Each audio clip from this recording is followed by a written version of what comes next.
Hello everyone and welcome back to 𝗦𝘄𝗶𝘁𝗰𝗵. Plays. I am as always 𝗦𝘄𝗶, and today we're going to be playing some Xenoblade Chronicles Future Connected.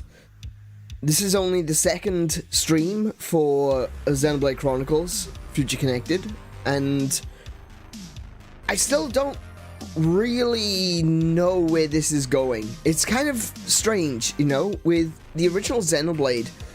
We kind of had a direction from the start, you know? It started off, you get some cylinders from the side of a cliff, and then when you get there, you find out that the Mechon have attacked Colony 9.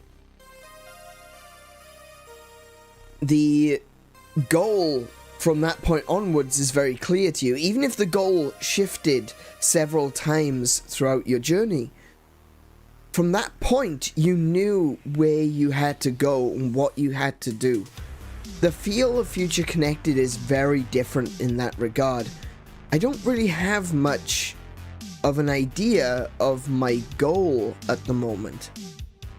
We know that we wanted to find Alcamoth, and we have done that. And I know that we need to defeat the Fog King, whatever that may be. But currently, it's a bit more of an exploration sort of a story. We came here trying to discover where Alcamoth was. We wanted to find out if there was still something of that flying city that had survived after the end of the world. And we were lucky to discover that it is entirely intact. Now, whether fortunately or unfortunately depends on your perspective, there's also still a piece of Bionis. And I don't mean like a piece of Bionis that's a part of the ground, because that's a lot of Bionis has become the world now. But there is still a piece of Bionis that is floating high above the clouds. And Alcamoth is there with it. And right now, it just feels like we're trying to explore, trying to discover something. And maybe for the 𝗦𝘄𝗶𝘁𝗰𝗵, that something is purpose. We talked about this at the end of the last stream, that the 𝗦𝘄𝗶𝘁𝗶𝘁 were beings of purpose. They were created with a role to play on Bionis. And even though they rejected that role, for the most part, and they continue to reject it, they now are a being without a purpose. And they have to find their own purpose. And that sounds like it's a freeing and a wonderful thing. You get to choose your own fate from this point onwards, but it's like getting someone who's been blind from birth and then telling them, now you can see. That's a lot of information to take in. That's a whole new sense that they've never had before.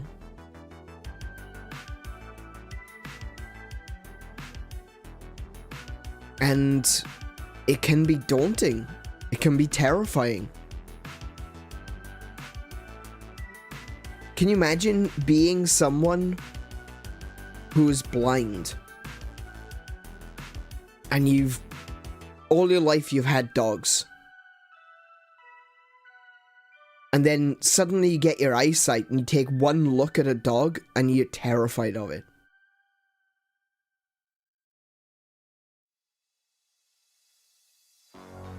And I kind of feel like that's what it's like for the 𝗦𝘄𝗶𝘁𝗁𝘄𝗶. They never needed to find purpose because they always knew what that purpose was. Or somewhere deep inside themselves, they were aware of their purpose.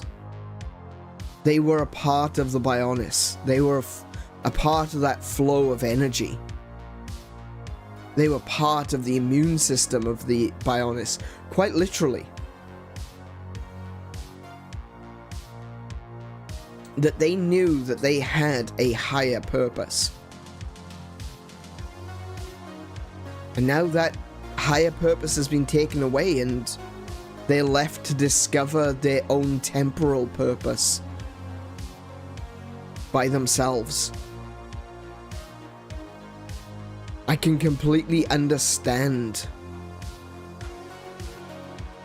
the fear, the realization that there's no excuses anymore. There's no contentment in just being alive. Life is what you make of it. It almost sounds like a punishment.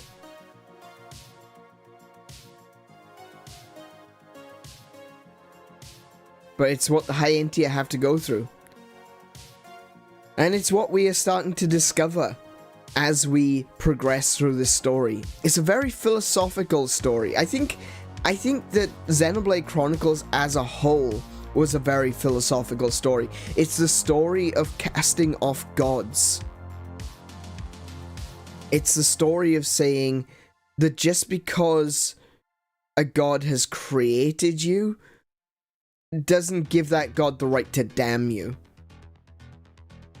And I'm not 100% sure on that one, you know? I can't say that I agree or disagree. I definitely like the concept of fighting for one's free will. But that's another question that came up in last stream, is if you don't have free will to begin with, then how can you fight for it? Surely that then means that your struggle was just a part of the plan. It makes you wonder if anyone is truly free. We like to believe ourselves capable of free thought and free action. You know, it's our decision. We write laws under that premise that our actions are our own. But what if it was all a part of some grand plan? Are people truly responsible for their actions if it was fate? That's a tough question to ask.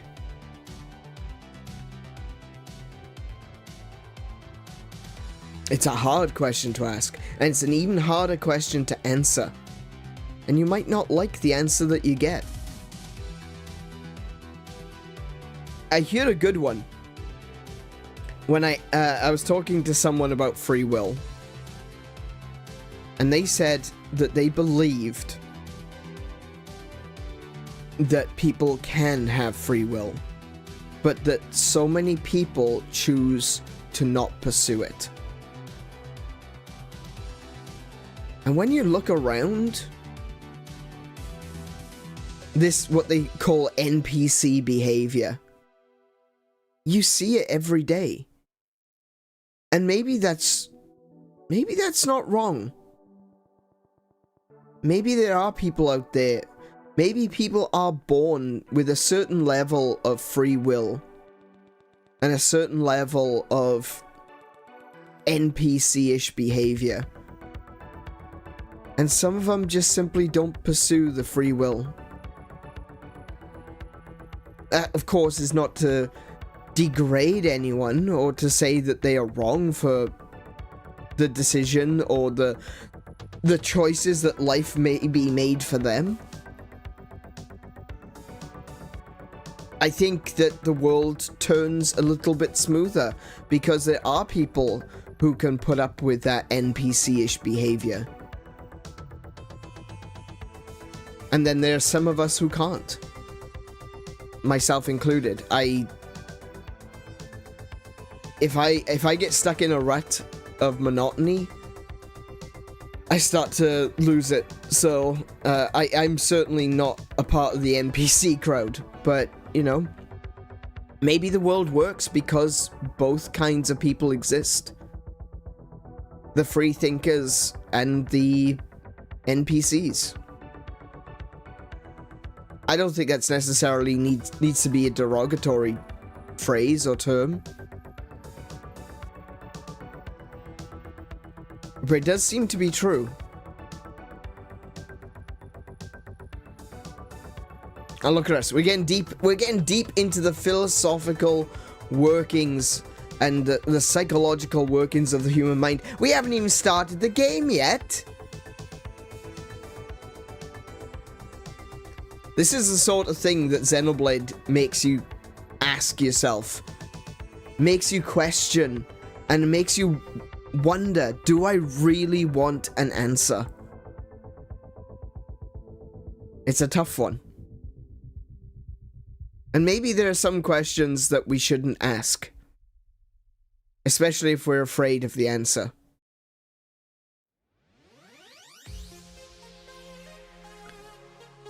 But before we get into Xenoblade Chronicles, I want to welcome you all. I'm going to open up the chat, but there's just Kiko in there at the moment.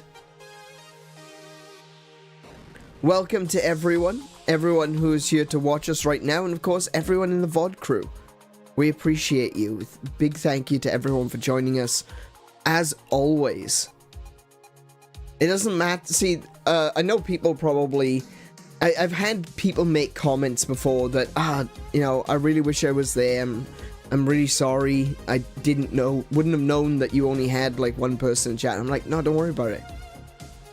It's all good. I genuinely don't mind if there's only Kiko in the chat. That's fine. That's less moderator work for us to do.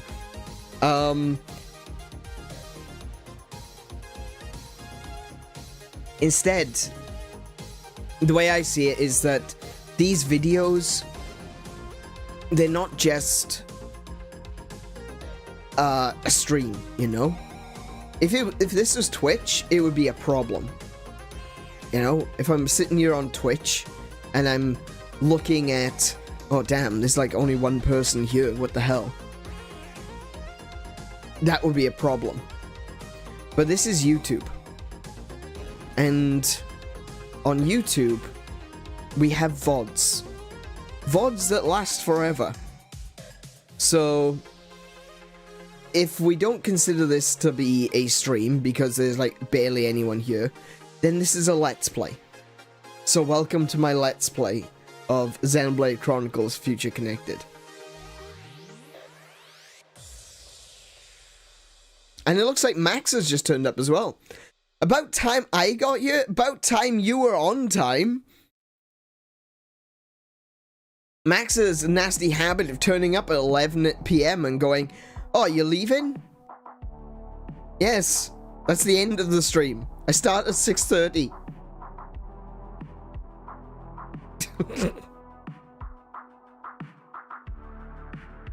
Don't change your subject. You are the subject, Max.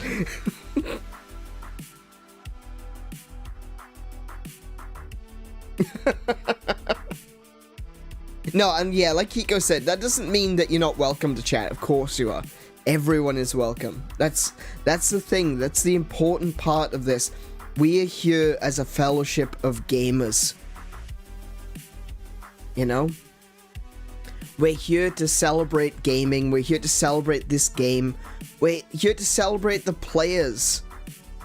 The gamers. We're here to celebrate everything that this culture, this technology, everything. It's worth getting excited over. Because it's such a wonderful expression of creativity.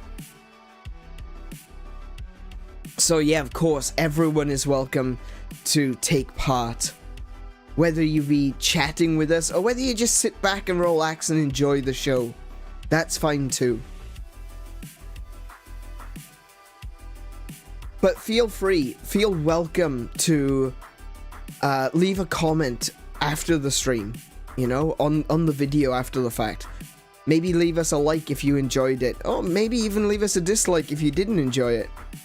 We still got this one guy that turns up to every Monster Hunter stream just to give us a thumbs down. And I find that funny more than anything. At first I found it really frustrating. I must admit, I did find it frustrating because it was like, wow, this guy is taking time out of their day to come here every Monday just to give us a thumbs down. Because it was only one. It was only ever one person. And it was every single Monday. And at first it was frustrating because it's like, wow, this person really dislikes me. And it's not. I don't think it's even that. But I find it funny. I genuinely find it hilarious. And I mean, like, at the end of the day, okay, so there's a reason why I encourage you to give a thumbs down if you dislike it. It's because it doesn't matter. Right? It doesn't matter. YouTube doesn't look at the upvotes and the downvotes and go, oh yeah, okay, we should push this in the algorithm. It just wants to know that you've got a vote. YouTube will push something in the algorithm that has 100% downvotes. It just means that people have engaged with the video. It means that they can put ads on it. It means that they can show it and people will click it.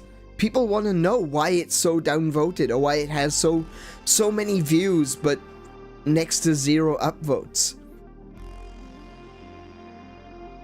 The algorithm doesn't care whether you like or dislike a video. So, you know, the way I see it, I don't see them as thumbs up and thumbs down. I just see them as two different kinds of thumbs up.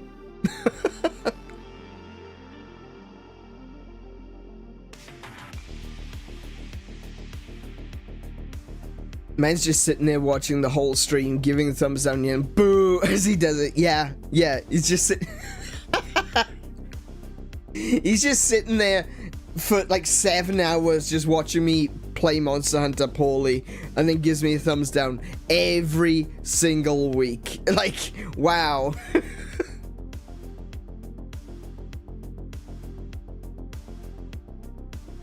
Thumbs down is just a vampire standing on the ceiling. Exactly. There you go. But yeah, I do find it funny. I do find it funny. It's like, why? Why would you do that? Alright, if you don't like the content. See, the thing is, I think that thumbs down is very important. I do, right? Even though I don't really see it that way in this instance.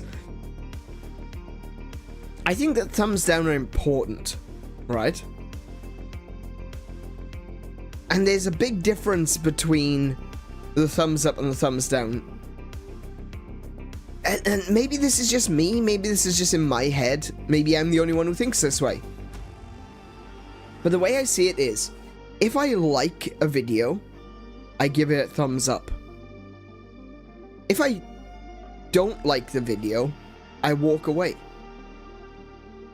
But if I dislike the video, that's when I would give it a thumbs down. You know? And there's a distinction there. You know?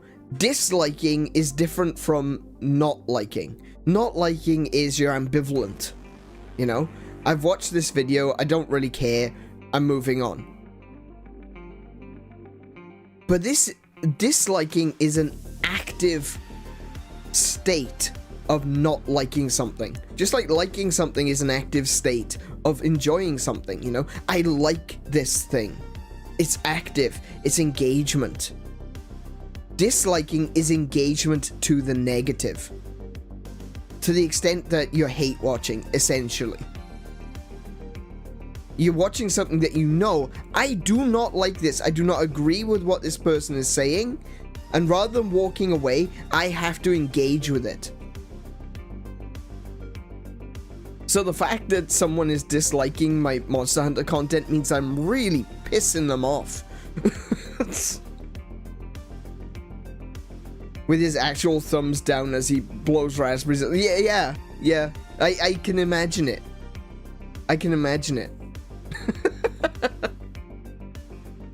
Like, he must be someone that really hates longsword. That's the only thing I can think of.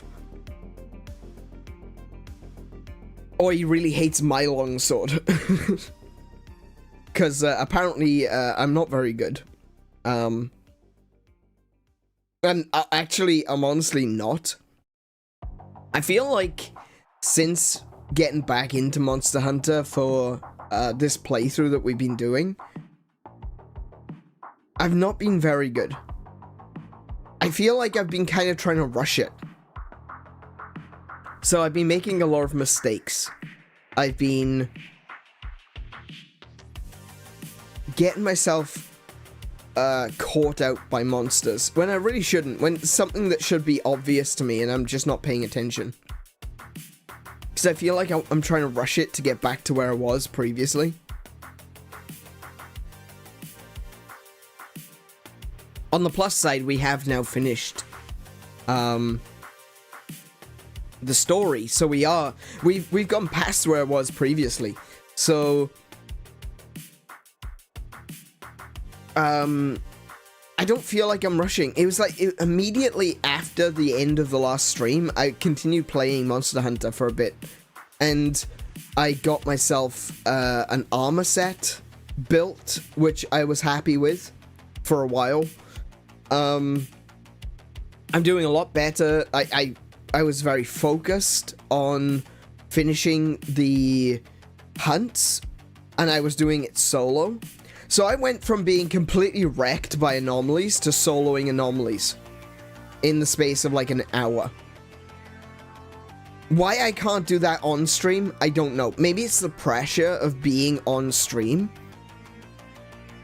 I don't like to spend too much time going through menus. I know I inevitably do, because that's just a part of Monster Hunter. I'm usually sitting there going, okay, well, I want this armor, I want these decorations, I want this sword, etc.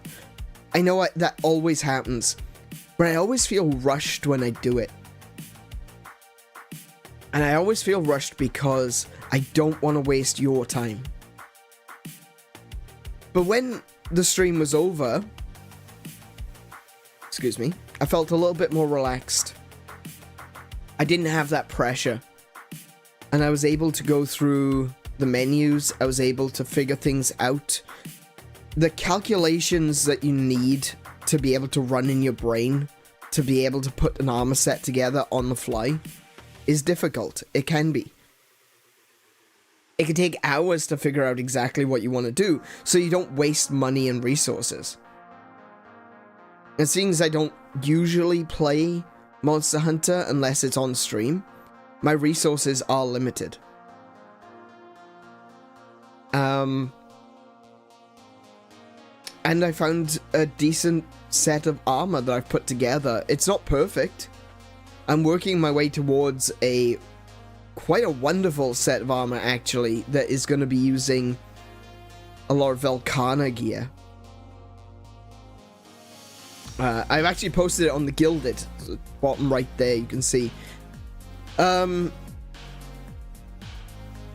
We have a Gilded server. It's where we continue the discussion when the stream is over, and there's a section in there for Monster Hunter. So if you want to come join us and chat Monster Hunter and chat about builds and things, that's where we're doing it, and that's where I posted the build that I'm going to be working towards.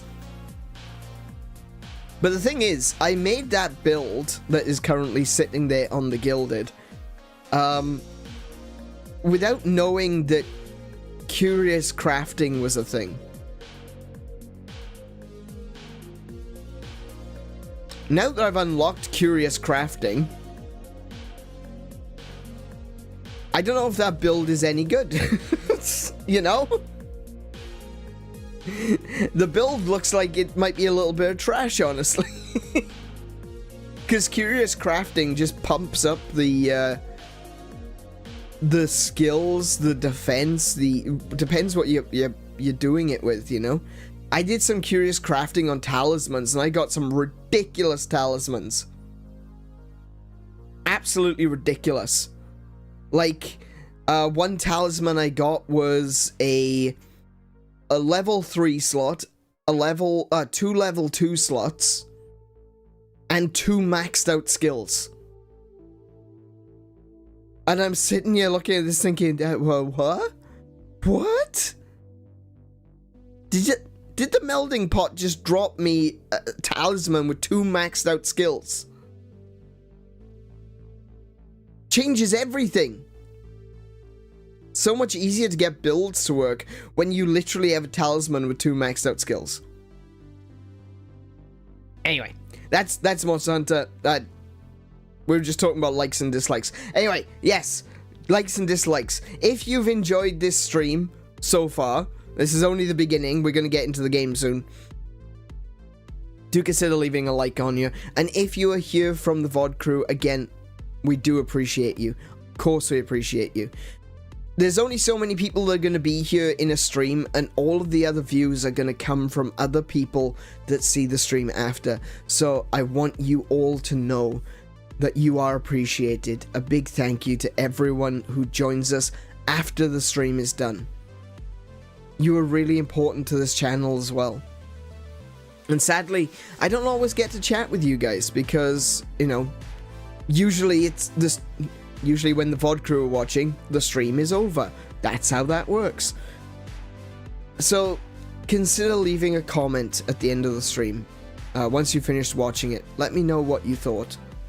Because I do want to chat with you guys. I want to get to know the people that are there watching when I'm not here. You know? So do consider leaving a comment on that one. The only other thing I have to say is just a reminder that Mario Kart is going to be not this weekend, but next weekend, April 6th. We're going to be playing Mario Kart. It's going to be our community race day. And one thing that I really want to reach out to everyone about this one is I want you guys to invite other people too. You know? Community race day, it's been really fun every time we've done it, except for one stream. We won't get into that, but it's been fun, and I want that to grow. So if you play Mario Kart regularly with friends, or you play with family or anything like that, invite them along. Invite them to play Mario Kart with us. Because, like I said, this channel, what we're doing here, it's a celebration of video games. We want to celebrate Mario Kart. We want to celebrate those who play Mario Kart. And we want to have a fun time. We just want to get together, hang out, and play some Mario Kart together. And I think the more the merrier, ultimately. So do let people know that it's happening. Invite them along. And let's have an awesome time. I'm going to attempt to kidnap a friend or two of mine for Mario Kart. That's going to be cool. Well, there we go. Also, Max, you should come to Mario Kart.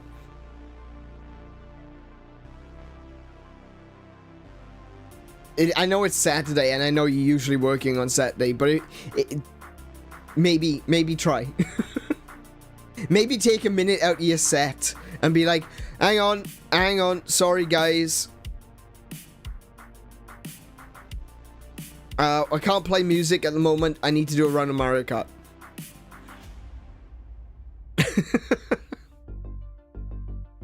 Where are you going? I don't know. Where are you going on Saturday? What's your gig this Saturday? Where you at?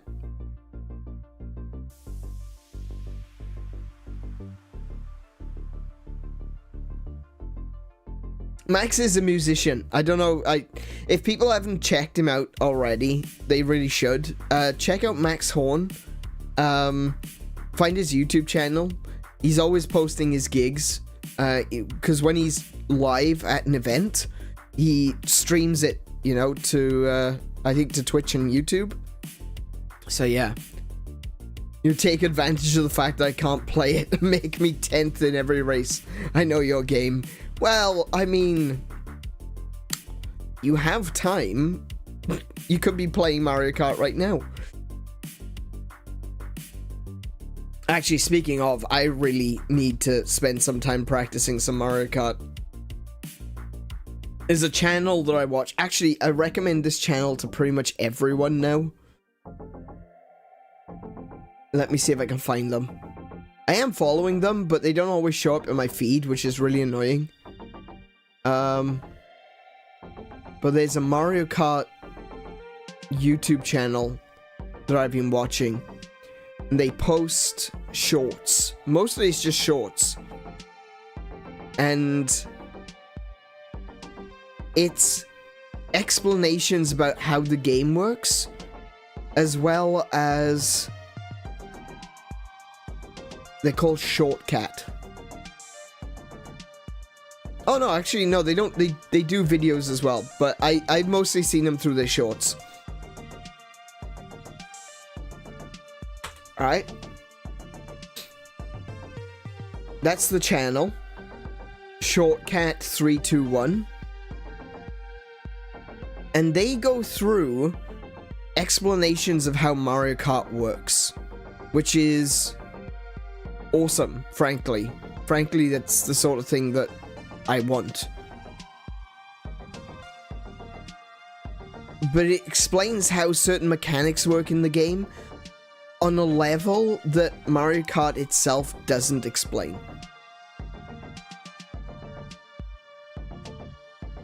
Like how certain tricks work, like how grinding works, how to keep your grind going even after you've finished going around the corner, you know? Maintaining that boost, that's important too. But yeah, I recommend checking out that channel, going through their shorts, looking for all their info, because they do a really good job of explaining how different mechanics work in Mario Kart.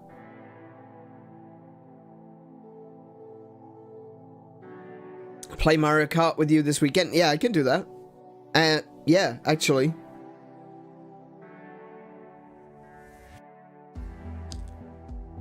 This weekend? Oh, yeah, there's not going to be a stream on Saturday. So, yeah, we might have a little bit of time to ourselves for a change.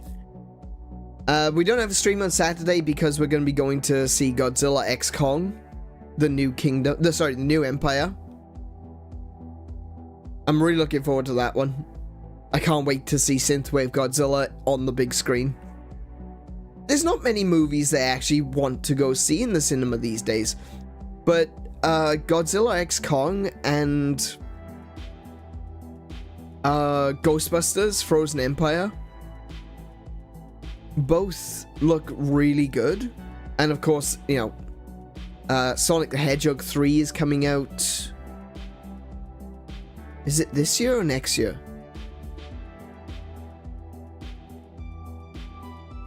You haven't been to the cinema since Rogue One. Oh, wow. We don't go to the cinema very often anymore. We used to go, like, all the time. It was a weekly thing, you know? But, do you know what? The last time that we went to the cinema that was a part of that was Star Wars Force Awakens. And I think Star Wars Force Awakens killed me on wanting to go to the cinema. I remember going into the cinema and being like really excited. Yeah, new Star Wars. Yeah. And then I sat down and watched it. And I'm just like, oh no. It was it was a total waste of money. Just don't like dealing with people. Yeah, I can understand that.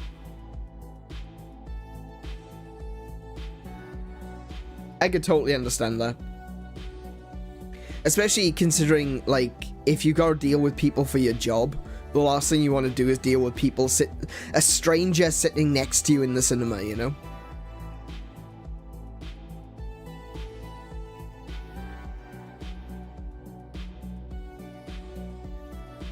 I think I liked the first 20 minutes and it all went downhill. Yeah. Yeah, I'd have to agree with that. I think it was the same for me. I really enjoyed the direction that they were going in Force Awakens. I liked the whole concept of a stormtrooper that was questioning his orders, that maybe maybe he was force sensitive, or maybe there was something going on and the programming didn't work, which I thought was really interesting. And then it was just a rehash of the original Star Wars, you know. And like, guys, I saw the original Star Wars. I watched it. It was good. It was enjoyable. It was 50 years old at the point in time where you're actually showing me Force Awakens, which is essentially Star Wars again.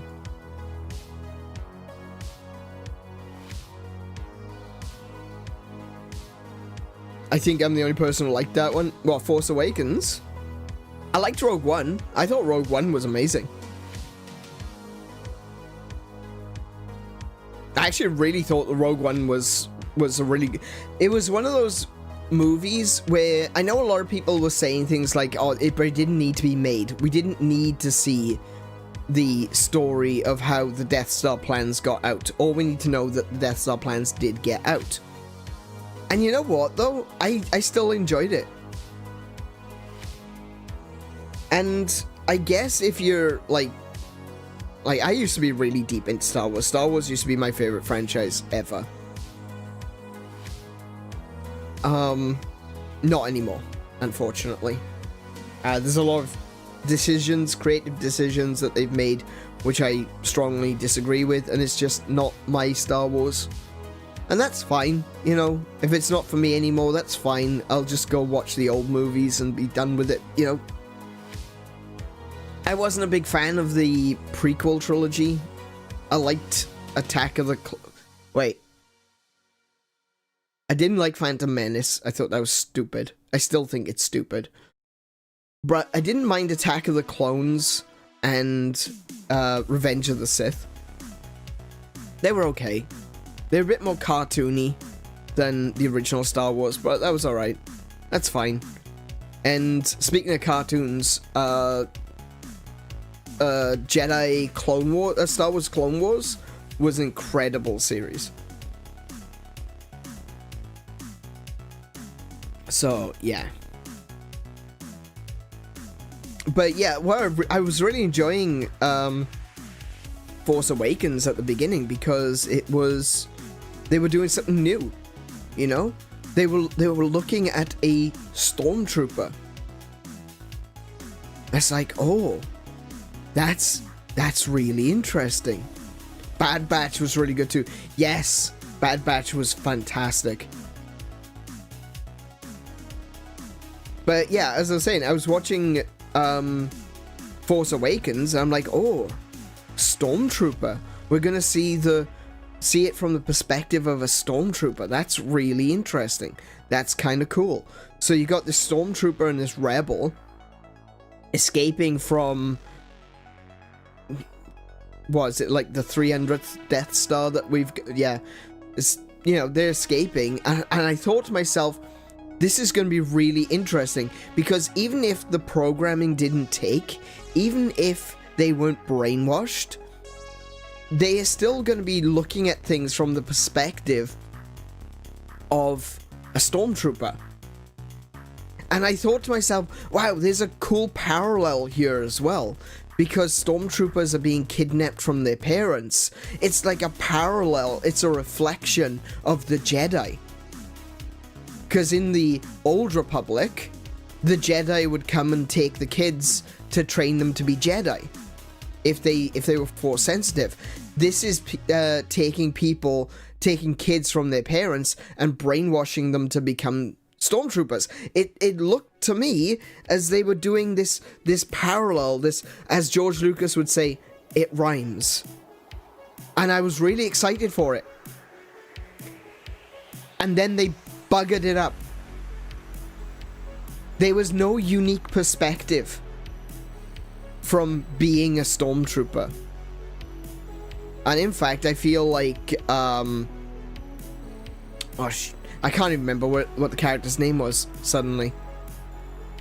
But he had no unique perspective from being a stormtrooper. He just knew how to get into a certain location because he was the janitor there once.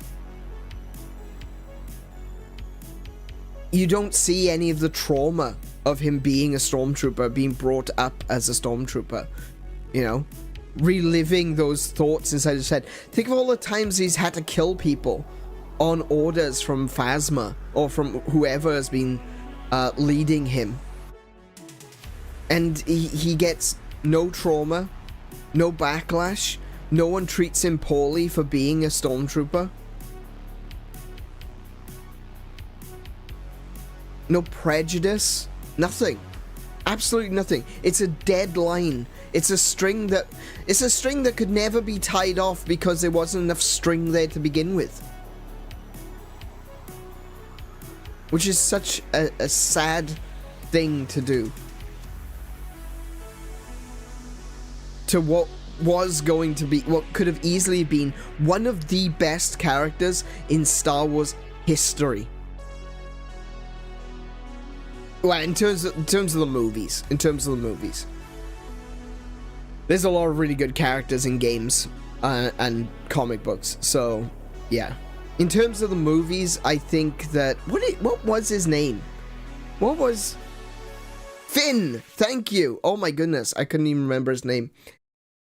I think Finn was set up to be one of the best characters in the movies, and they completely ruined it.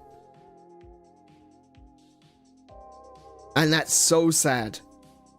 That's so sad.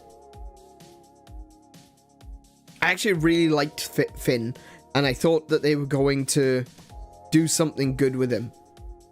And then in in episode 8 and 9, they just turned him into a bumbling idiot. He was comic relief. He was slapstick comedy. All his badass moments were taken from him. So sad. I was wondering for a moment if I had blanked and there was another storm. No, it was Finn. I couldn't remember what his name was. Finn could have been one of the best characters in the movies if they had done him justice. And let's just say there's a reason that John Boyega... Is it John Boyega?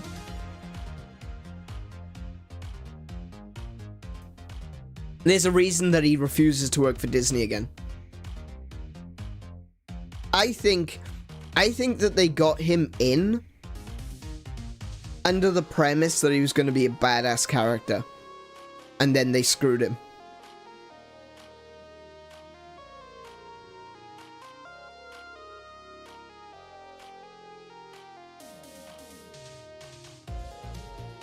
Anyway. Enough with the Star Wars. Let's play some Star Wars.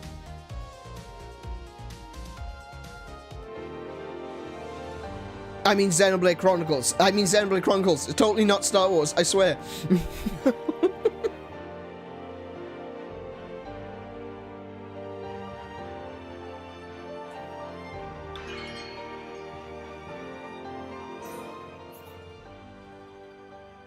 Okay. So the last time we played, we had gone into Alcamoth. And when we were there, we discovered a child by the name of Teelan, who was studying to try to turn the Telethia back into Hyentia.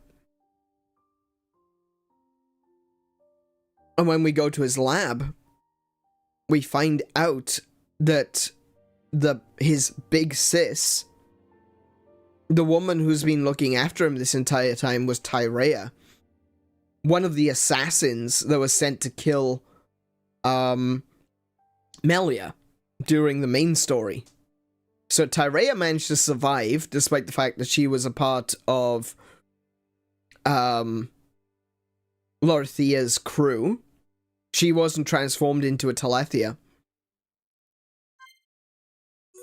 And the confrontation between Tyrea and Melia, it looks like they've let bygones be bygones, but I don't think Melia is very trusting of Tyrea, and I don't think Tyrea is particularly happy in general. And I can understand at the end of the day you were sent to kill Melia. You're gonna have some leftover feelings, and Melia feels the same way. She's gonna have some leftover feelings about, you know, someone coming to kill her. Oh look, she's giving Teelan a lecture. That's kind of cool. I do like the you know, subtle background stuff that they do, and this is just one of them. Man, I'd love to have this desk set up though. Girl, that shelf space. And it's at an angle. I could have a microphone on the end here, reaching out across. It'd be so much easier than the setup I've got. But yeah, Tyrea is really... She's really taken with Teelan.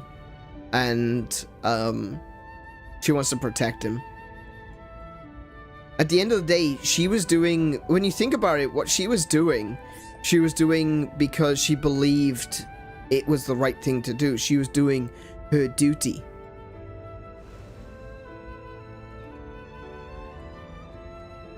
She still cares about people, and she cares about the 𝗦𝘗𝗵𝗵.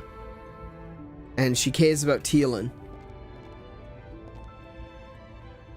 I'm wondering though, with Teelan's wings as short as they are, if he's a half-breed?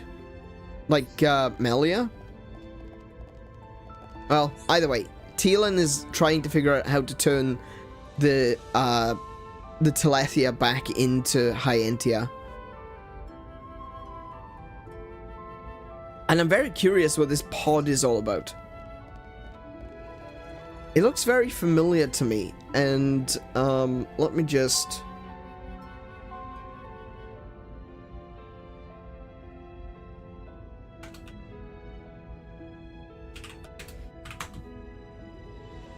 Let me just quickly take a little look at something.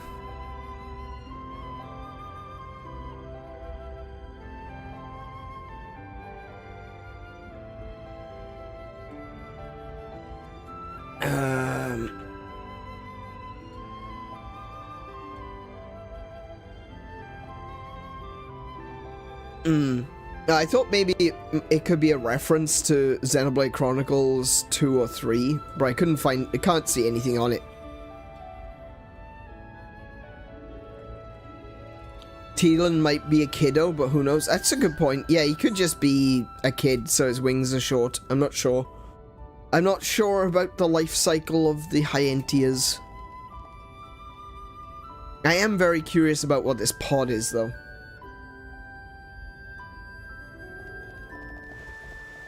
Alright, so we're gonna continue our adventure to the next location. Where is the next location? Looks like it's back the way we came. Let's take a little look at the map. Oh, wow, okay. That's the entire other side of the shoulder. We are here. We need to go there. This is also where the other town is as well.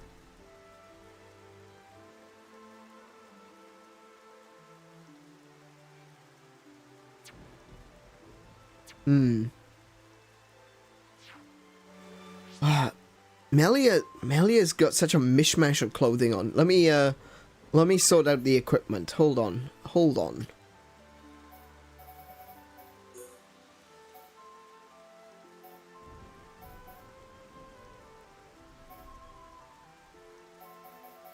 What have we got? What options do we have? We can do a full set of Aerith, I think. Well, I mean, we can do a full set of almost everything. So let's go with the Aerith type 1. Oh, I don't have Aerith type 1. I got Aerith type 3. Yes, this is the one that she had in the main game. But just give her all of Error Type 3. There we go. That looks cool. Oh, I love that. That gear looks so good. There you go. She looks like a paladin or something, you know, a war mage or a war cleric. Shulk just yeah, you're doing fine. do I have other options? Monado style. Oh, is that the new? Oh. Huh. Okay.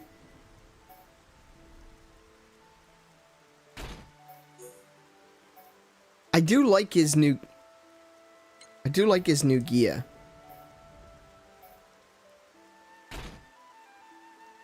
I especially like the new jacket and the hood.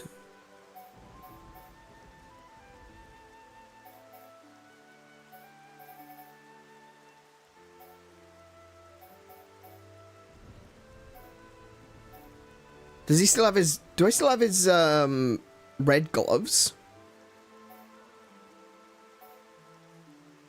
That's the Machina ones. Oh, wow, look at that. He's got tattoo and everything.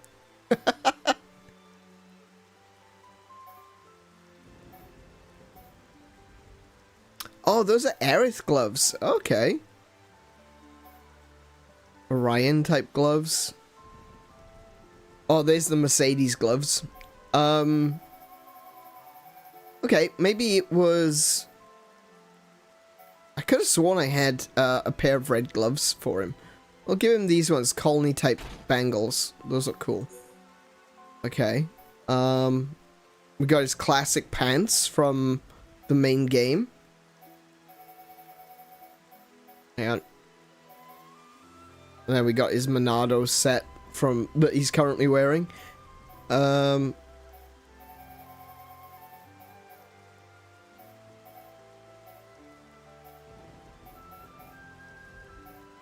Oh, I did like these ones. I like these red ones.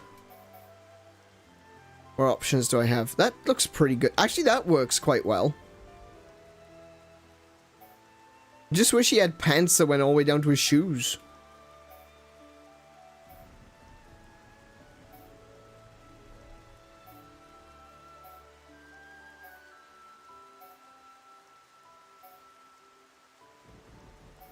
Yeah, it doesn't really... Not a lot goes with the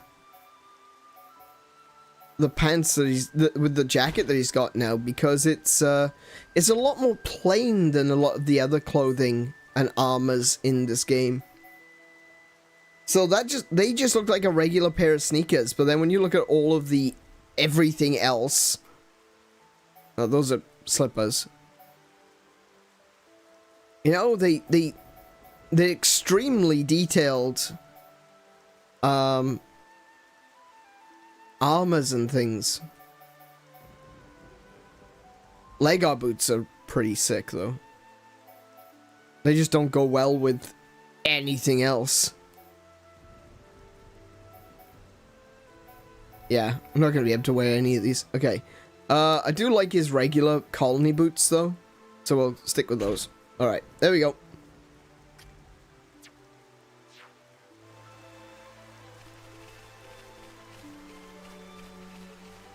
Just speed through that one so that we don't have to, Oh, can you move? I just want to get some ether crystals, please. Okay, fine. Why won't you target?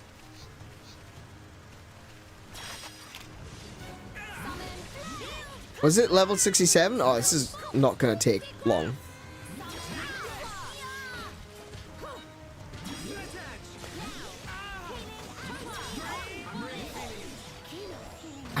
Let's see.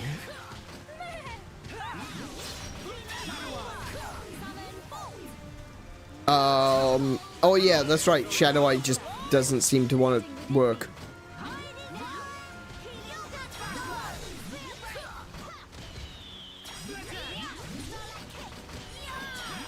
Oh, he's been toppled. Nice.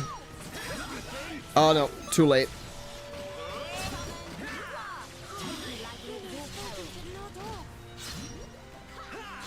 Hey, hey, target someone else. All right. Madcap Stopper S. Oh, that's for what's her name? For Nene. Blaze defense and ether defense up. Okay. Actually, the sort of ether crystals I'm looking for at the moment are going to be lightning ones. Because I want ether up. I've got some ether up, but I want more. Also, possibly fire ones. Because fire ether will give me attack up.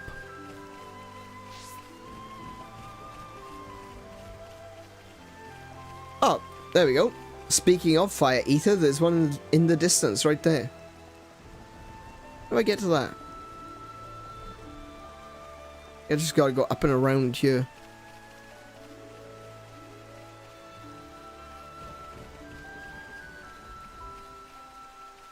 So for anyone who's hang on, is that fire ether over there as well? Oh no, it's a red dot. Okay. For anyone who is joining us for the first time and you don't really know what's going on, maybe you played the original Xenoblade Chronicles and you haven't played Future Connected just yet. We are on the Bionis' shoulder. It's the last piece of the Bionis that is still floating. It's not standing, it's floating.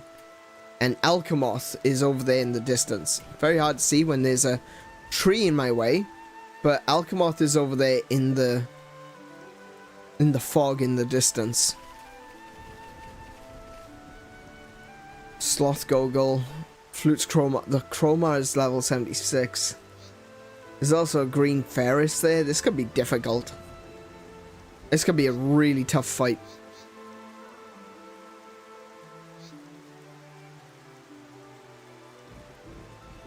I don't want to have to take on all of them at once.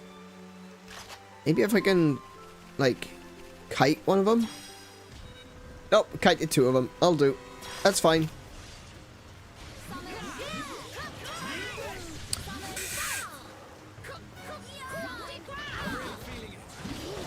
Let's have a look. Okay. Oh, whoa, whoa, whoa!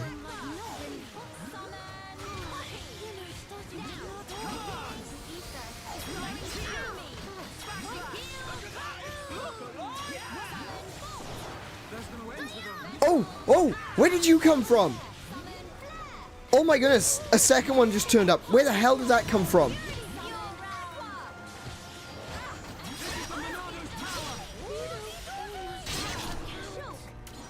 Oh, I missed it. Okay, we'll focus on the second Sloth Goggle.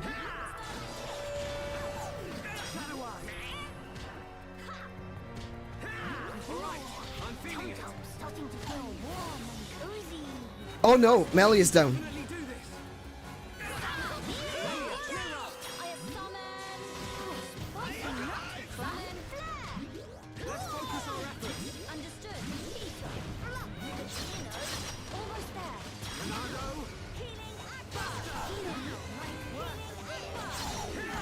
Oh! All my arts have been locked. Oh no. Okay. Oh.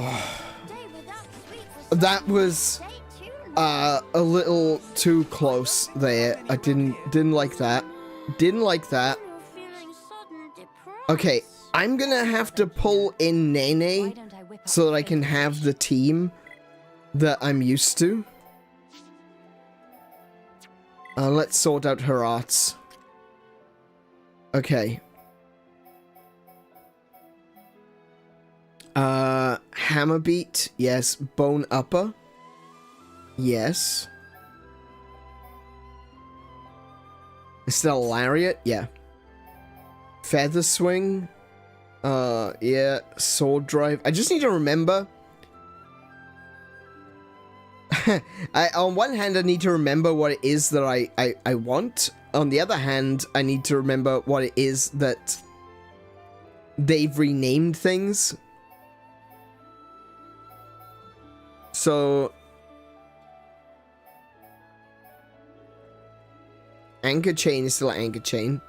I want last stand.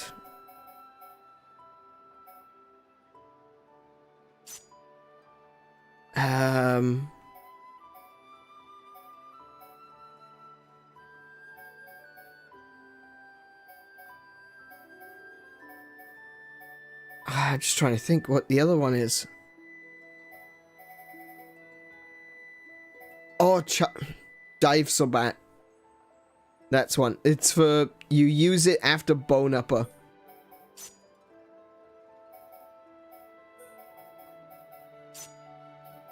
There we go. Okay, that should be fine. We'll move that one to there. Alright, let's level up some of these abilities then. We got 65,000 AP, so we shouldn't have to worry too hard. Ones that I want to level up the most are gonna be Bone Upper, Wild Down,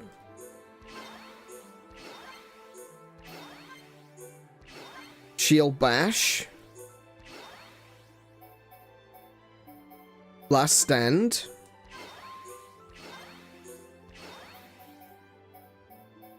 okay, and now for the other ones. Hammer Beat, we can give that a couple of points. Dive Sabat, we'll give that one a couple of points. Furious Swing.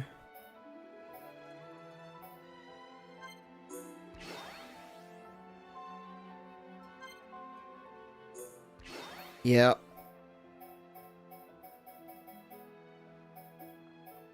Previously, I was using Anchor Chain, but I'm not too worried about using that one this time. Let's increase Hammer, Dive Sabat and Feather Swing. Okay. Where are we at with Shulk's abilities? Let's level up his Monado stuff. I'm more focused on getting his Monado up and running because I don't want to be caught off guard. Especially with, like, Shield and Purge. Sorry, Shield and Speed. Because they need to be a certain level to be able to counterattack enemies.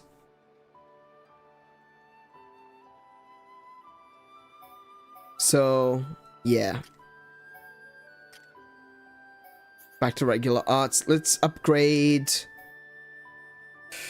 Ooh, let's see. What can I do here?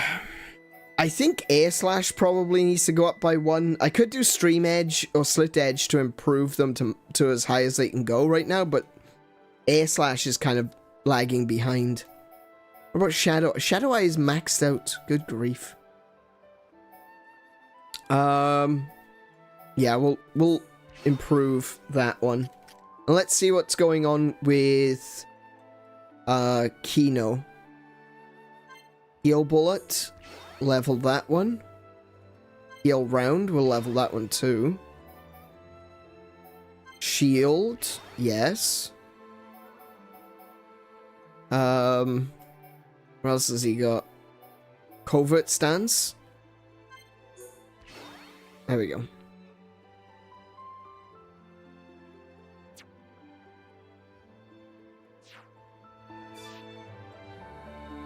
Monado skills of light. Oh, absolutely. Yeah, the way I'm seeing this is that, you know, the game has changed dramatically. The world has changed, and I'm so glad that they've actually followed through with that. That this isn't just more Xenoblade Chronicles. This is Xenoblade Chronicles after the change, after the end of the world. It's really cool to see how things are different now.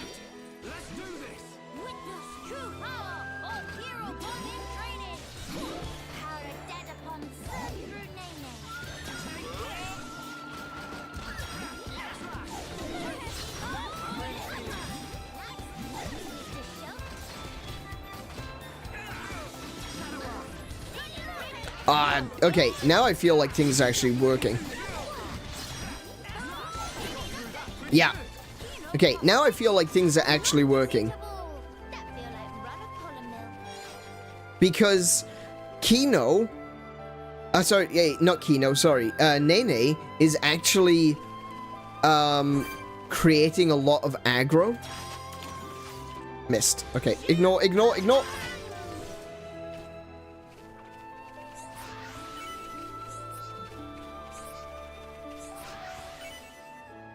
Revival HP up. That's not bad. Why won't it target? Why can't I target this one? There we go. We can't lose. Nene, weather any storm. Witness true power. _born in training.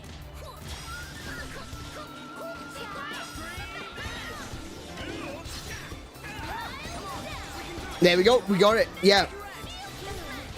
And that's what we're looking for. That's what we're looking for. We're looking for a break, followed by Wild Down, followed by me using my Daze attack. That's what we want. That's how you keep things flowing in your favor. Everyone, let's go.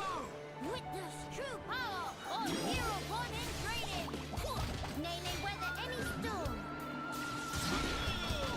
Let's focus our efforts.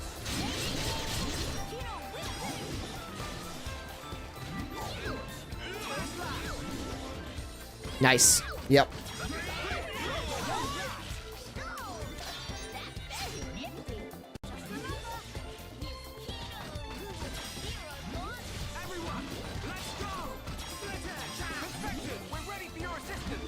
Oh, Pawn Specters are ready. Sure. Why not?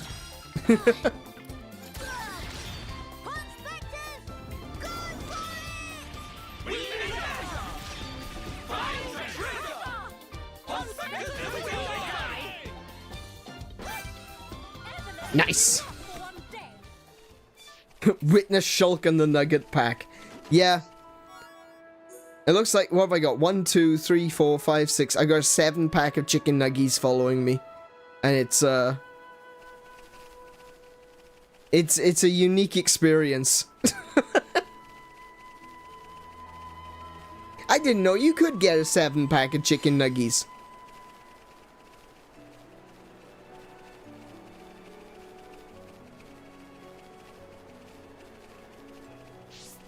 I am looking forward to improving the number, however. It may be 7 now, but one day it'll be 10. We'll have a 10-pack of chicken nuggies. And quite possibly a 20-pack of chicken nuggies. Oh no, there's 11 of them, isn't there? You can't get chicken nuggies in an 11-pack! What is this nonsense?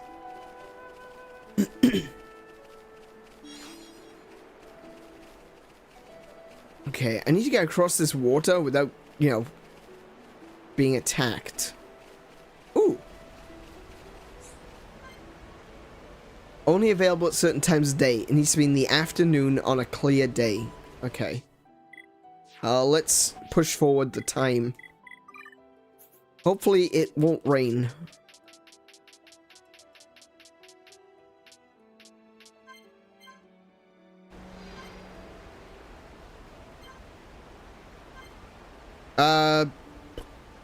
Is it not afternoon?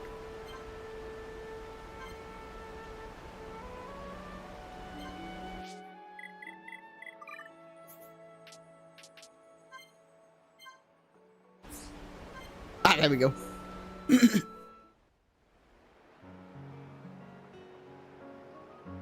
You buy a 12-pack and you eat one. Oh, okay. It really is, isn't it?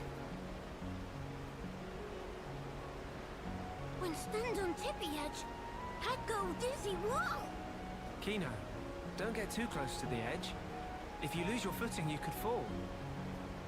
Yeah, we don't want Kino to fall. Here is much safer.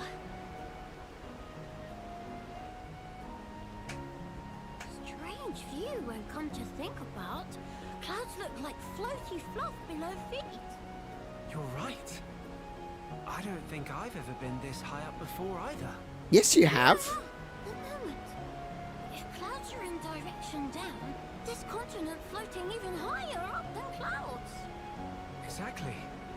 It's floating much higher up than Frontier Village in Magma Forest. Or even Erith Sea. Strange, so strange. But why this island is floating higher than even clouds? I remember something from an old book. As I recall, the Bionis shoulder was once inhabited by the Giants, a highly advanced race. Yes.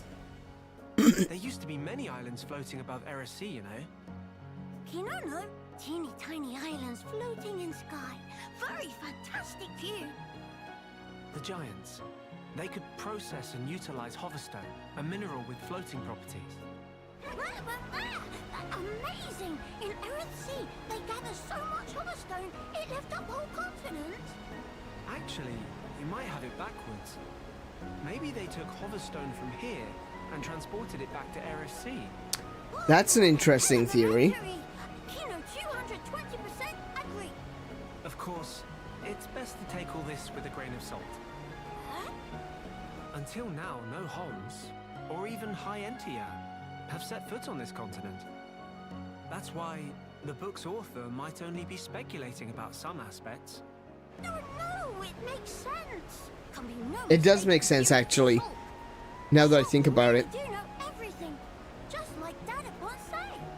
Oh no, I'm positive there are things I don't know. Dad once say, friend Shulk is brainy smart, know everything. And also brave and cool, and could do anything if he put mind to it. Did he really? I'm actually a little embarrassed now. Nothing to be embarrassed about. It's only good thing. He also say Shulk is number one sidekick of Teleporn. Next to Number one Wonder sidekick. I see. Good old Ricky. Okay, so this kind of makes sense if you think about it, right? If this is where they got the lava stone, really, the hover stone from, that would make sense. Like, considering the size of the Bionis, I think if the shoulders were made of hoverstone, that would make perfect sense. It's not so much that the materials or the Bionis itself is necessarily strong enough to hold up the whole of its body, but instead some of the body parts being made of hoverstone make them lighter. So they still have that mass, but they exert a downward force. Basically just makes it easier for the Bionis to stand upright.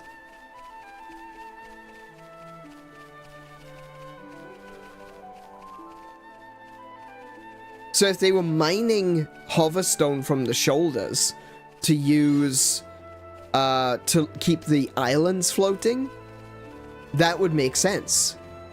And that would explain... Actually, that would explain... Okay, yeah, that would explain why this place is higher.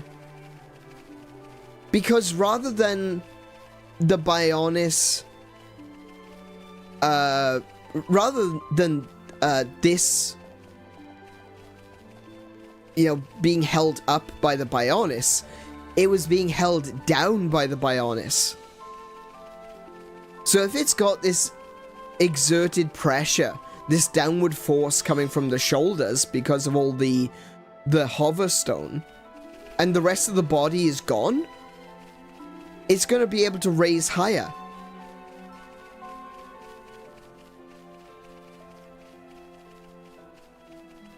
The body, which is basically anchoring this stuff down, is gone now.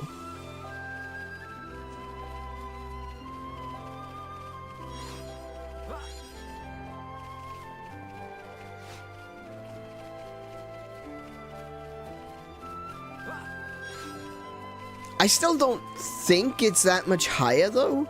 I don't feel like it's higher. Maybe it's just the way that it put...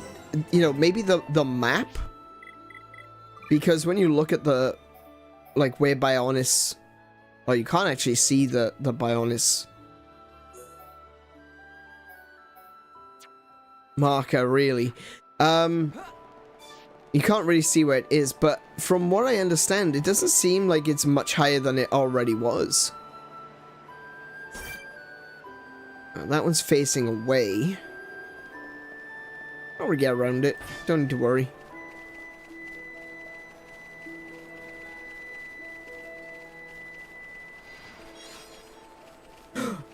Yes!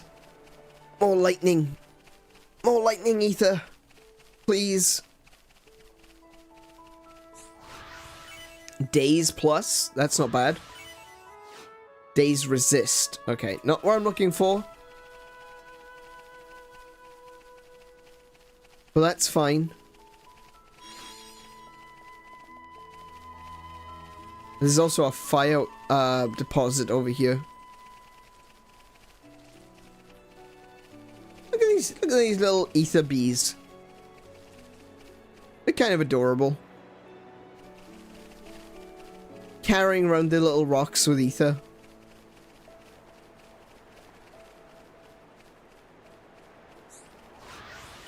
Spike? Spike. Okay, so we got 2 spike 3s there. Let's actually have a little look at what we can do. Oh, actually, Nene really needs to get some armor.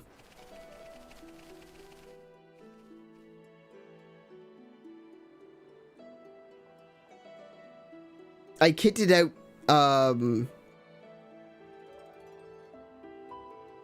Melia and Kino, but I haven't actually gotten armor for Nene.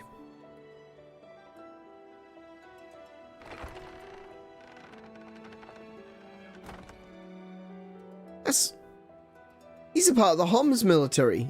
Colony 9. Greetings. We have heard from Teelan that a man called Radzim lives within these walls. Ah, friends of Teelan's, are you? We've been expecting you. Go on, in you get. You're letting us straight through. You don't look particularly concerning, is all. These walls are imposing, but they aren't here for controlling foot traffic. They're to keep savage monsters from having themselves a rampage. Fair enough. Most sensible. Well, we'll be going then. Thankings. Sorry for time taking.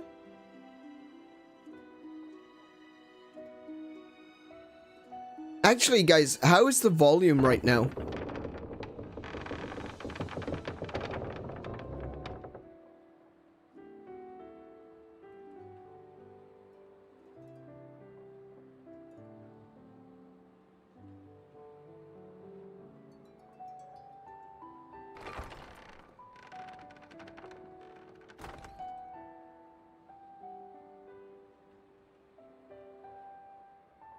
It's good?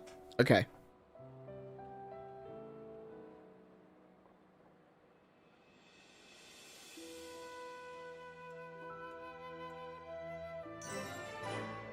Okay, Grandel Ramparts. This is the, well, this isn't it, but there's another village in here.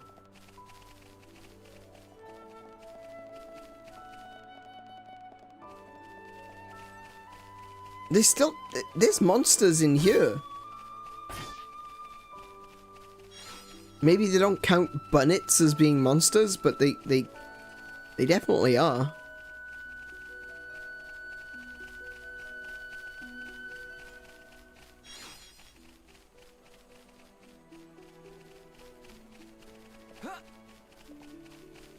One thing that does have me questioning, though,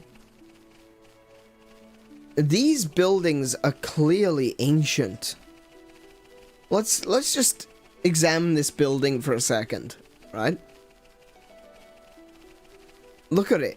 It's all worn down. It's Agni's birthplace. Agni? Agni?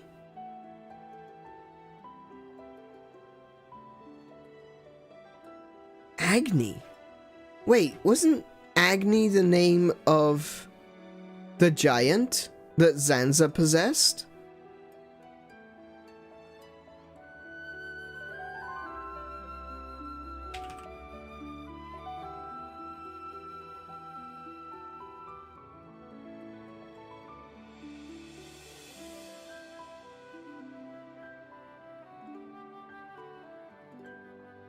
No, okay, he wasn't that giant, but he was a giant. There's a few, actually, no, okay, I know why I recognize it. Because there's a few other places with the name Agni.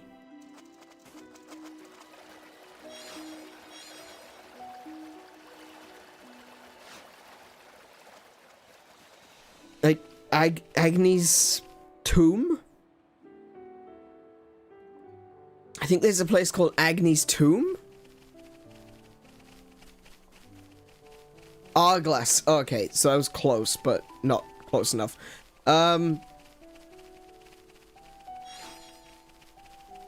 There's a place called Agni's tomb, I'm pretty sure.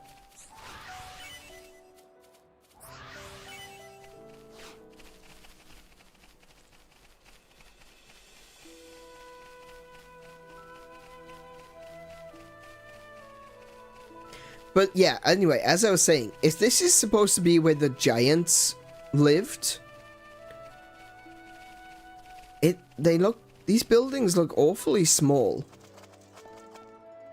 Or are they perhaps sunken into the earth?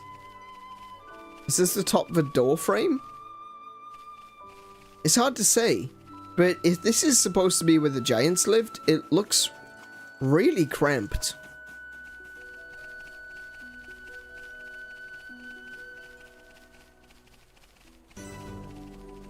Halcyon wheats.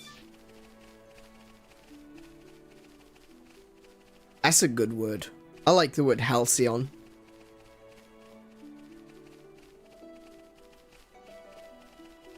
I remember it from English literature. John Keats, I believe, wrote a poem called Halcyon Days.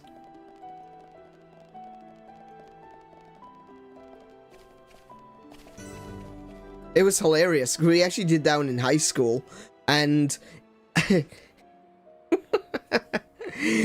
and we had to. A part of the project was to look into John Keats and the way he wrote his poetry, and we were to produce a poem that was similar in style to Keats. So we need to fully understand like how he used words and stuff like that. And the hilarious thing was, when we came back and people had to read out their poem, nearly everyone in the class used the word halcyon in their poem. I think I was one of 3 people that didn't use the word halcyon. And the teacher actually pointed that out. It's just like, we wanted you to write a poem in the style of John Keats. You didn't all have to use the same word.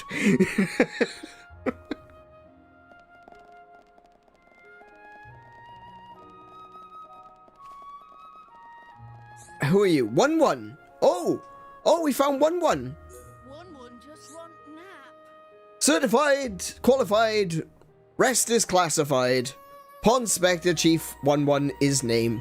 Overseas surveying new lands is game. Meh. What Pond Spectre's all doing with these stranger people? More important, why did it take so long for everyone to gather to an appointed meeting spot? Meh. Never received such information? 1-1 forgot to impart. Ho-hum. 1-1 would go to find Pond Spectres and make up for a mission own self, but have wings full with other business. Have idea. Could friends guide rest of Pond Spectres to meeting spot? Probably all stuck in strange and sticky situation. Friends look like doing fine job so far.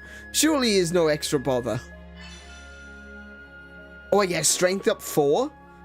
Ooh. Alright, gather the 11 Pond Spectres. Okay. 1-1 should be done with business by time Pond Spectres all here. Can see some want to have word with 1-1, but we'll have to wait until everyone here. Naturally, there's little reward in store for helping 1-1. No problem, leave it to me.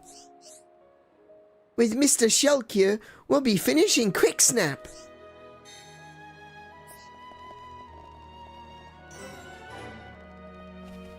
Grandel approach.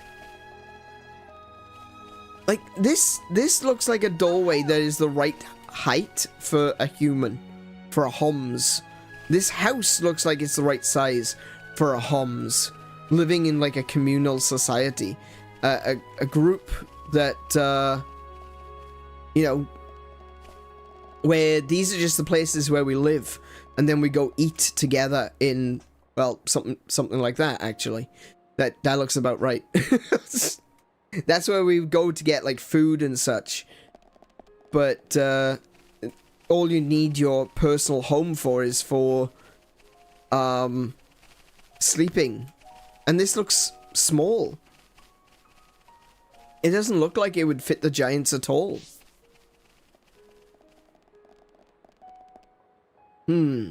Interesting. Hang on a minute. I did see a mining location. Where did I see the mining location?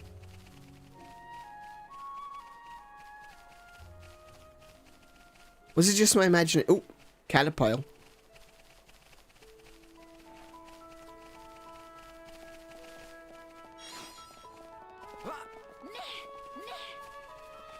Meh. I could have sworn I saw a deposit. Maybe it was just one of these torchlights. Maybe it was just a torchlight. I could be wrong. Okay. Yeah, okay, maybe it was a torchlight. Never mind.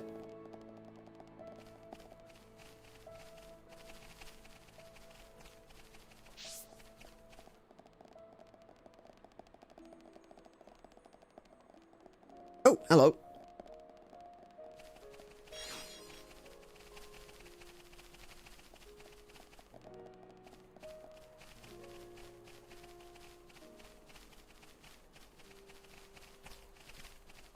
Just running in and out of people's ancient houses. Okay. Yeah, it doesn't look like there's a mining spot. Meh. Oh, there it is. There's one over there.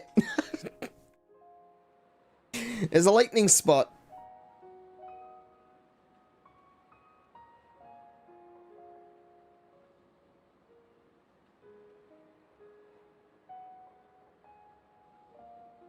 Nene, look! What splendid armor! Oh, it's true! Scales so shiny and sparkly! Very well Looks looked after. the same as any Armu, if you ask me. Different subtle. Sure Fair enough. is. Really? Pardon me? Have you come from Companion's Cape, by any chance? Yes. We just come from the laboratory. But we were at the Cape just before that. And was everyone there all right? Yes, it seemed to me. Thank goodness. That's a relief to hear. Is something wrong? You may be aware, but originally, we all lived here together, as a group. But then, some left because there are Machina here. Exactly. At first, we managed to tolerate each other in relative harmony. Obviously, we had our share of friction. What happened? Well, the final straw was something trivial. The Companions tried all sorts of ploys to retake the capital, but none of the plans succeeded. Many soldiers were lost this way. One Machina had had enough, and told them to just give up. And that's when it happened. Oof. Yeah. They shouted, if you rust rats hadn't betrayed us, we wouldn't have lost our brethren and our homes in the first place. That's not exactly how it happened. And then they left and didn't look back. They shouldn't have forgotten that we all lost. Friends, family, and homes. They're soldiers, ma'am. In the war, they put everything on the line for their country. And so... When their country was taken from them, the extent of their anger and resentment was fully understandable. yes. Still, we who stayed behind don't bear them any grudges. They protected us all. for a long time regardless of race. And bear in mind, in the end, they didn't cast the Machina out. They left the safety of our walls of their own volition. That's a good point, actually. If they chose to return, we'd welcome them back and meet them with a smile.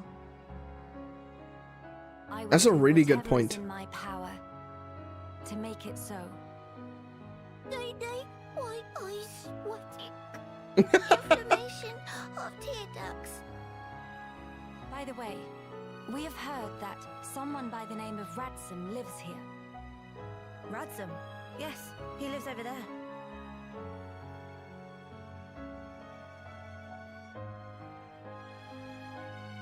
Over there? Thank you. Very kind. It was Radsum, actually. He was the one who told the companions to give up their quest. Ooh. Right, okay. Right. I see.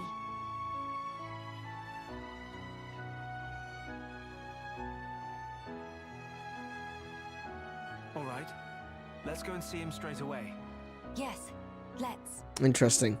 No, I do. I didn't even think about it at first, but that is a good point. At the end of the day, everyone who was at the Cape are soldiers, essentially. There's a few traders over there, but they're mostly soldiers. And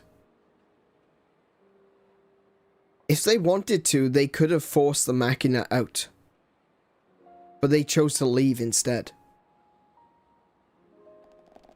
They couldn't bear to live with the Machina because of their prejudice. But they didn't make it the Machina's problem. They made it their own problem. That's somewhat commendable, I think. Oh, I got a tension swing. Nice.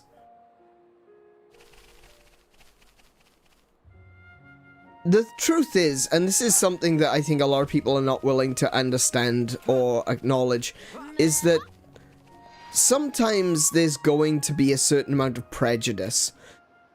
Some people just, whether they grew up in a different time, whether they are the recipients of an inherited prejudice from their parents or grandparents or whatever. Some people have just been brought up a certain way or think a certain way. And there's not a lot you can really do to change that. I'm not saying it's right. I'm not saying that it's a good thing to be prejudiced. And I'm not saying that we necessarily should be giving them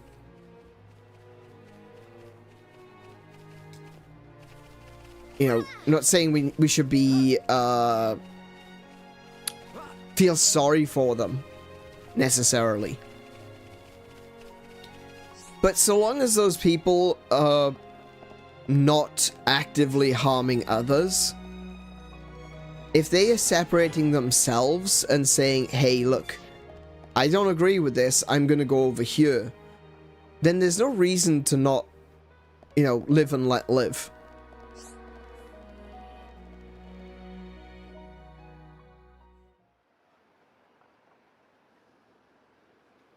Are you perchance Radsum? Yeah, that's me. How do you know my name? Teelan mentioned you. You are his fellow researcher.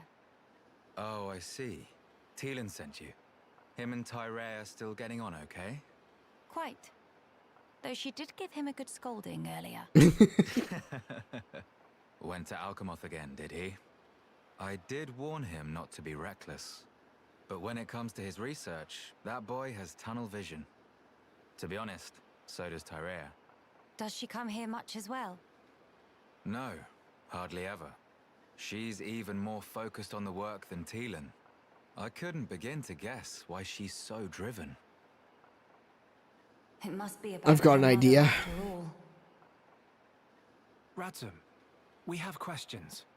About the Fog King.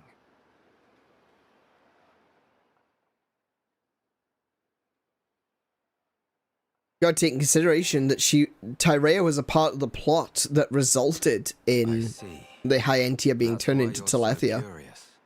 We need more to go on. What can you tell us?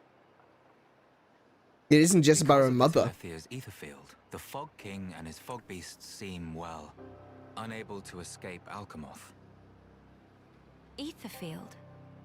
Yeah. It's the means by which Telethia eliminate any excess ether that they absorb. Now, the Fog King and his beasts happen to give off an awful lot of ether. I see. So all Telethia in the vicinity flock there to feed on the ether, and as a result, keep the threat contained. Oh, this hurt noggin of Kino. It'd get worse if not shut up. But my ether, it worked against fog beasts, but not the Fog King. Or rather, it didn't even seem to make direct contact with him. Shulk, Melia, would you do me a favor and head to Tielin's lab, borrow his Telethia research notes for me? Borrow? Sure, we can do that for you. There's something I'd like to look up about the Telethia's ether field. Borrow or steal? On another note, we heard that you spoke out against the companions. I voiced an opinion, yes. I can understand their impatience. Their ancestral home was right there. However, I couldn't abide watching them throw away more lives for nothing. Nothing. Sounds quite stark. At first, there were hundreds of us living here. Oh, But now, well, you've seen for yourselves. barely a few All because of dozen. The Fog King. Yeah. So I think you can see why I said what I said. Yeah, If we okay, have no, I'm distinct, kind of on we have Radzam's won side. nothing.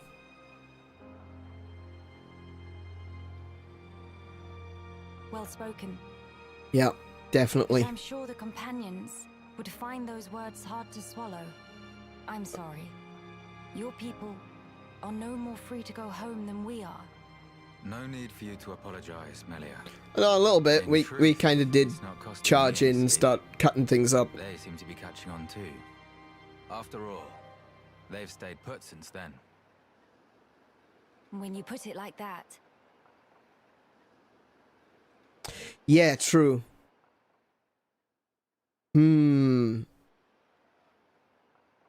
Yeah, they did listen. the people of Grandel, they're living under considerable strain, not knowing what became of their homes, and with no means of return. But that's also true of Maxis. His people lost their homes too. Yes, but they're feeling desperate, and it's making them unreasonable. It too sad. We were like that too once, weren't we? Yes, we were. That true? But we learned, eventually. All because we wanted to protect the world. And we made that dream a reality. We brought down Zanza. Overcoming our prejudice gave us strength in unity, because we shared a goal. Radzam's folk, the companions, and us as well. We all share the same goal.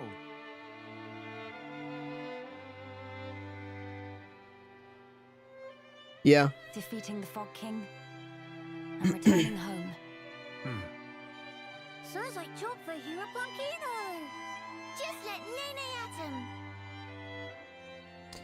See, again, Thank you, everyone. Mama, what that thing? what thing? What now? Oh no. Oh, what? That looks like a giant eye just staring at us from Alcamoth. Oh, good lord. It's just like, it's just peeking It's out like from the one behind we saw in Alcamoth. but much, much larger. You're right.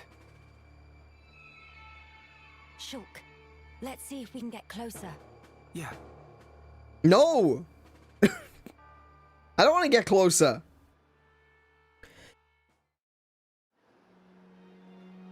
See, this is the thing, and I think this is kind of an important distinction as well.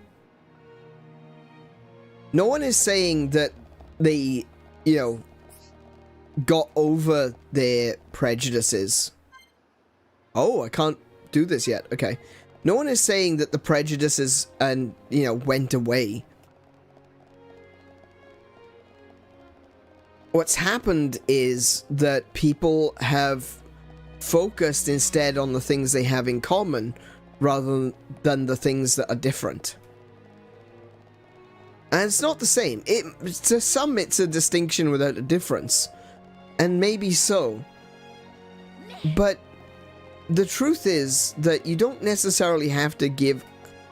I'm not saying that you shouldn't try to overcome prejudices that you have and get past them. But it doesn't mean you have to like everyone. You just have to work together. You just need to find that thing that is more important than the prejudice. All right. Huh? You want something from me? Your faces kind of have that look. Right, I see. Sounds rough. And you came from the Companion's Cape. Then, I've got a question for you. On your way to Grand Dell, did you come across any hard-looking rock? Or rare materials, or anything like that? I saw some ether deposits.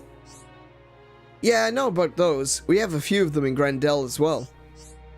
Oh well, still, thanks for telling me about that. I've got something to talk to you about as well, if that's okay. Could you go into more detail? Right, so I'm currently making tools for those fixing and expanding the ramparts, and I'd like to make them stronger. That's why I've been asking after better materials. Well, actually, I've got an idea, but I'll need a catalyst to make it work. I'm not tough enough to track it down by myself, but since you knew all kinds of other materials, I figured you would know. Say, now that I think about it, couldn't I just ask you lot to get it and bring it to me? That'd be way easier. The catalyst I want to use is found near the Barrow Ruins Cave. Barrow? Barrow? Barrow? Barrow? I think it's Barrow. It's found near the Barrow Ruins Cave. It's a stone people called the Cerulean Shard.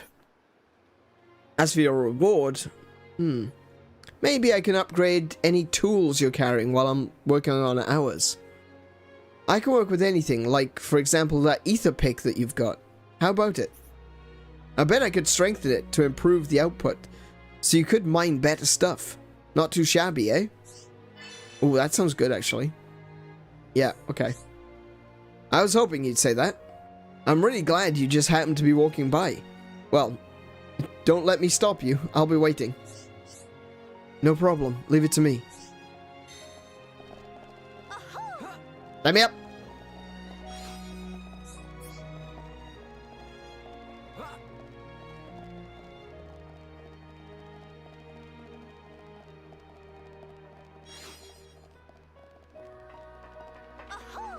And okay, sorry, getting back to what I was saying just now about the, you know, prejudices and not liking one another and all that sort of stuff.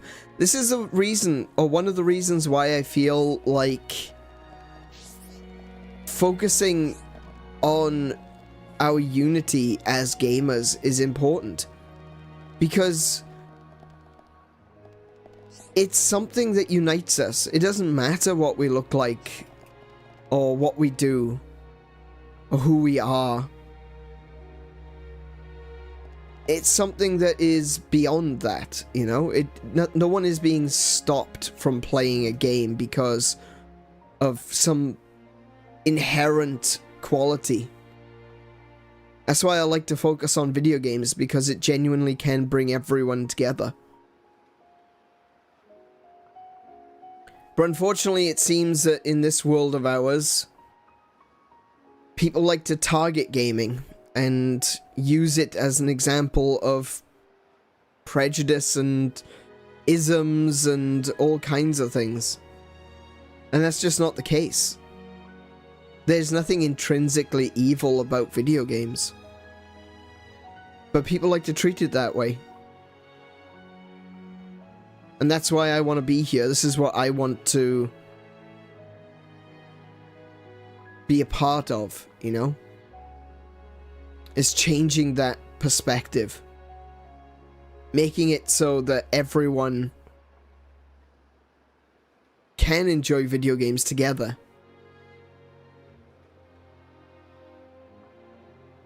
Yes? What have we got? Oh, this is rubbish. This is all rubbish.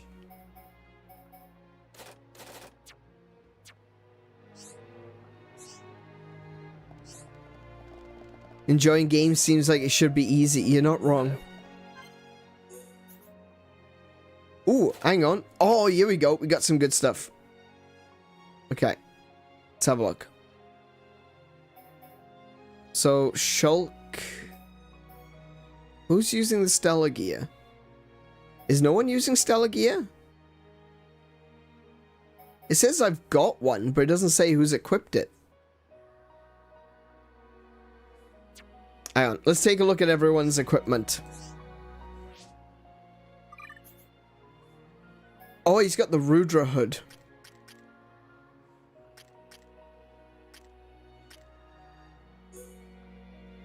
Oh, I do have...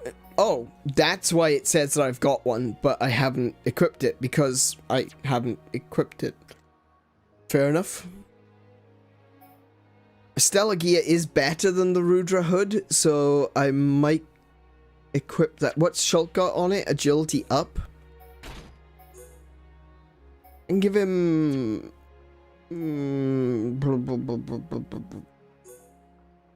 I put revival HP here? I can.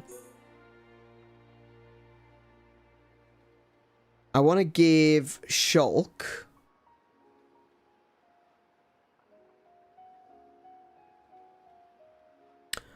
I want to give Shulk the...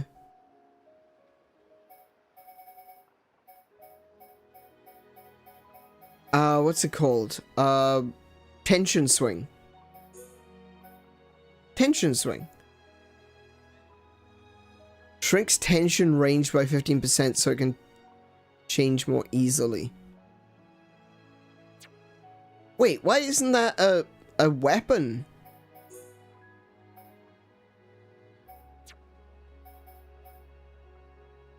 I would have thought that would have been a weapon skill. Tension Swing. Pretty sure it was a weapon skill in the main game.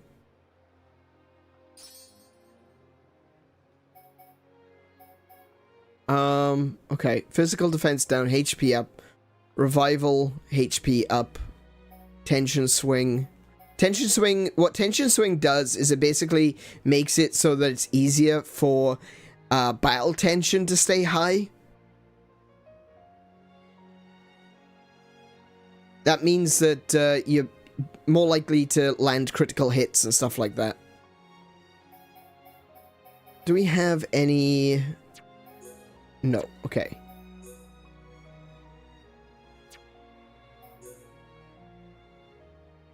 Who's got stellar armor? Oh, Melia's got stellar armor. Oh.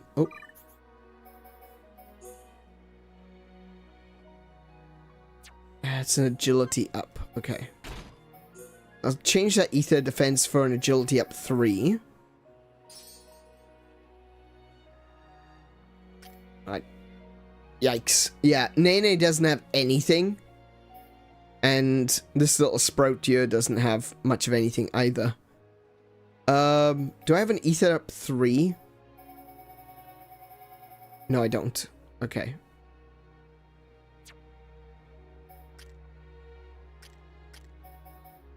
What I definitely want from Nene is a topple plus. So there's the 3 states in combat that you want to aim for is break, topple, and daze.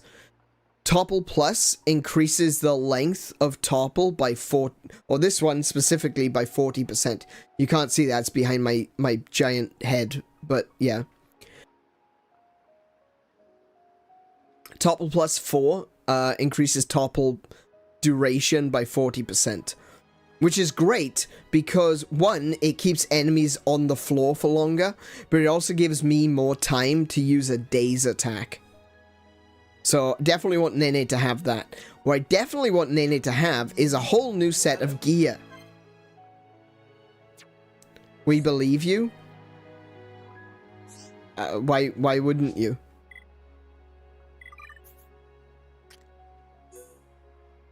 Whoa.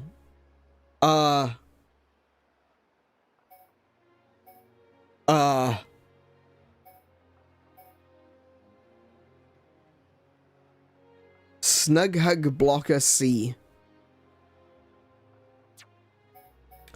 Let's go with that.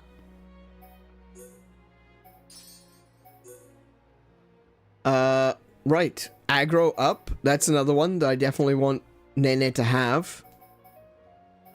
Daze plus? No. Does she have a... She does have a Daze attack.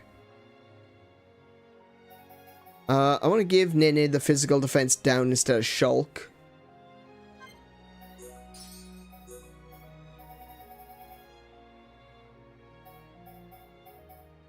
And agility up. Agility up? No. I want something else that's specifically...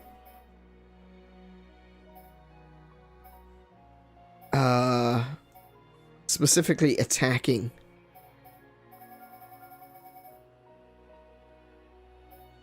Poison plus? Increases poison damage. Well, I'm not actually inflicting poison damage, so that's not going to be useful.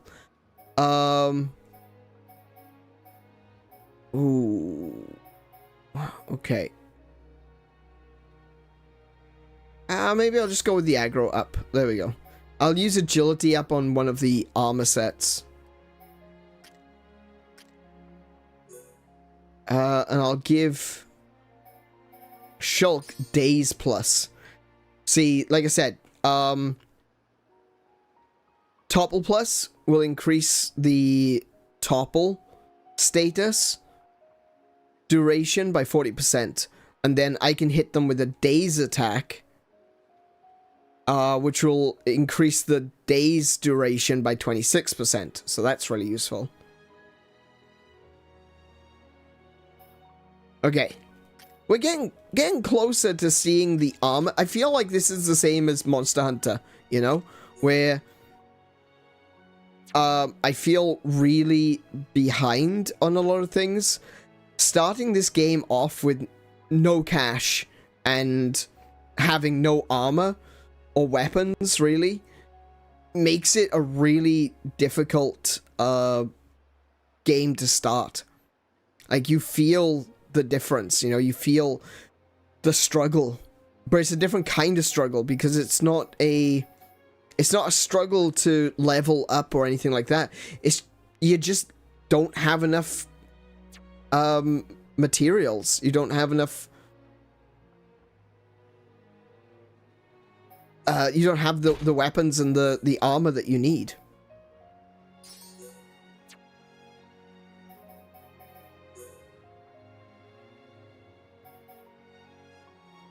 Wait, did I buy a beanstalk hair tie? I must have.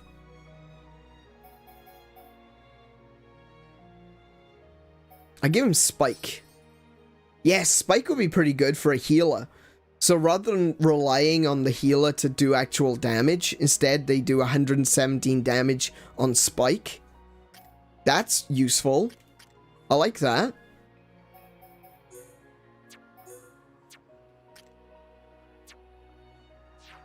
Okay.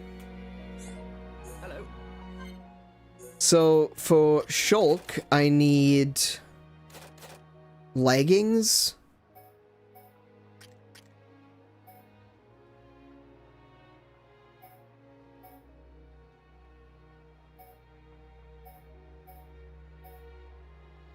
That ether defense is pretty cool.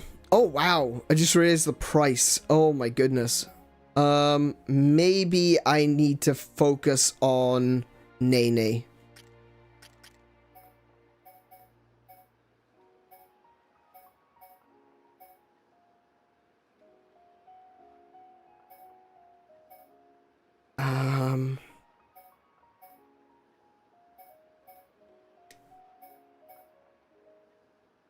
That just looks like it's expensive, but it's just straight up better than the other one. It's also a heavy type armor, so it's harder to do penetrating damage. I'm only going to be able to afford like one thing though. So I'll just get the beguiling plate and we'll stick with that. For that immediately.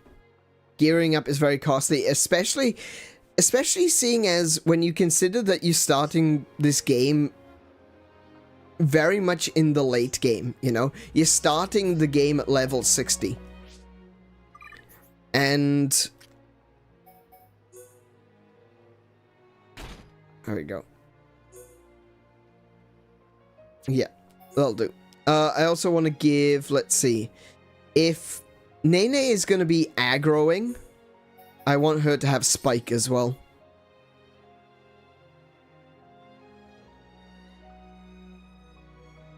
Maybe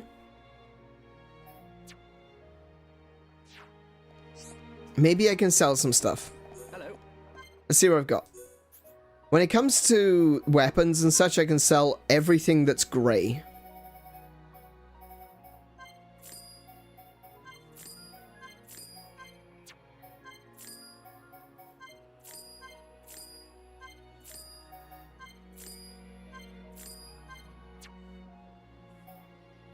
Oh, that one's got a lock on it. Why does that one have a lock on it?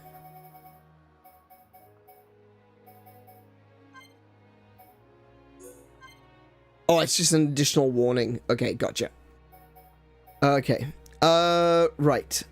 Now...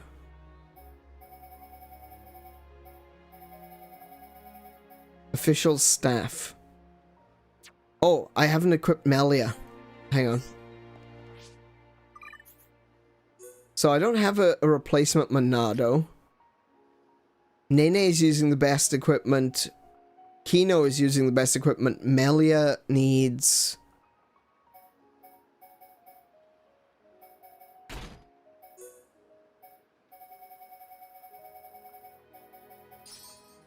okay. So I can sell everything that isn't currently equipped.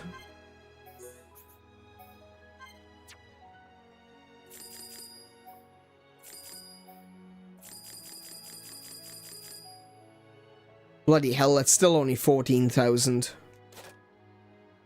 Okay. Oh, look at the price. The sale price is pathetic.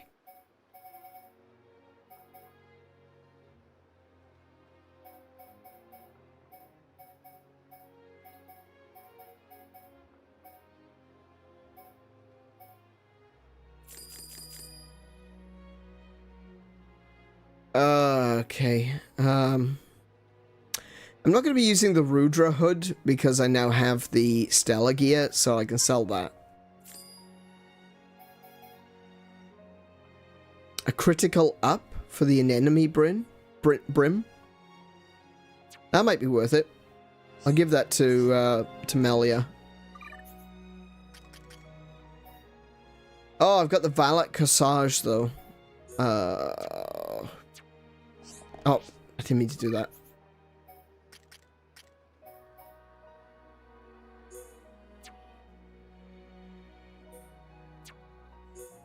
No, what's the... oh, that button. There we go.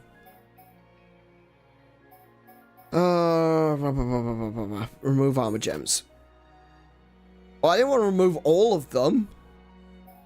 Okay. That's better than the Valet Corsage by a huge margin, so yeah, probably better to keep that princess dress. That's another one with the critical up. Hey Tim, welcome to the stream. How are you doing today?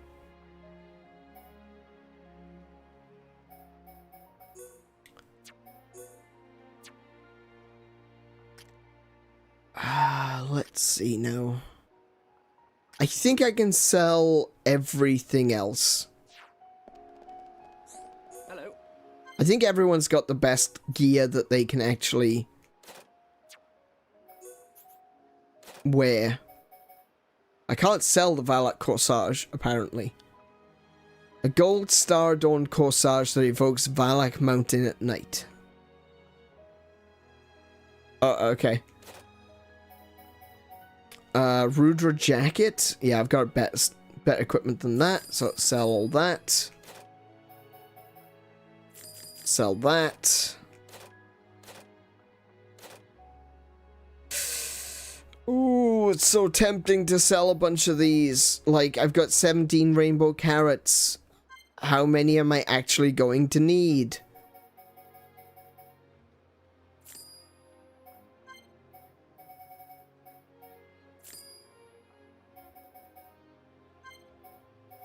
Right, I've only got 12 of those. I'll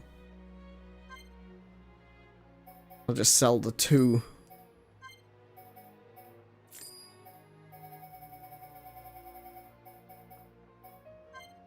A high leaf. Now we all know what that's called.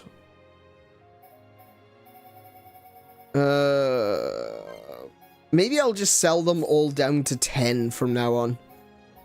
So if I ever get more than 10 of these, I'll just sell them down to 10 so that I've got 10 on me. Ooh, hello.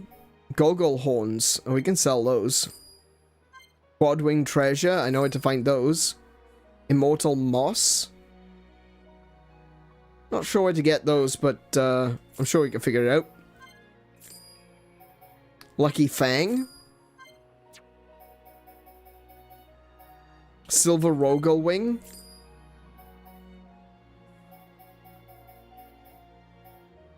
I think we can afford to get Nene another piece of armor.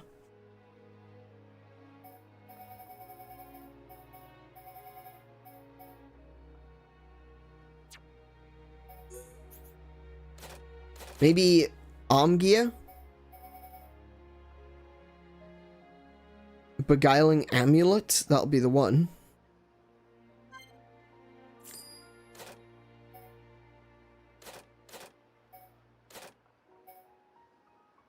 But that's about it.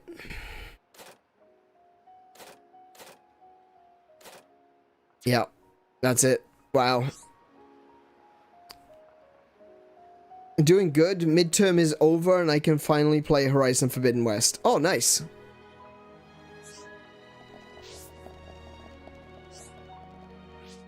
Right. Let's fix up Nene, because Nene is really in dire need of some armor. Because she's supposed to be the tank. She's the tank and she's got no armor.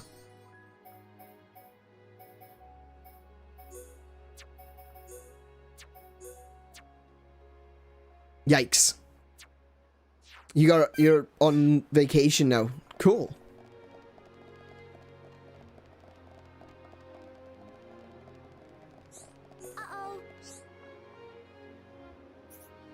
I don't really know how to talk to grown-ups. Sorry. It's easier talking to kids, though. A little bit. Oh! Oh! I get it.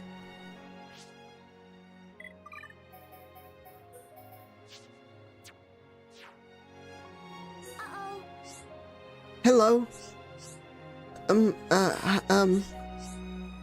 Oh, friend is shy too?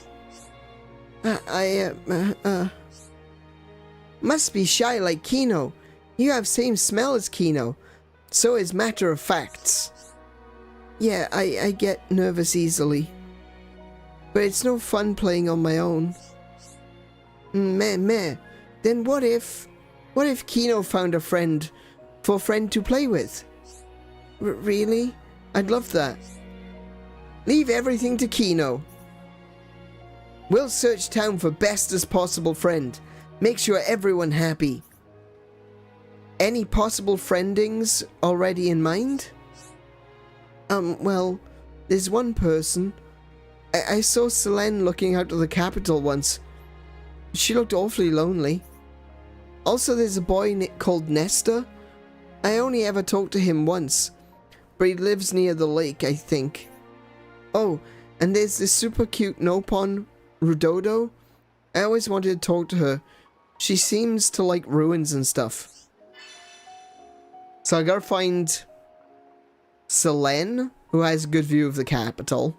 Nesta, who's around Tranquil Tarn. I don't think I've been there. And Rudodo, who is at the Grandel ruins. Okay. And I get Redwood hair tie and Redwood vest. Okay. Understandings. Kino will have done in time of record.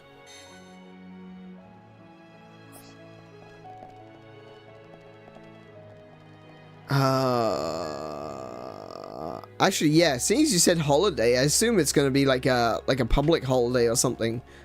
What's actually happening? Oh, Easter! Is it Easter? It's Easter now, isn't it?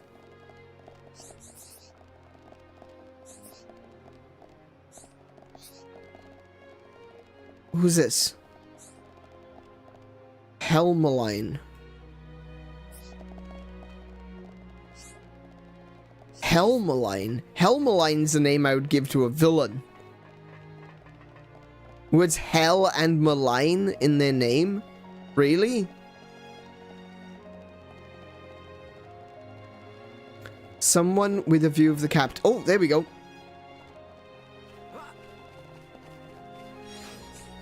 Selene, there we go. Hey you, please go become friend of Angela. Should be much more fun with more than alone. You want me to be friends with Angela? Yeah, right. I was getting bored of playing on my own anyway. I'll tell her to come play. So he found one. Just need to find the rest of the kiddos now. There's a Nopon girl out among the ruins. She's an Entia, that's right. Selene was an Entia. Yeah. Easter's coming, that's right. There you go, look, they're friends now. Gonna go get the others.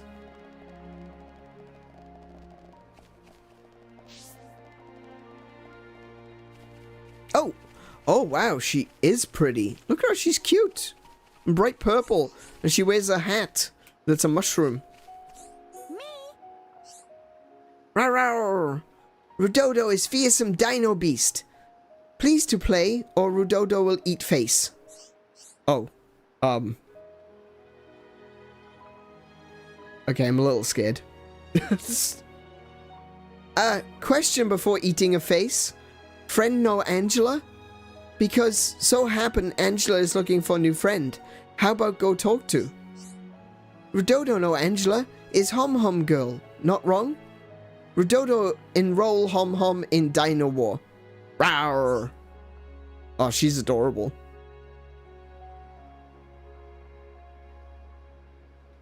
And who else have we got? Hang on. Selene, Rudodo, and the other one was in the Tranquil something. I don't even know what that is.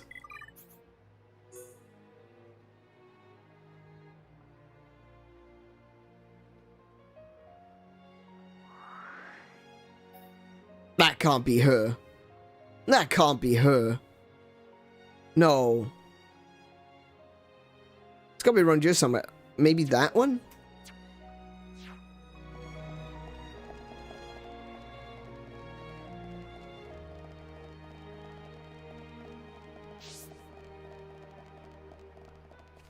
It's getting ridiculously hot out there. I imagine so, yeah. Because it's getting to winter on our end. Oh, we're getting, yeah, closer at least. We're currently in the wet season. Like, it's been raining for like 3 days straight. Which is fine for me. I like the rain.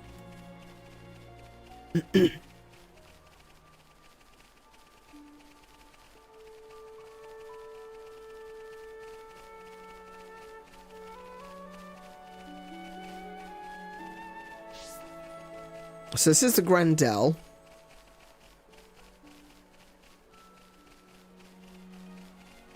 Oh, that's a big old lake.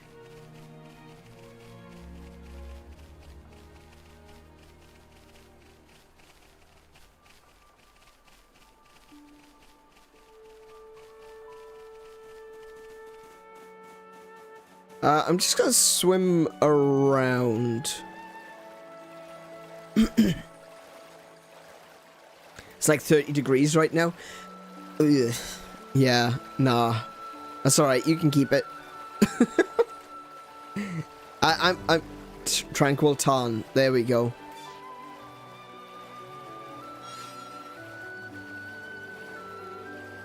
I can see a kiddo. I can see a kiddo on the beach.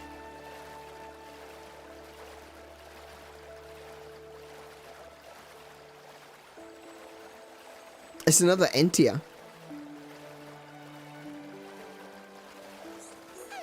Nesta. Good morrowings. Kino is in process of look for new friends for Angela. What friend think? Know who Angela is? Angela? Yeah, I know her. We only talked once, I think, but I've been wanting to hang out with her. There you go. Kino has solved the problem. Oh, hello. Hang on. We got a heart-to-heart here. Nope, can't do that one.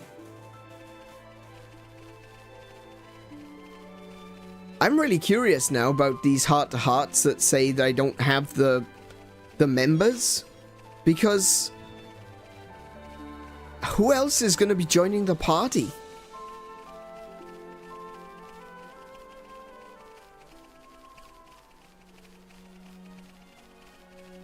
There's a water elemental deposit over there.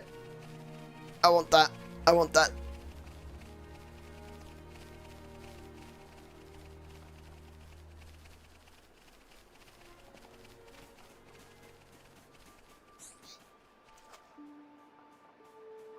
Oh, I think they're looking for crabs.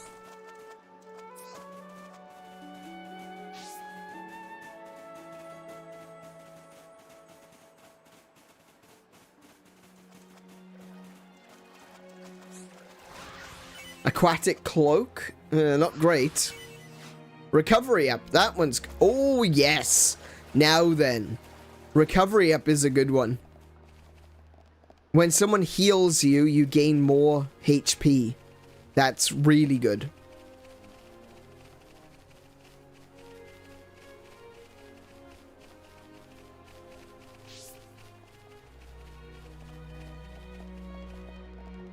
Crabs or... Oh, yeah, it could be shore clams as well. Hello. Okay, who's up for playing soldiers? Does everyone... Uh-oh. I finally have friends. Everyone says they're gonna play with me. I'm so happy. Thank you, Kino. Thank you so much. Aw, it nothing. What's piece of pollen cake for Kino? Just ask Kino for second helping of help anytime. Maybe I will. Here, have this.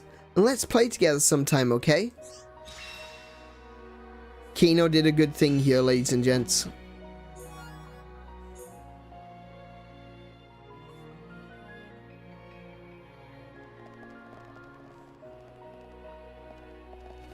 It's soldiers versus dino beasts. Oh no.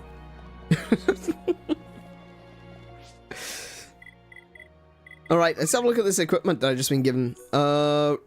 Muscle up. Okay. Yeah. Okay. No, wait, this is better.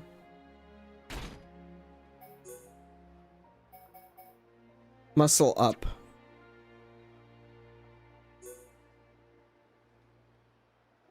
Yeah, the one I've got is better though. No offense, you couldn't give me like pants or shoes?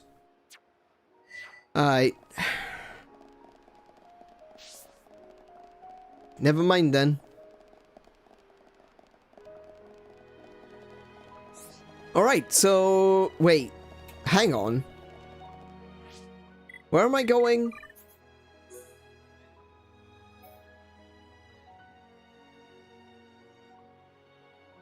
They want me to go back to sultan Island? That's fine, I can quick travel to that.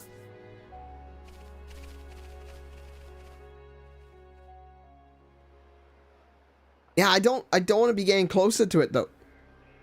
What is happening over there?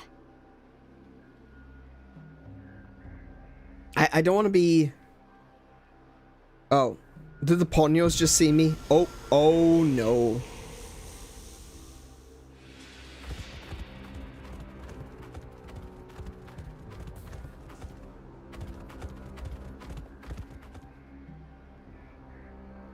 Miss Melly, look ahead. They're being controlled.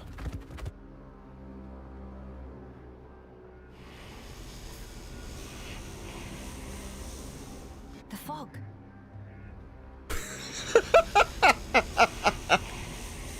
The fog?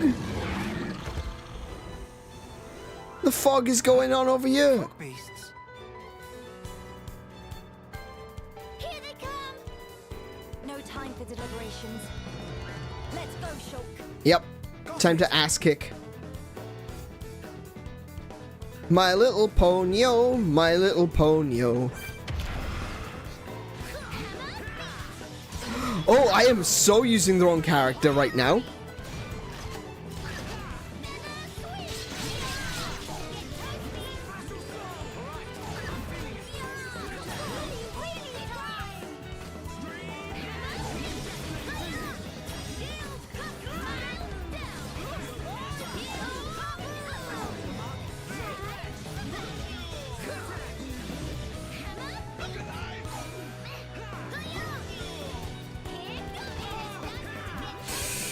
Ooh, keep me on covert.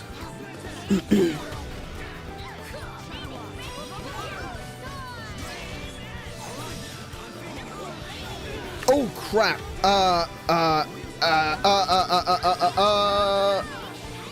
That's not fast enough. Oh my goodness. Ow. Wait, am I thought I was anchored there. Wake up.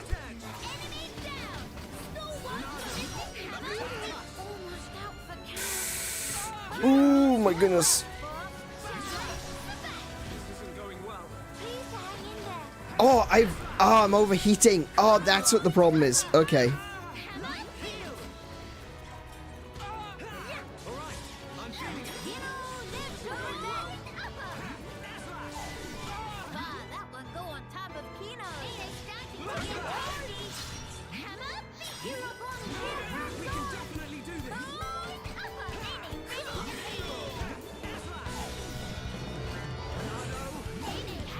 Yep, keeping it alive.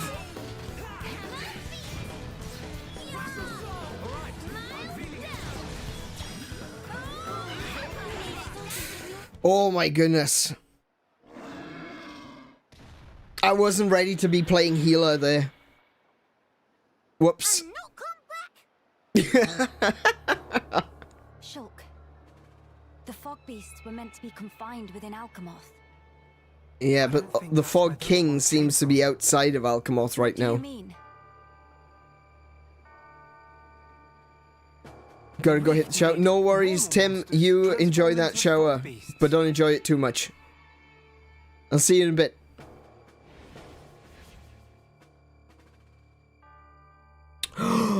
No, the Armu.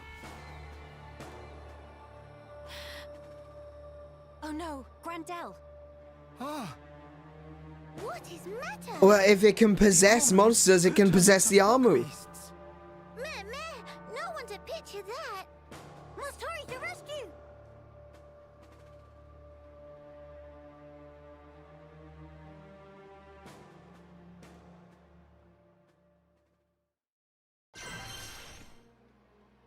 Oh, what did I get? Level up? Nice. Okay. Switching my party leader. I don't want to have to deal with that again. That's terrifying. That is genuinely terrifying. Right. Let's level up some arts while we can.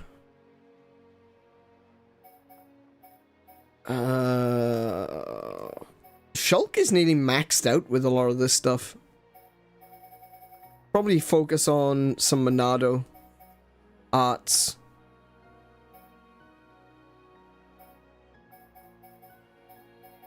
Purge could be useful.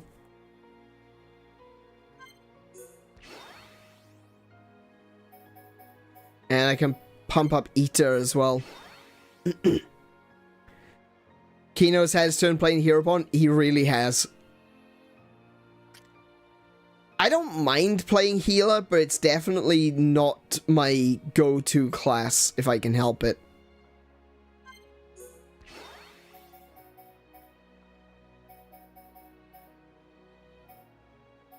I did have a healer.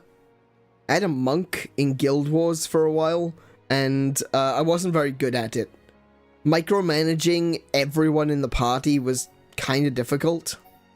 I wasn't expecting it to be as hard as it was.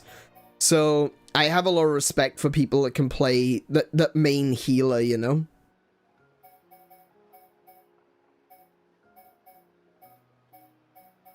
Okay, I could just go with Feather Swing. Level that up. And that's basically as good as I can get right now. Oh, I have arts coins. And I'm supposed to be able to use the arts coins to buy books.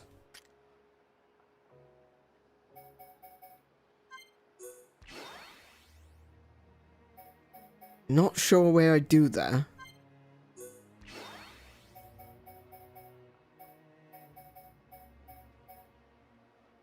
Oh, yeah, I'm not sure where I do that.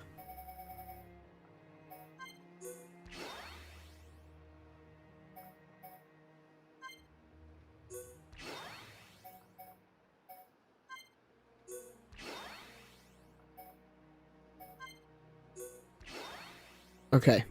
The goal right now is to get back to Grendel. So I can fast travel back over there.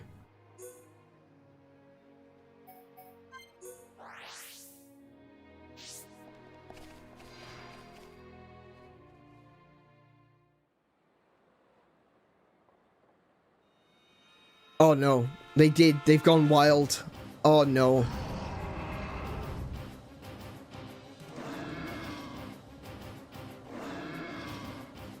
Your instinct was right, Melia. Yes, although the rift's influence is spreading far too quickly. We don't even know what it is yet. Ransom, are you fine? Miss Melia, these armors, it was so sudden. You can explain later. Let us do the fighting here.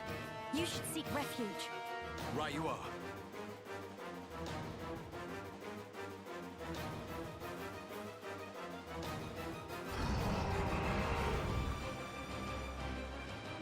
I really do like the design of the Machina. They all look really cool. It looks like machinery, but it looks like organic machinery, you know? It looks like it's alive. It looks like it's organic, but it's still metal. Whoa! What was that?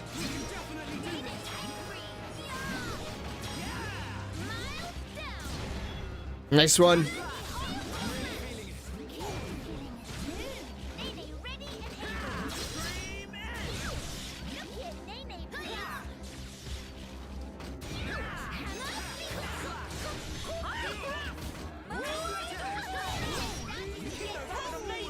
There we go.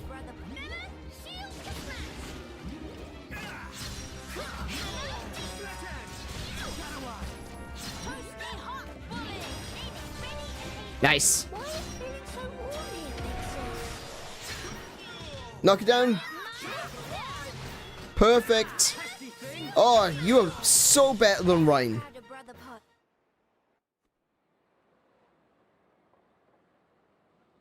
Thank you for that. Was everyone all right? Yeah. No major injuries to speak of. All thanks to you, of course. Kino accepts a year's supply of sweet wasabi as reward. Yeah, me too. European never has compensation. Where it say that? Shulk. I mean, if was it you're the offering a rift's expanding reward, influence I will that's accept responsible wasabi. for our Armu's transformation? Looks like it. We saw it happen before, too. Regular monsters turned into fog beasts, just like that. That suggests more fog beasts will appear if the rift continues to spread its vileness. Something like that, yeah. With the size it was before, the rift's effect was limited to the area within the capital. But now it's getting wider. One moment. In that case, if the rift keeps growing larger, All monsters everywhere could be changed by the fog. we must find a way to fight back. We'll need those research notes for that. Let's head for the lab. Right.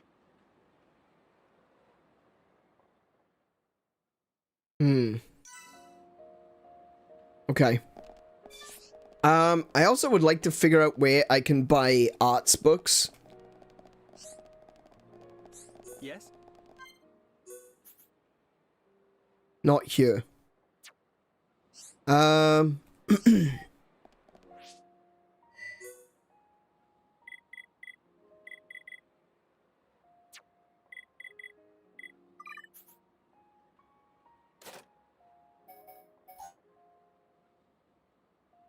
Advanced Arts Manual. Okay. I'm gonna assume it's gonna be over at...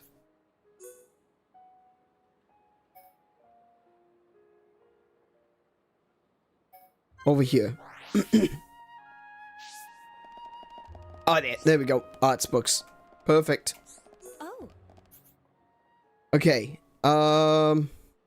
They all cost 1 arts coin, and I have 4 coins. So, I need to do this.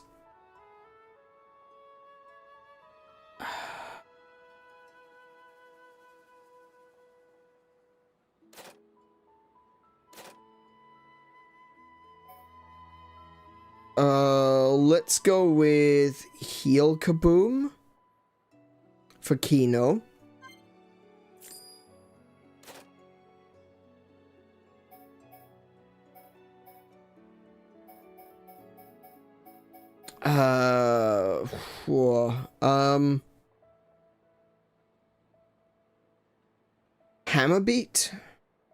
Hammerbeat. Feather Swing? No, Feather Swing. Feather Swing for Nene. Maybe Mild Down as well. Get 2 for Nene. Let's see what I can get with Shulk. I could do Backslash and Light Heal. Or possibly Shadow Eye.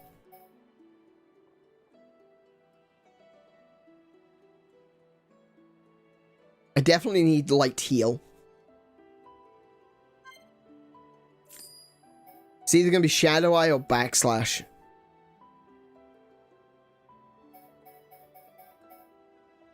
I think Shadow Eye... Honestly, I think the support moves are probably better. Because... like, Backslash is doing a decent amount of damage at the moment. But my Shadow Eye seems to be the one that keeps failing me. So I'll get that. Alright, and now my arts have improved.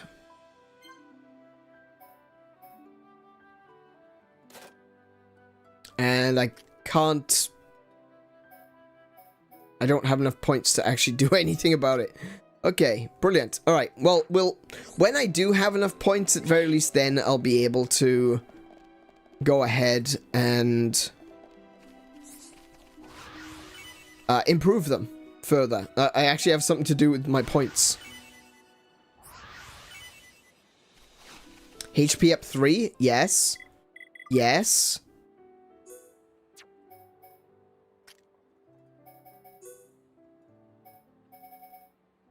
There we go. Nice. 7,282 points of HP. Perfect. Yeah, she's really tanking now.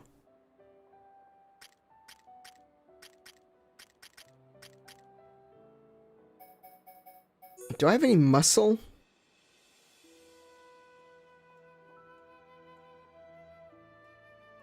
Damage heal? What's this one? Oh, when attacked. Okay, no, that's not the one I'm looking for. Recovery up. Additional 11%. Do I have something better than recovery up 2? It doesn't look like it. Okay.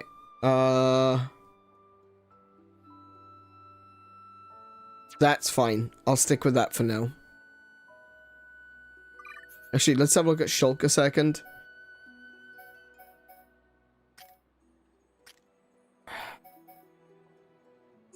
Probably don't need the ether defense, honestly. Who's got the spikes? Oh, it's the no-pawns both have the spikes. Let's have a look at...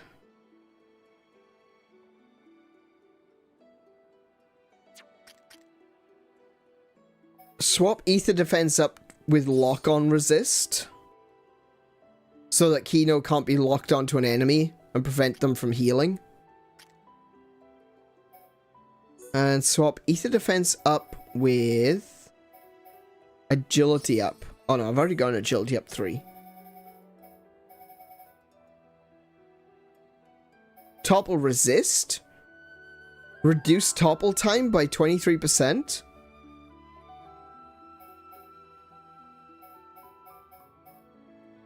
Oh, recovery up. There we go.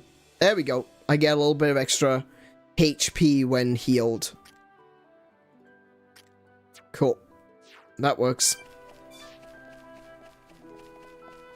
Ryan, I'm suddenly offended, and I'm not sure why.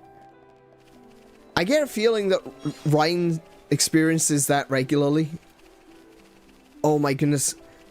Look, they've actually managed to follow through with that element of the gameplay that I missed at the end of Xenoblade Chronicles. You know that sense where you're always watching, or you're always being watched because Mechonis was staring at you from out there?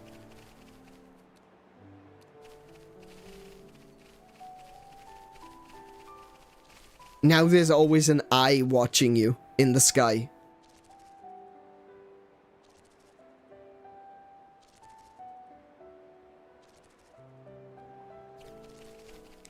The looming threat is a design choice that I absolutely love in games. Looking for hobbits. It does kind of look like Sauron. I will give it to you.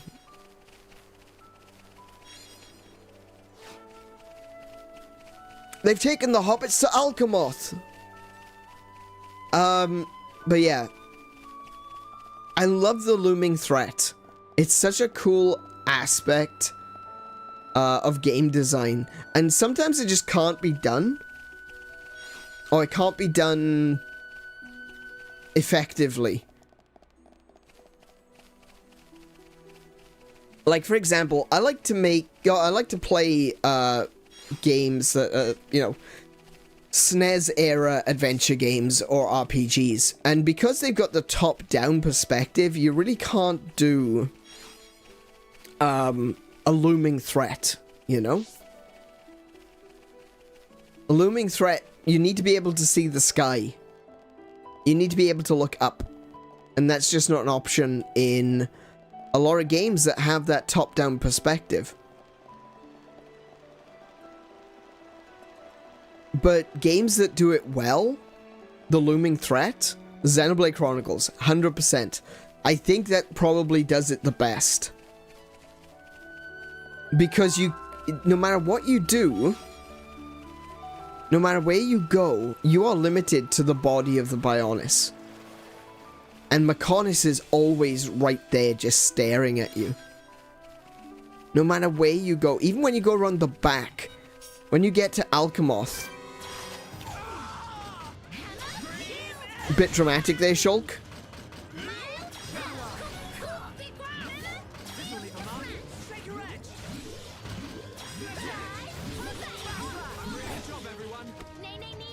Yeah, so no matter where you go, even when you're on the back of the Mechonis, when you're on the back of the Bionis, when you are at Alcamoth, you can still see the Mechonis in the distance. Oh, hi. Mithril. Interesting name you've got there. Greetings. Oh there. Are you not the fellows who were on board that vessel? Ever since that blasted thing came down, the fish just haven't been biting. I suspect it's upset the monsters too. They've been getting very tetchy lately. We can hardly sit back and wait for the fish to come to us, can we? Poor 𝗏𝗻 is practically wasting away thanks to this fine mess. At least in Grandel we had the luxury of having a lake nearby. What I'm trying to say is your arrival has made our lives miserable, and I'd like you to take some responsibility. It's the Paggles? It's the Paggles that are the problem. Be a sport and hunt down a few of them for me. 3, let's say. That should at least give me a bit of breathing room to fish. 3 clamoring Paggles. Well then, get to it. No problem. Leave it to me. Trust in 𝗏𝗄𝗁𝗵 and day will be saved. Thank you, Kino. I'm glad we can depend on you. Just tell me it was like that when I got you. Yeah, look. I'll be honest. It was like that when we crashed you. I mean, Were you a flamey? Paggle. The Paggles are the crabs? Okay, I'll fight the crabs. They're level 70. Oh.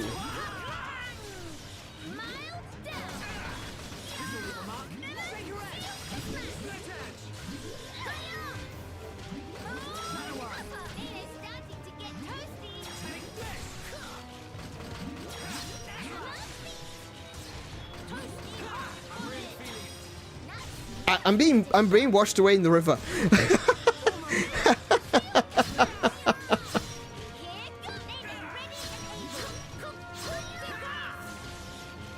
Did we just knock it out of its shell?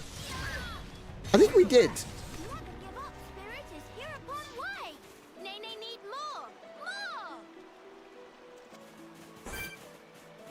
That's a cruise Paggle, acid Oopa, noble Brog, light Skeeter.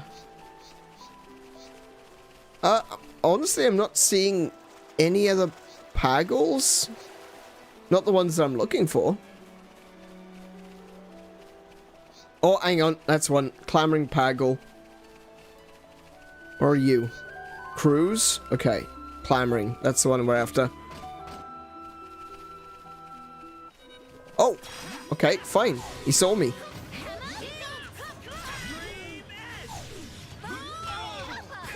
Oh, why? How? Wait. How are you resisting? The other one didn't resist.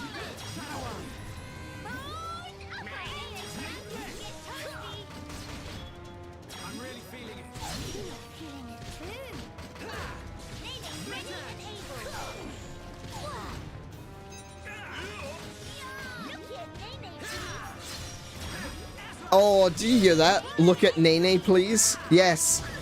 I don't have to convince them anymore. 𝗏𝗏 will do it for me.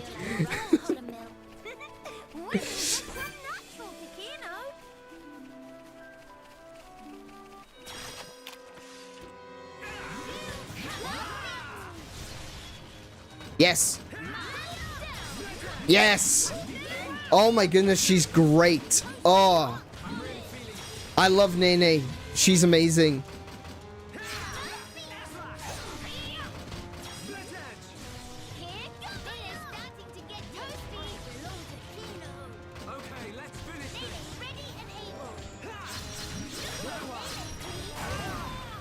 Oh! Oh, he got me. And the pawns.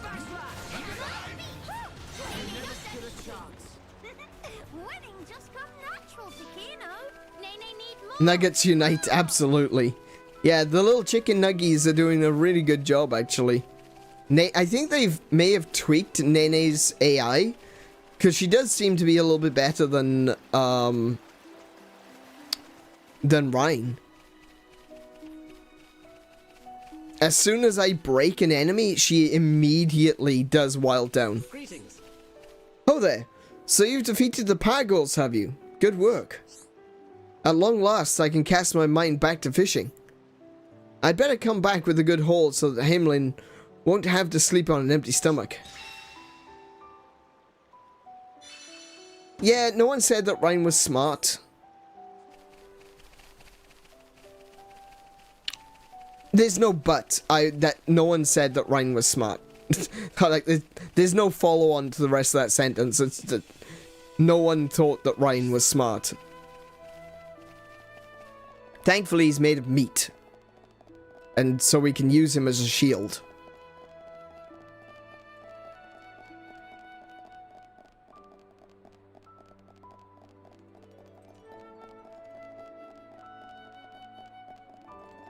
But yeah, I was saying, hang on. What was I saying before I was rudely interrupted by someone that wanted me to hunt crabs? Oh yeah, looming threat as a game design choice. Xenoblade Chronicles probably does it the best that I've ever seen. Another good one is Final Fantasy VII. In the third disc, the entirety of disc 3, you've got the meteor looming overhead. It's not... See, the thing is, you can turn your camera around and not see it. I guess the same is true of Meconis. But with Meconis, because of the way that they set up your shots, your camera angles, when you come into certain zones and things, you immediately see... Why is that one glowing? Oh, it's a fog beast.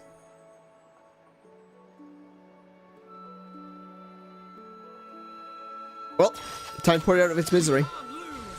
They meet their match with Kino. How a dead upon surge through Nene. Fog Beast Surge. Fog Beasts are more powerful than their regular monster equivalents. In addition to that, they also spread a riot surge in the set radius around themselves, drawing in nearby monsters. I may have made a mistake here.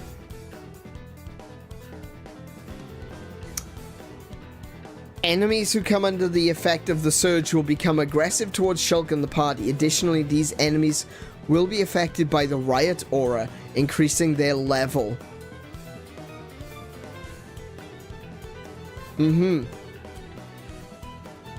Gotcha. I may have made a mistake here. I have made a mistake here. Holy crap.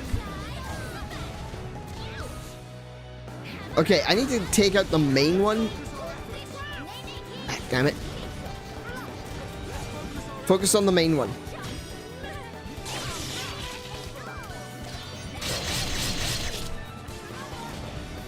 What? Where did you come from? Why?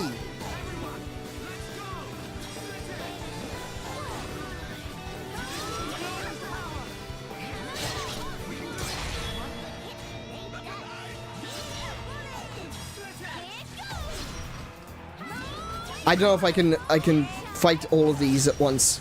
Oh, there goes Nene.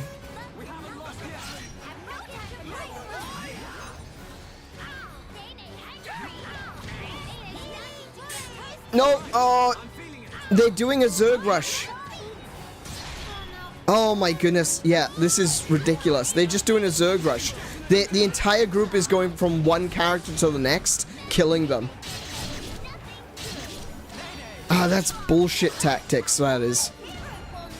And now I'm dead. Yeah, they just go... The entire group is going from one team member to the next, killing them. That's so lame. Look at him.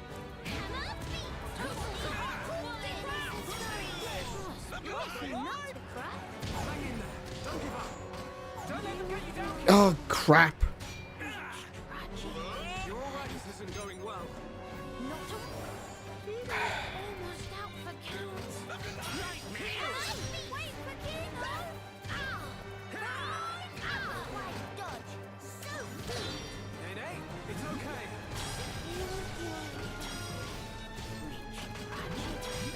Oh, there goes Kino again. Oh my goodness, this is ridiculous. Now it's time to turn heel. And the one that I'm targeting keeps running away from me as well. That's really frustrating. Oh!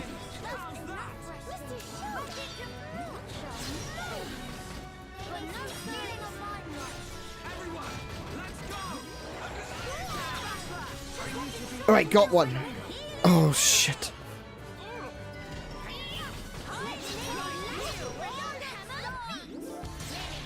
Okay.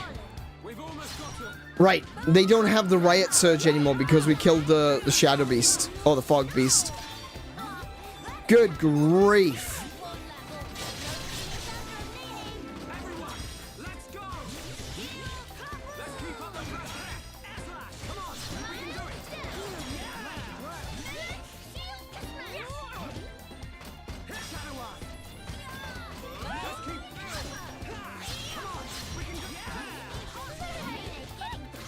There we go. Oh my goodness. Now where's that flying bastard? Oh, he just buggered off. Alright, fair enough. Holy crap.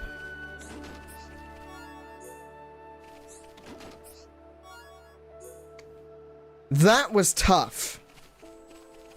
I really wasn't expecting it to go like that.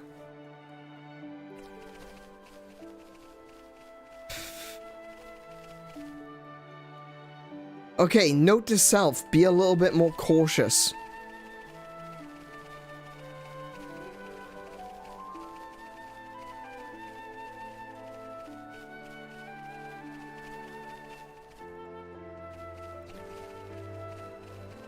What's that?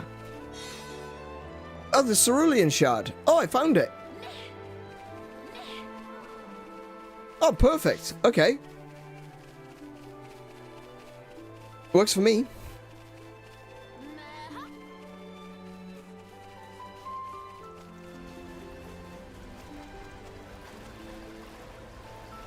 Meh.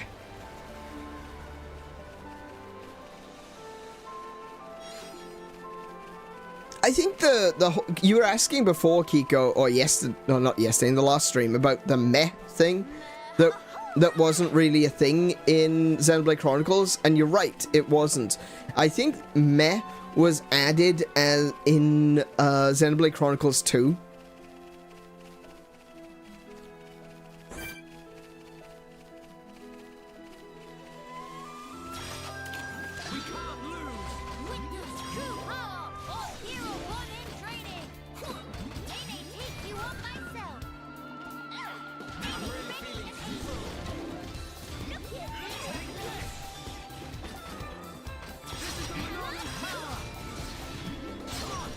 Nice. Oh! I'm gonna assume that these goggles have the ability to call in another, you know, to summon another monster. Because this is kind of bonkers, the way they just, like, summon another one. It's gotta be one of their abilities. Rather than it just so happened to turn up. Because I didn't see another one. Except for that one.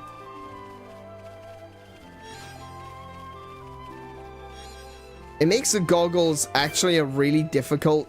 or not so much difficult, but you need to be very cautious about fighting the goggles.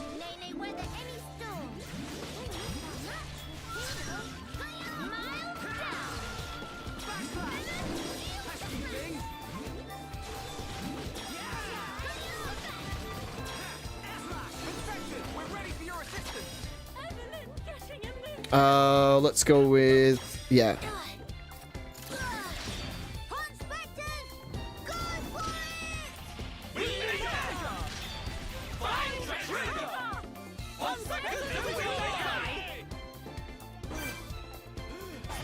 Nice.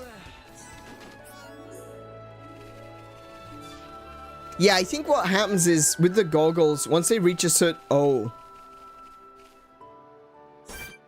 once they reach a certain level, sorry, once they reach a certain HP, you know, once they've lost down to like half, they summon another goggle in.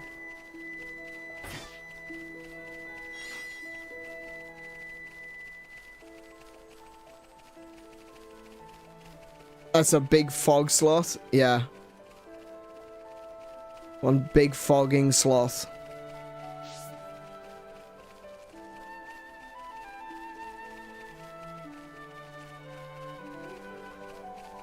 We're gonna avoid that. We're not gonna fight that, especially since we know that goggles can summon other goggles. We're gonna avoid it because that doesn't seem safe.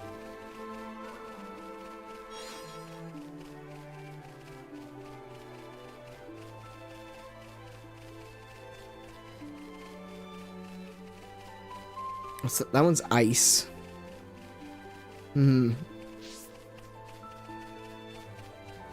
I just realized I probably could have fast traveled you.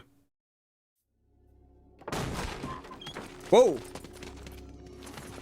Villain! What do you want? Oh, here he comes. Stand in the way of a new age dawning. Oh no. Sis, I'm scared. It's all right. I'll protect you. And I'll work, I swear. Behold, the widening rift in the sky. It's proof definite the world abhors you. Spare me your ravings. Oh, now, hold on a second. He might not be wrong.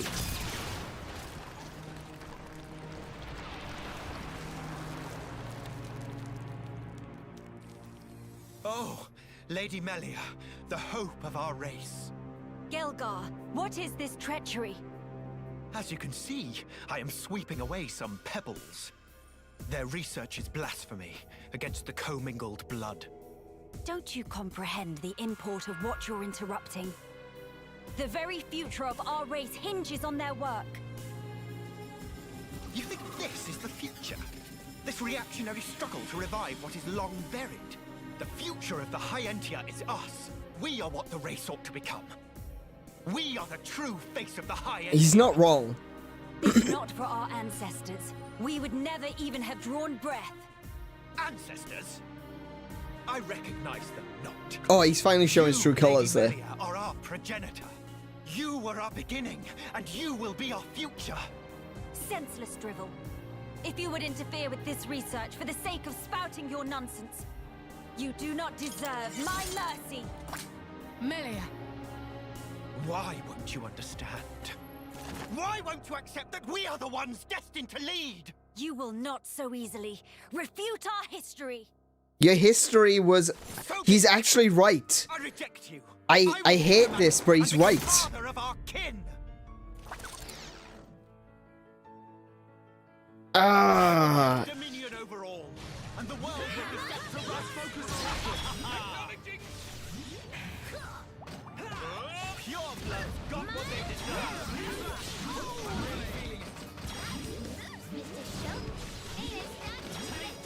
Know your place, whelps. You think you know my mind? You know nothing.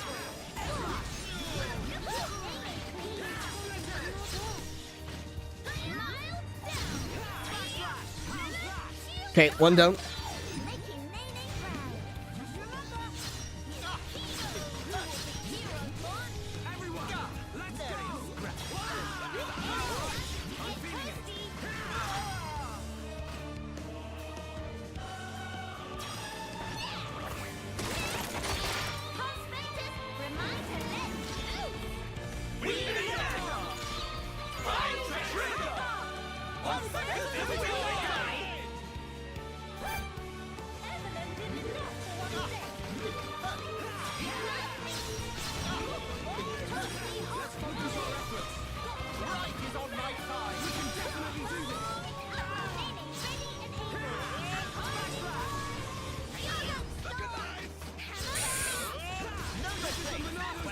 Basta.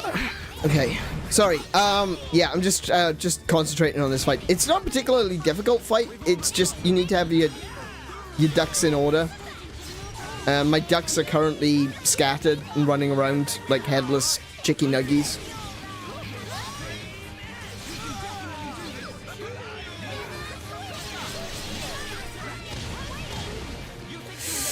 Damn it! Please wake up.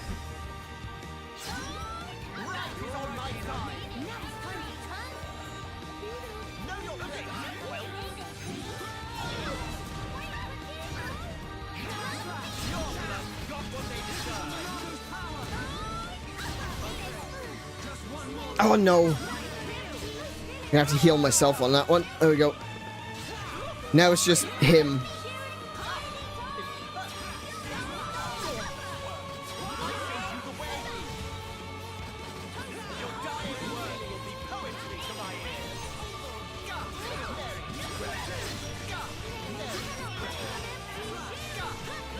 Oh my goodness! Nene, stop dying! Please!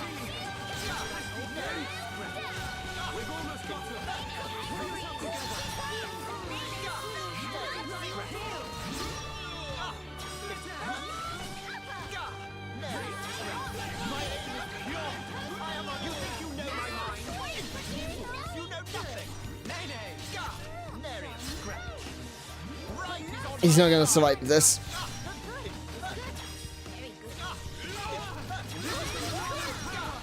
Get monadoed. Mayonnaise.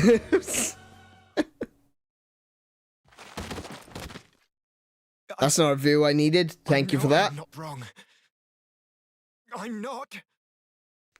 He's not wrong. His methods are wrong. Spare you. Just be gone from my sight.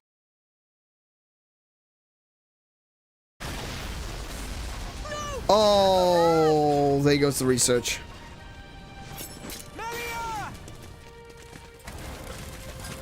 Oh, she's using water magic. Oh, crap. Better safe than sorry. The pure blood meets its end today.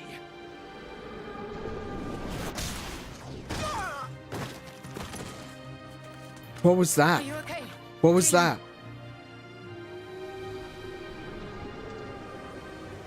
No way. Telethia, here! Damn! Is it protecting him?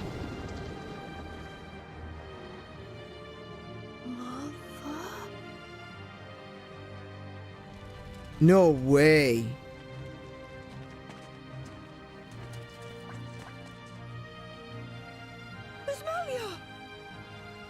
She's okay.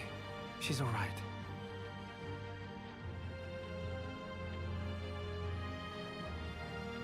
I'm sorry. I couldn't save the future.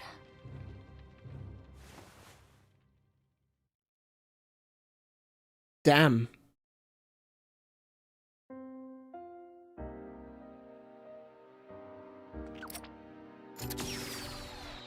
Oh, right.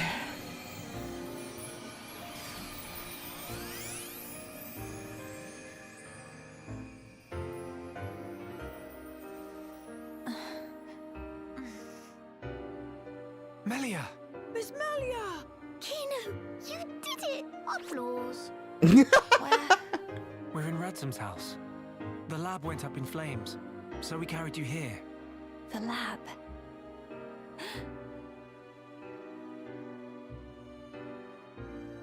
I'm sorry, Teelan.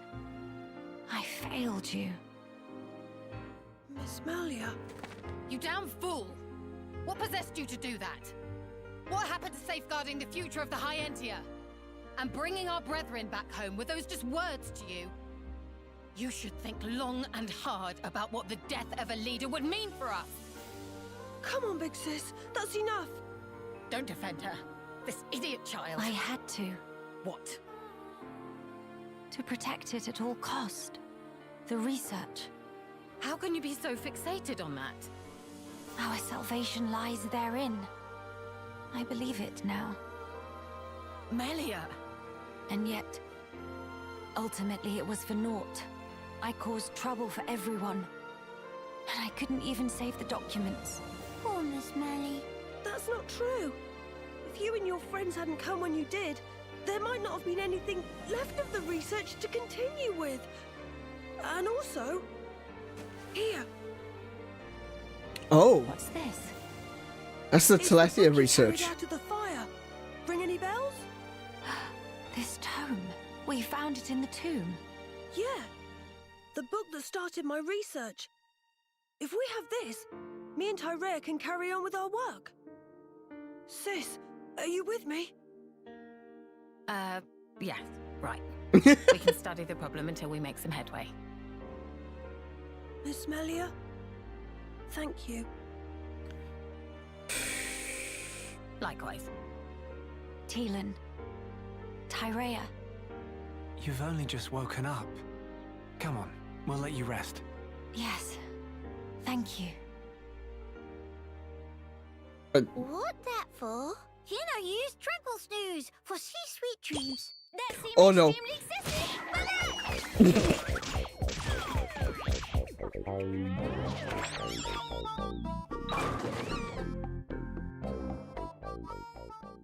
I was wondering why he was pointing that thing at Melia. This might just be what we need to defeat the Fog King. Yeah.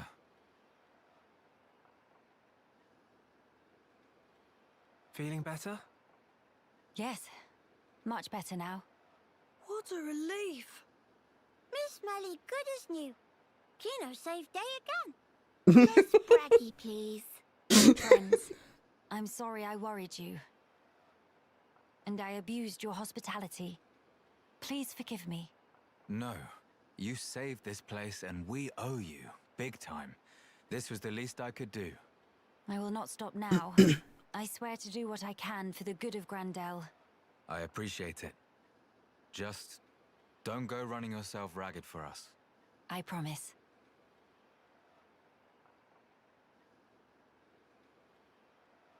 We seem to be missing Tyrea. Oh, if you're looking for her, she figured the fog beasts might strike again, so she went out on patrol. The likes of us aren't exactly trained for battle, so really, any help is welcome. Yeah, she'd do a good job. Yeah, there we go. That's why she can do a good job.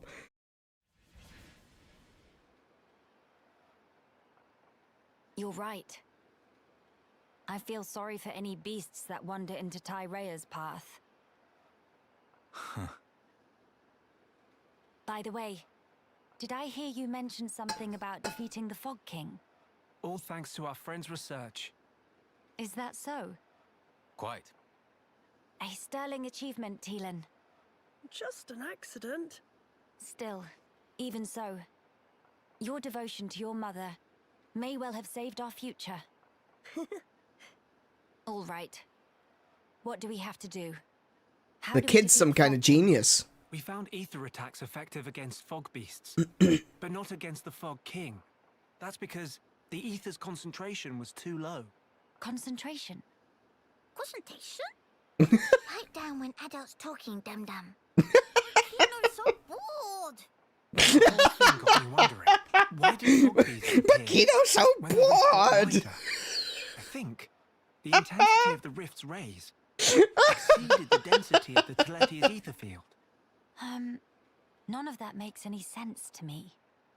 How is the density connected to the Fog King? If we could put up an ether field denser than the Telethia's, the Fog King will become vulnerable. How does one put up an ether field? Secondly, Bloody good where does question. one obtain such highly concentrated ether? Second For the bloody good field, question. I think this guy will do the job, with a little tinkering. The Monado? Oh, In yeah, that of case, course. It's just a matter of gathering up enough Even though high it is a purity fake ether Monado. crystals, except Except what? Those kinds of ether crystals are extremely rare. I'm not sure where I'd even start looking. There might be none at all around here. Oh, cheer up. all of you. It is not a foregone conclusion. And in any scenario, if we cannot defeat the Fog King without them, we will have to keep looking until we find them. True enough. Good. Then let us start by asking around. Hey! Okay. Alrighty. Search for the High Ether. To defeat the Fog King, a high-density ether field will be necessary to obtain the High Ether crystal required. The team will need info from the townspeople. Ask Grandel militia members about High Ether crystals. Okay. Welcome back, Tim, by the way. Sorry, I wasn't ignoring you. Just wanted to make sure, like, kept up to speed with what was happening in that cutscene. So, there's a lot there, right? A lot just happened. And, do you know what? I hate to admit it, but I think,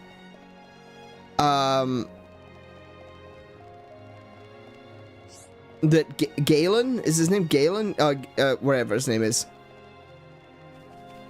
The evil guy. I think he might be right about something.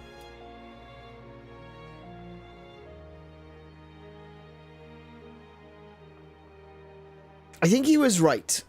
And, Gelgar. Sorry, that's the one. Gelgar. I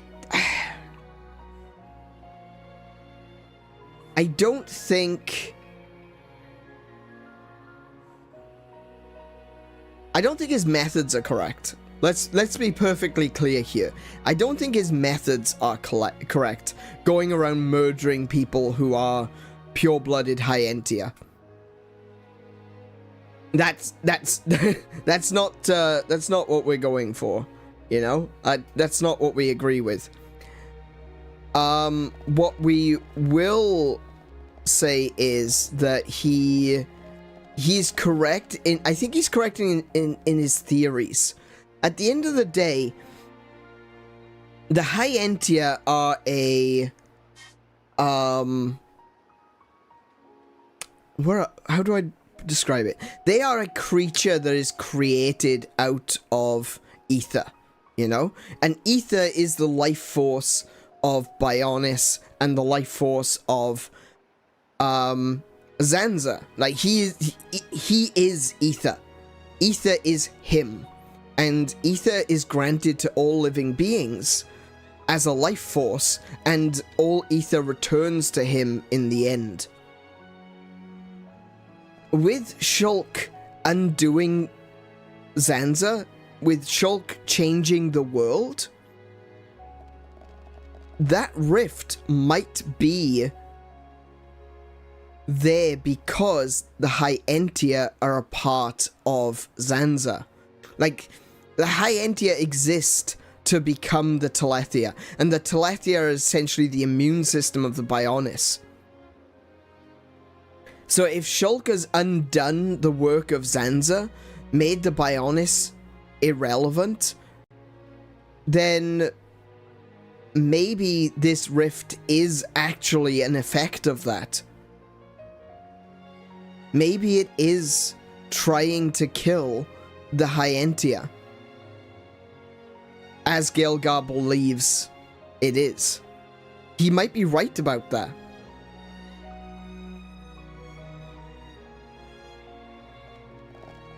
And he is definitely correct in that the future of the High-Entia is in crossbreeds.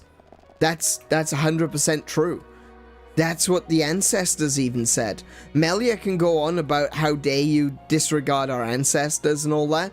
And Gelgar is definitely disregarding the ancestors because of their pure blood lineage. But the ancestors knew that the High-Entia were going to fail. He knew that the High-Entia would become the ancestor emperor. He was the one that put in place the rule that every emperor of the High-Entia had to take a human wife.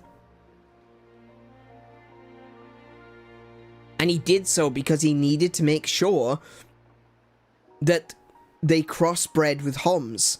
Otherwise, they would become Telethia. Even Melia herself isn't ready yet. According to the ancestor, to the computer in the tomb, he said that she was still 8% away from where they should be.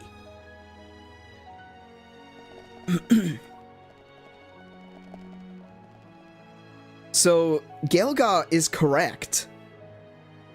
The time of the pureblood Hyentia is over. And they need to interbreed with Homs. That is what the kings of old wanted. That was important to prevent them from being taken over by Zanza. That was a part of the process.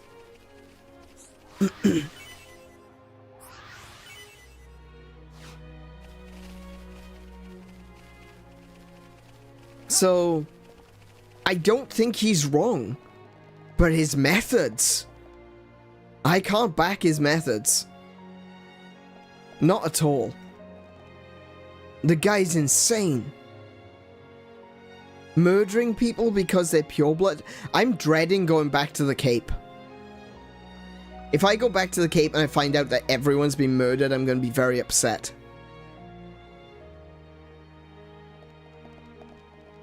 What's up?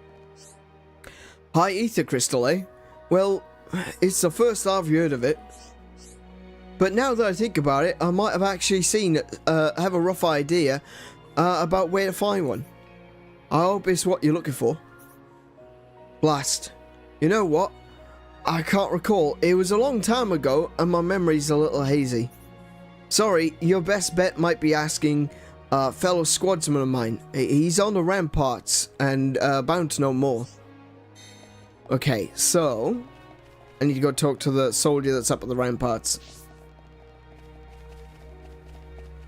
A lot of the Hyentia are warriors. Hopefully they'll defend themselves. Well, I would hope so, yeah. I believe that all of the Hyentia have some form of martial training. It did seem like that's the case. They, despite the fact that they are very enlightened and very scientifically and technologically advanced, they also seem to be very not militant. That's not the right word. I mean, it is. I mean, like, literally speaking, it is the correct word. But, not militant in the connotation of it. They're not itching for war, but they're always prepared for it, you know?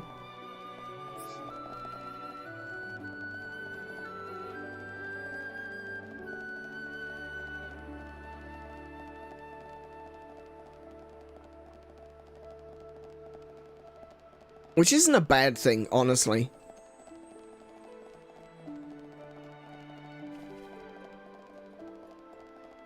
I don't... see, this is something I might get a little bit of pushback on. And, you know, everyone's welcome to their own opinions. That's fine. But I actually don't have a problem with short-term compulsory military service. You know, teaching discipline and teaching people how to fight in case they need it.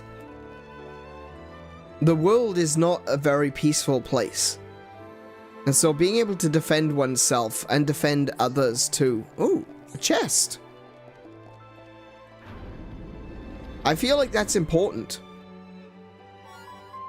HP up 4? Yes.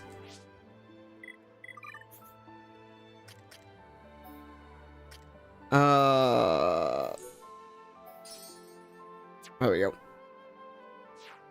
I don't have a problem with the idea of compulsory military service. I wouldn't necessarily go as far as to say compulsory military service means that you are, you know, you go to war, but a couple of years in military school might not be a bad thing. Just saying.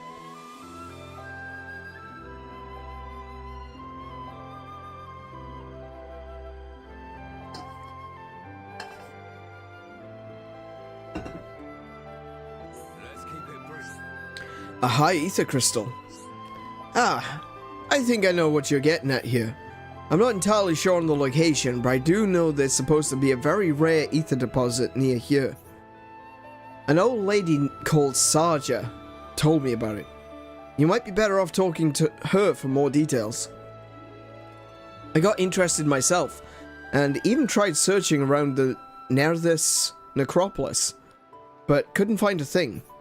From what Sarja told me, there's a good chance it's inside of a cave, so that's why I thought it was a place to start. Alas. If it really is in a cave, and it's not there, then I'm stumped. Still, that doesn't mean much. There'll be other places to check. I can't say for certain, of course, but I do think that we're talking about the same thing here. I expect you'll find Sarja at Hero's Rest, down at the south end of Grandel. She's a kind old bird, always worrying about our welfare and that. Anyhow, better get back to my shift. Hope I was able to help a little.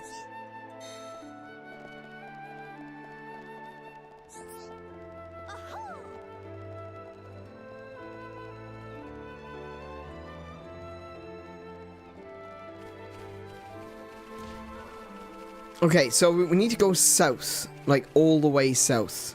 Let's have a look at the maps. Oh, that's on the other side of the lake. Okay.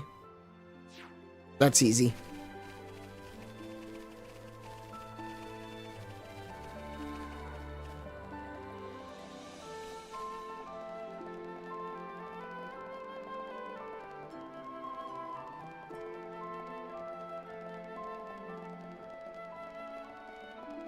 I'm curious what's at the top of that tower, honestly. I wonder if I can get up there. We've gone up about halfway, but I am wondering if we can actually get to the top of the tower.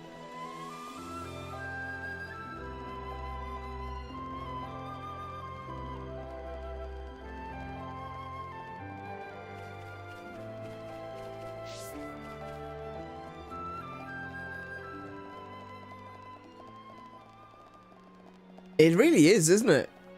Like, it looks like it's been severely damaged at the top, but it looks really cool. It does look like there's a platform up there too. Maybe I can get up there. Let's go side quest a second. Let's get a little tangent going. Actually, I could probably get some armor as well. You going for dinner? You enjoy that, Tim. And we'll catch you in a little bit.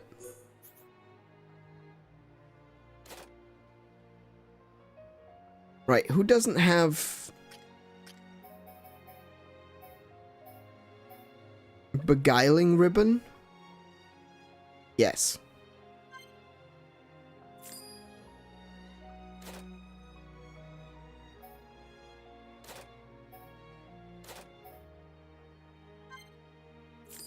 I specifically want to get her gear because she's the one that needs it. She needs armor. She needs to be able to protect herself and everyone else because she's the tank. So I need Nene's armor.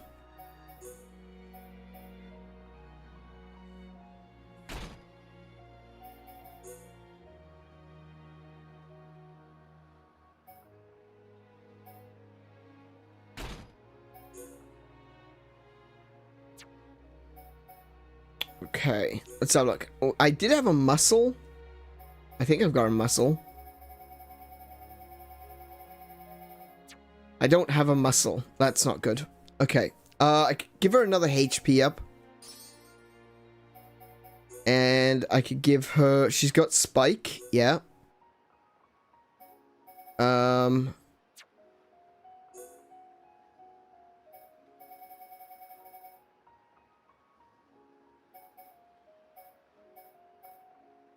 I could give a damage heal. That might prevent her from, or might save her from taking lethal damage.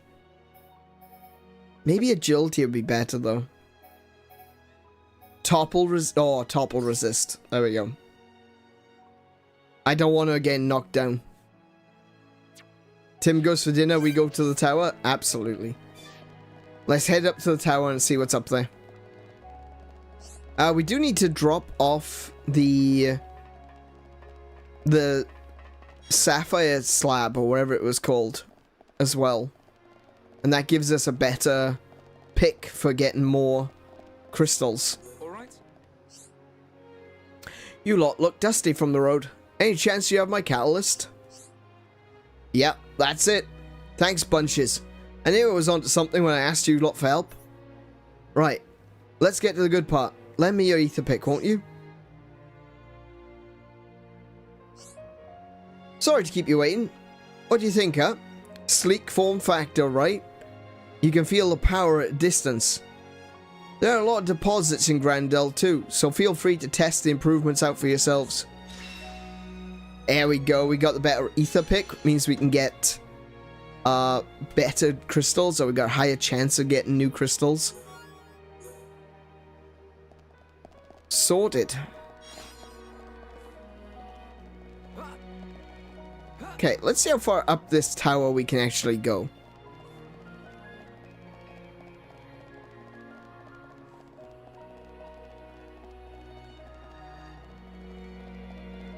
Hey, Mary, welcome to the stream. How are you doing today?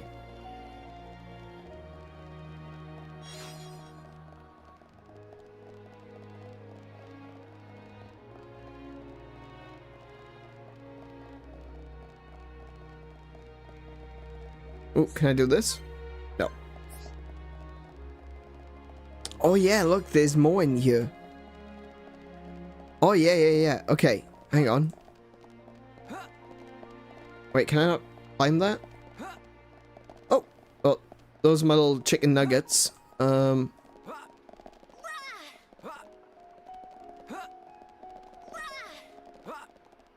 do I get up there? Oh, there we go. And I'm up. And I'm up.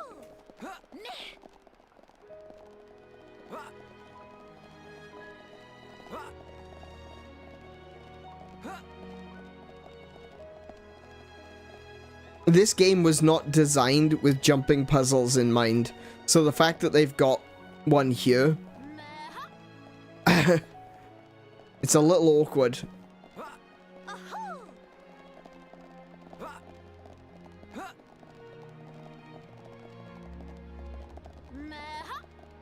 How do I get up there? It's gotta be through this, yeah?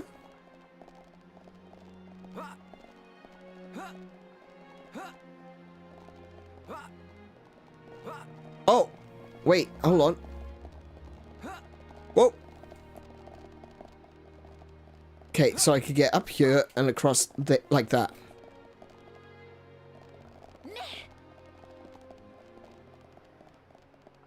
Oh, maybe I'm not supposed to be up here, actually. Oh, no, I can get up here. Oh, look. The Eternal Zenith. There we go. Made it to the top. Made it to the top.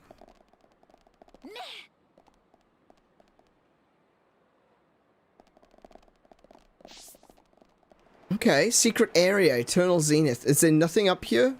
It's like, this game has chests, which is a big difference compared to the regular game. I mean, we did get some chests at the end, but this one actually had a chest. So I was kind of hoping there'd be a chest up here or something.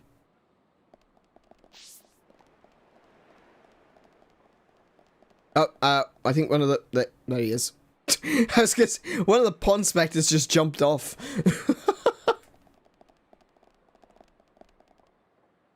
Why do I have an army of chicken nuggets? That's one of the big mechanics of this part of sorry, not this part of this side quest. He just fell and went splat.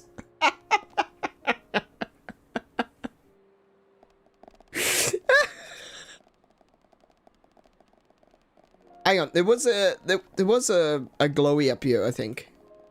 Wasn't there a glowy? No. Okay.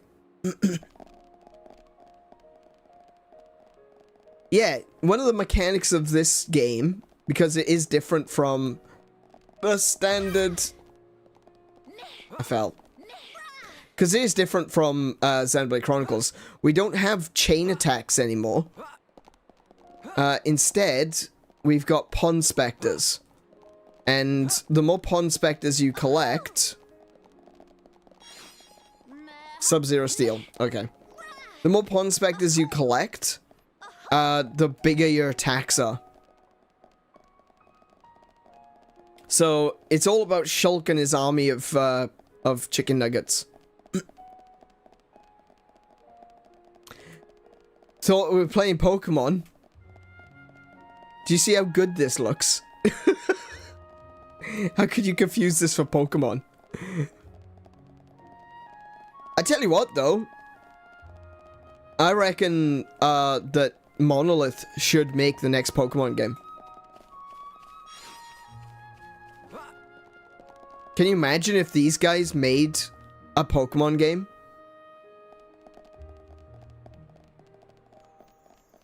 It'd be absolutely incredible.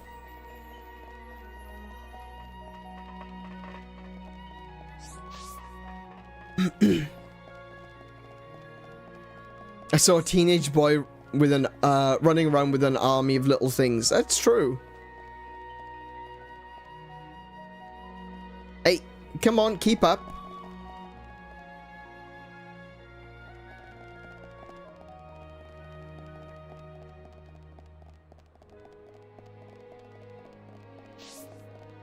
Can you imagine if they put Nopon into a Pokemon? That would be really cool. Like as a race or as a Pokemon? Actually, if they put it... You know, this is the thing. Pokemon is, at its core, a fantasy game. And it's got a lot of fantasy elements. Like, if you look at the TV series and the movies and such... There's a lot of fantasy things in there. I wouldn't necessarily want to say specifically there's elves or something like that. But there are a lot of fantasy elements to the Pokemon universe. I reckon that Pokemon could do with a reboot. And really, you know, lean into the fantasy element of it. Include other races. Include, like, elves and dwarves and such. I think they could probably even expand.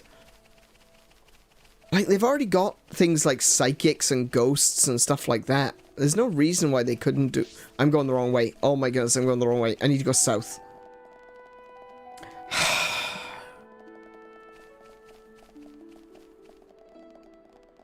In Pokemon God is real and Ash fought him. Yeah. I don't know if God necessarily makes it fantasy, but alright. I can think of billions of people that might disagree with that. But...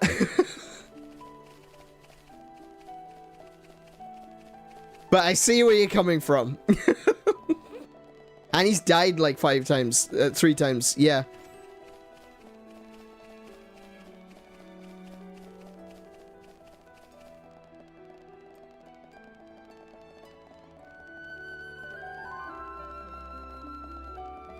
But I would really like to see the guys that made Xenoblade, Monolith Soft. I want to see them make a Pokemon game because I reckon they would destroy it. They absolutely would destroy it. You wouldn't necessarily have like turn-based battles. Can you imagine Pokemon with the combat system from Xenoblade?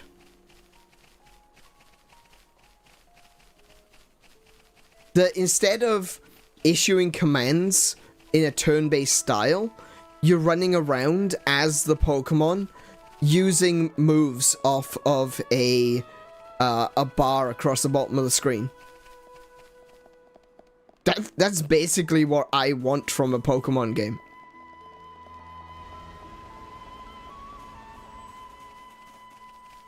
In fact, when you think about Xenoblade Chronicles 2, where you're controlling Rex and Pyra at the same time, that would be kind of like, you know, controlling the trainer and the Pokemon at the same time. The idea that there's a physical being who actually create... Yeah, that's true. Yeah, I guess that's right. Physical being, yeah. But I think Monolith should definitely be given the, you know, the okay to make a Pokemon game. If they want to, of course. But yeah, I would love to see a Monolith soft Pokemon game.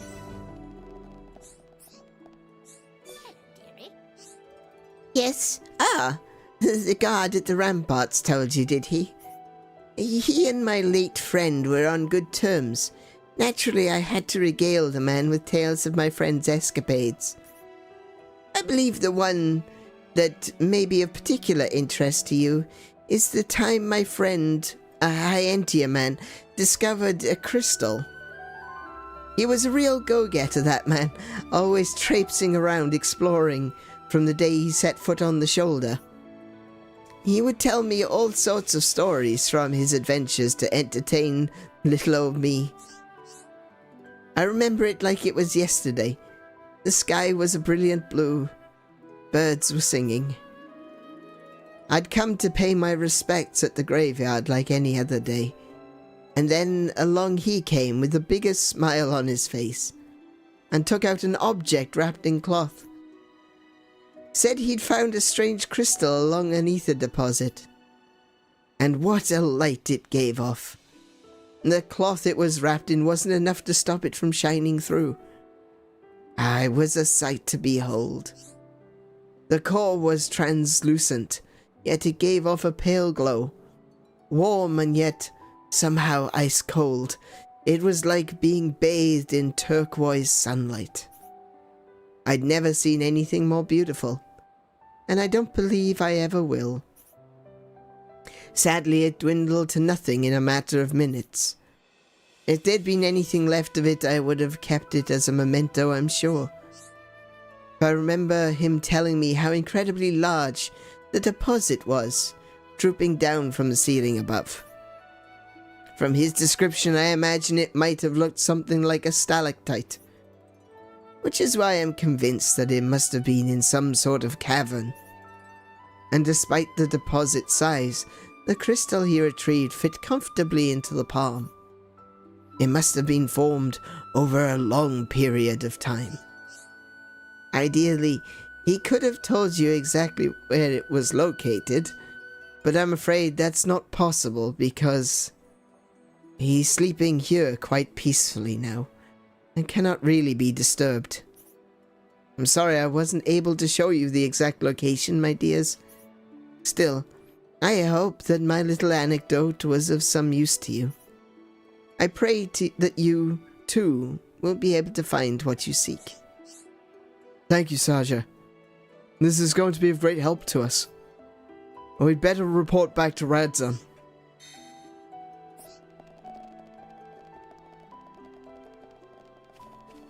Well, that was a bit of a sad story. But we need to find a cave with stalactites.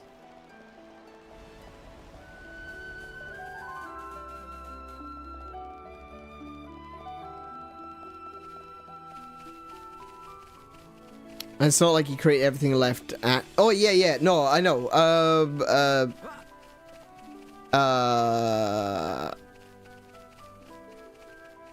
I know what it's called. It's the... it's from alchemy. It's,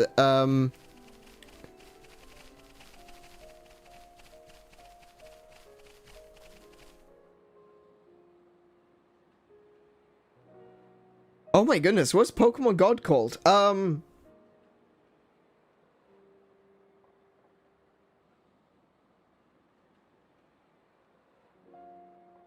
It's an alchemical principle. It's the process...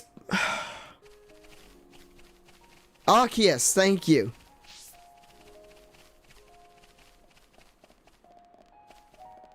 That was kind of dumb of me. My mind just went blank.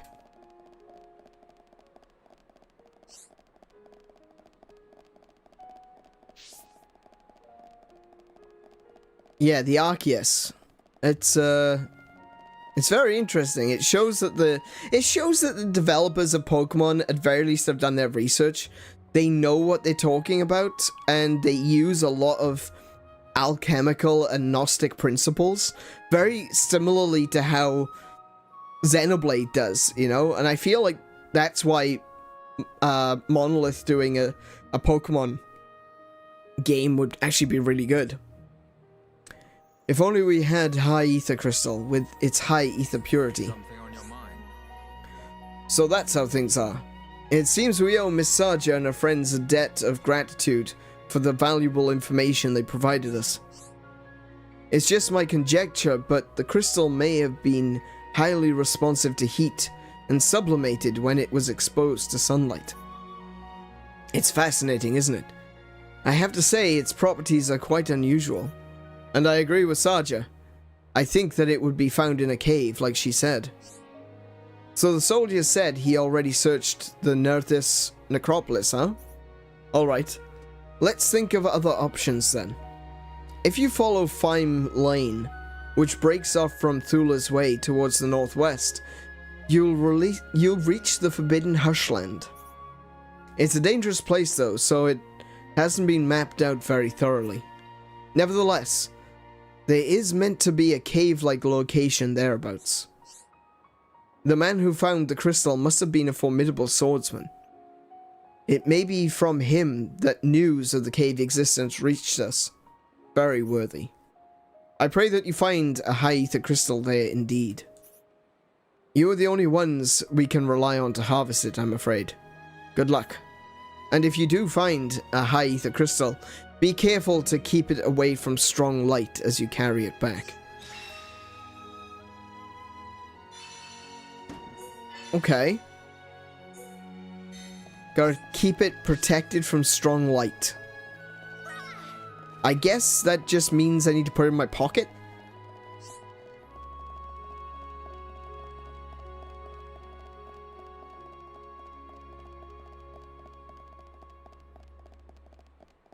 But yeah.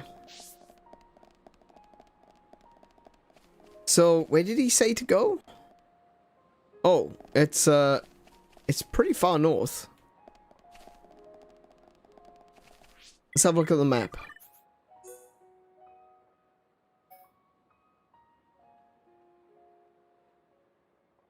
Oh. Oh yeah, no, I've been there before. This is when I went the wrong way.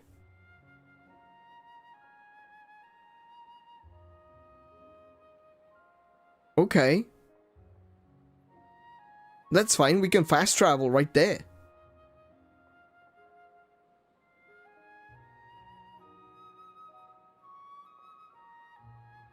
Before we do, I want to take a look at these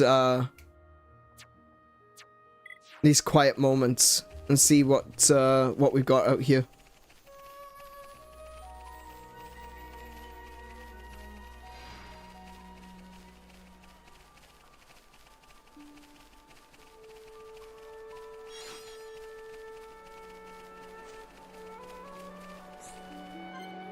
Oh, can't see that one. And there's another one further along this edge.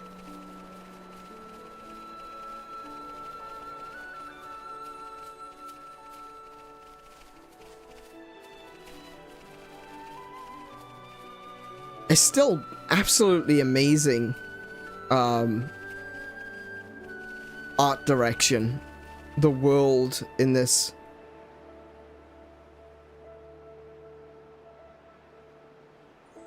Very, very high up. And just the structure of the world is stunning.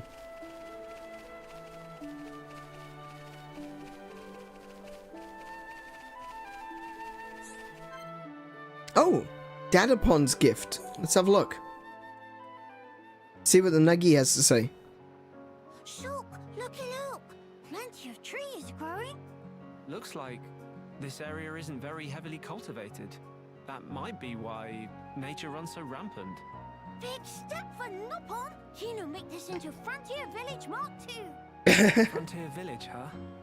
I was amazed first time I saw it. All the pollen factories, built into that giant tree. Noppon never use metal if can be helped. Except for Sisterpon, who like use hom-hom shields very much. Oh, right. It's true, though. Ricky never did use a metal weapon. Yes, he did. It looked more like a fruit of some kind. Kino here, this is actually gumberry that store ether within. Kino just make it suck in ether, and then it shoot out contents like real rifle. Is that right? I'm not sure I've ever seen a berry that big before. Indeedy. Kino never see one lying around before, that for sure. The plants that bear them must be very rare. I knew biters, but I didn't know you had curiosities like these. Well, biter's still more popular. Little Pon Kino also wants to use biter, but no beef on wings, so Oh. could not carry properly. Oh, But then, when Kino he's scrawny. gets a big sulk, Daddy Pon go and He's a scrawny from chicken nugget. somewhere. Ricky did. So he can be a model father. I'm impressed. Yes, Dadapon is true hero pon. This weapon only used now by Noppon 2 Wimpy to hold biter, but Dadapon was first one to discover. Everyone jumped for happy when introduced. Ricky is a man of many talents, huh? A true hero pon indeed.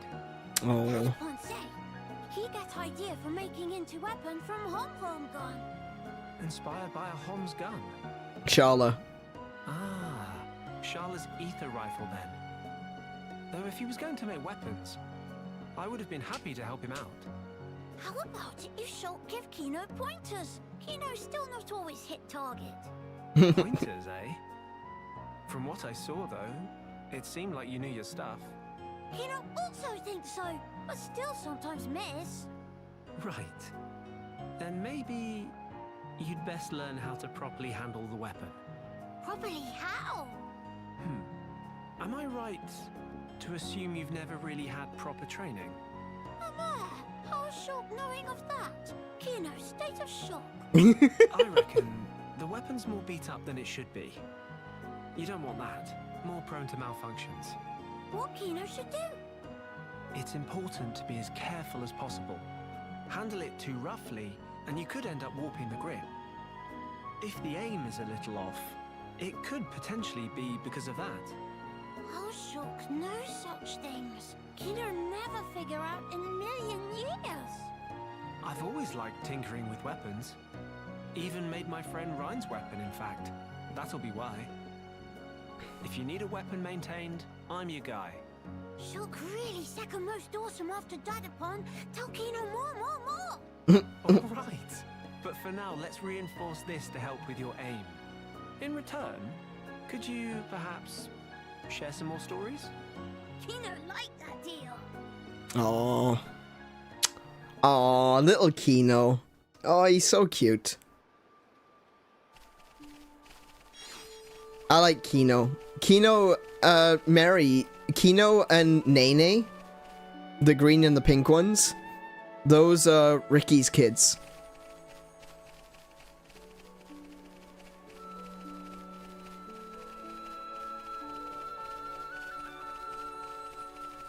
Yeah.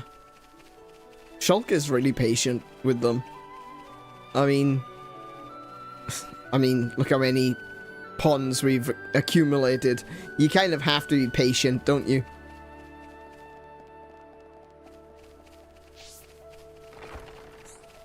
Let me out.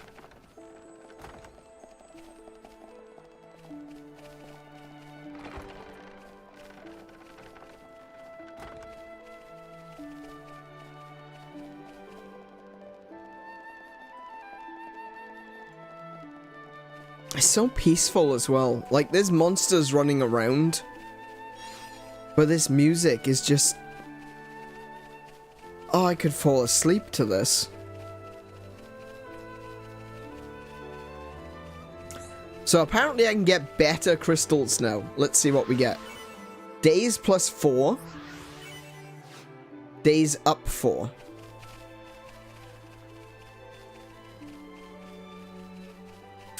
There's another fog beast.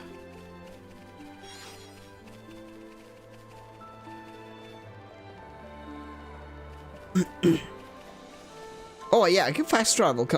Ooh, you know what? I don't think I will fast travel because I do want to get some...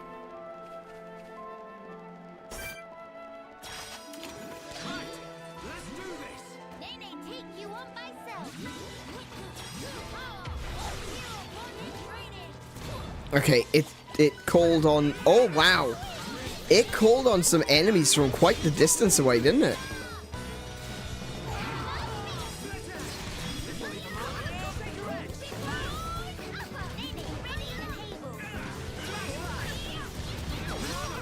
Oh dear.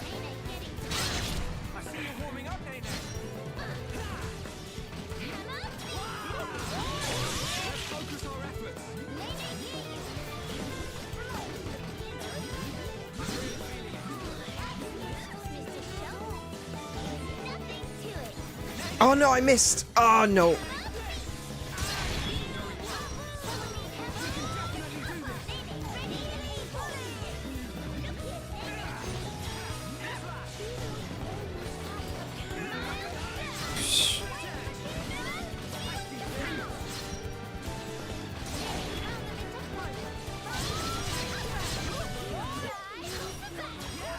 Oh, when did Kino get done?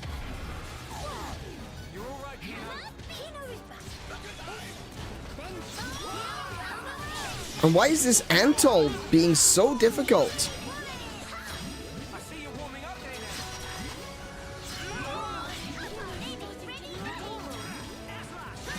There he goes. Okay, all the other Antols should stop being empowered now. I thought.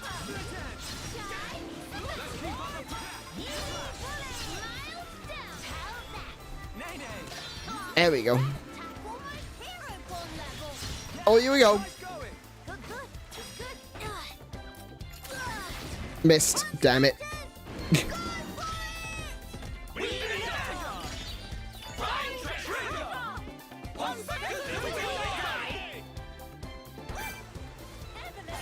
There we go. Nuked a whole lot of them.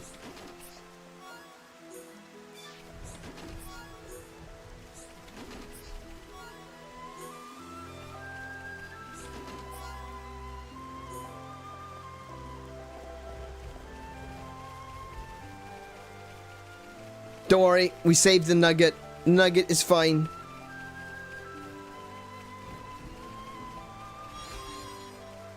We will protect the nuggets.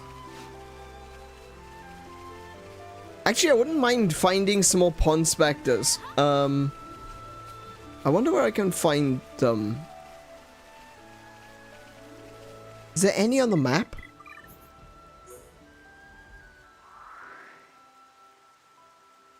Well, there's one there.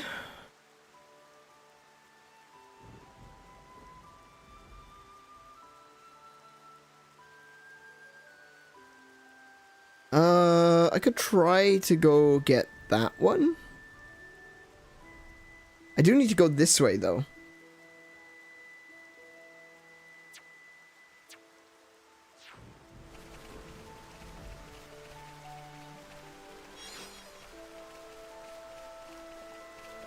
Yeah, no, I'll go around, see if I can get that other Pond Spectre, just to be able to increase my Pond Spectre count, make it easier to...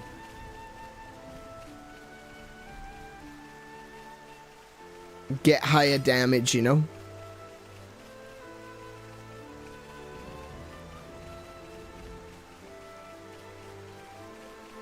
What is that?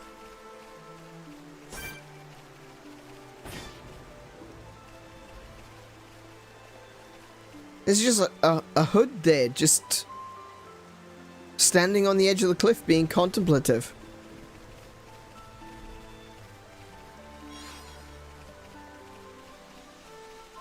Actually, let's check my collectibles as well. Oh, there we go. Finished that one. Valak skirt. Okay. Let's see who can use that.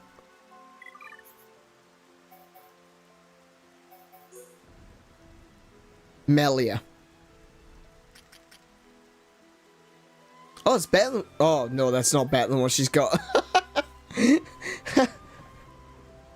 Okay, yeah, no.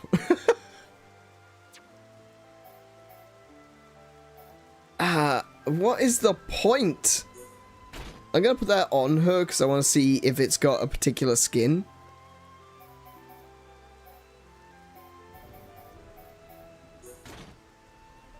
Oh, wow. Oh, that's a part of her idol dress. Right. Okay. Resort Style 3. There we go. Okay. Right. Fair enough.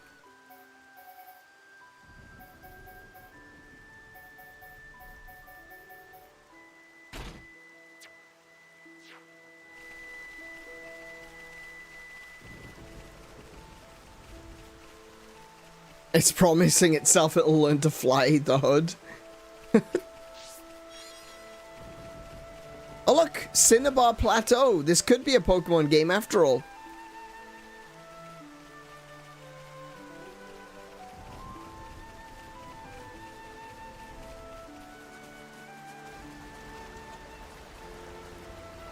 Except I'm gonna hit the Pokemon with my sword.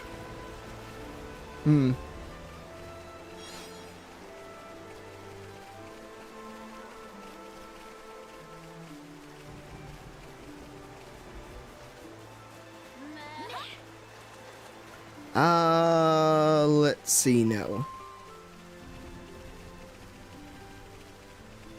Around about here, I think, is where the Pond Spectre was. Maybe... Wait, is the Pond Spectre on top of this cliff, or is he gonna be around the side? If he's on top, I don't know how to get there. He's on top. Okay, I'm not sure how to get there. Let's have another look.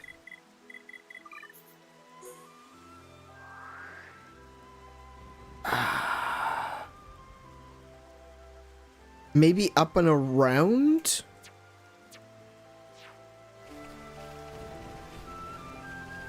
There was like an archway over this way, so maybe it's this way.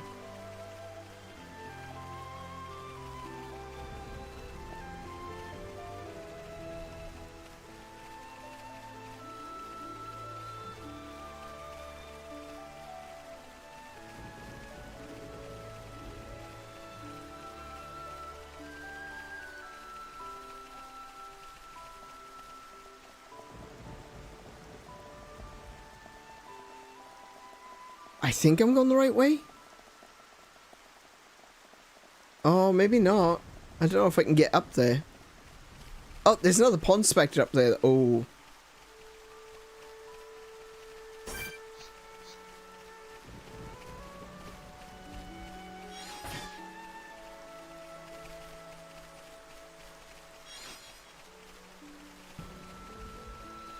Yeah, it doesn't look like I can get up there. Let's see now. Oh, at very least I can't get up there from over here.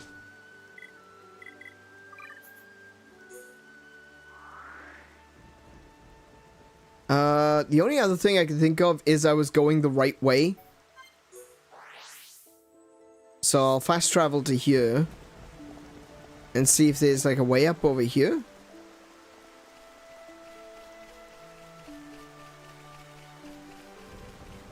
There's one of the Poporo's favorites.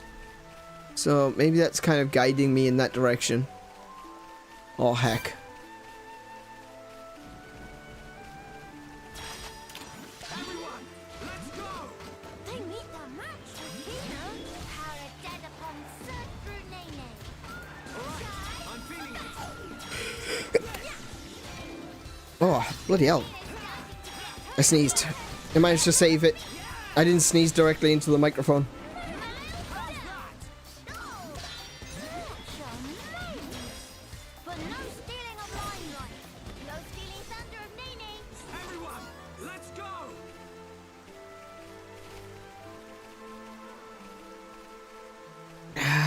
No, it doesn't look like I can get up this way either. Okay, I guess it's out and around.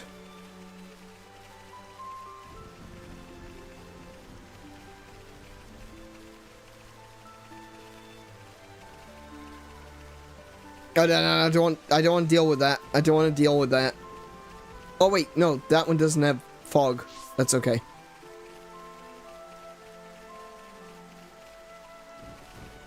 Oh, hang on a minute. I just nudged my microphone.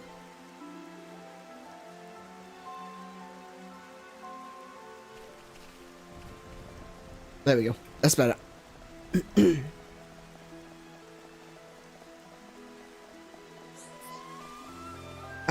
Let's see now.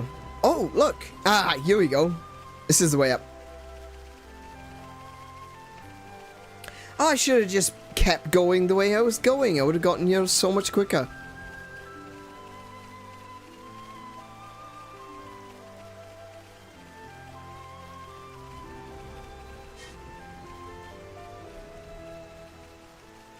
Oh, he's a big shiny one. Oh, crap. Those are big shiny ones. That's a big shiny boss one. Okay.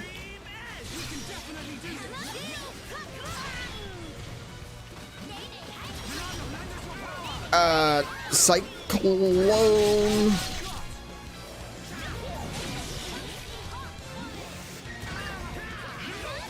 Okay.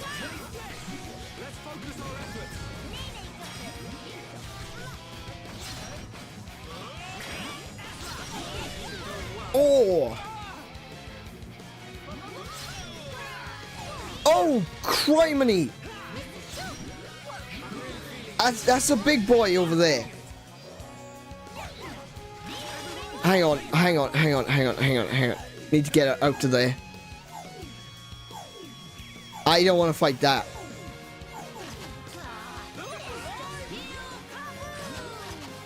There we go. Just one more left? Are you kidding, right? There's 3 of them. Oh, the other 2 have left.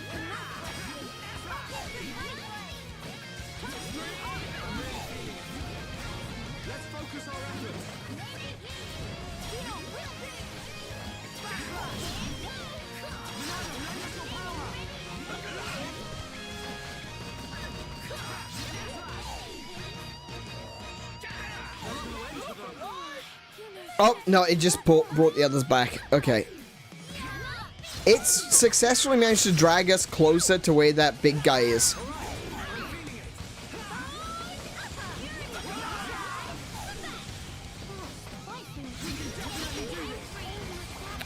I need to armor everyone.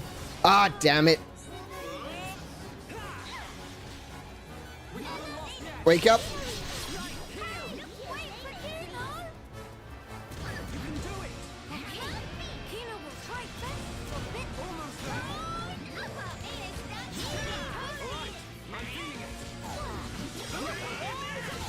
I can't knock it down.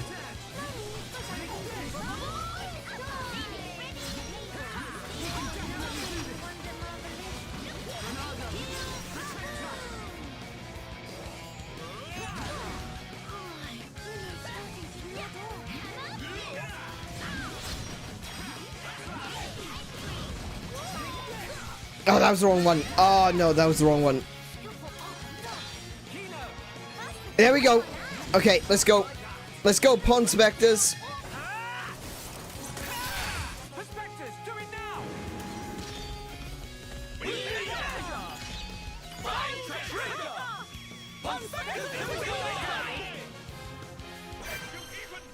Got them.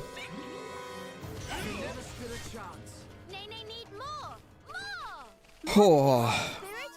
Man, those Pond Spectres are super useful.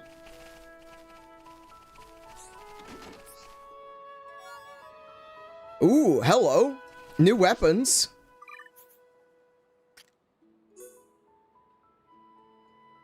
Mine is better.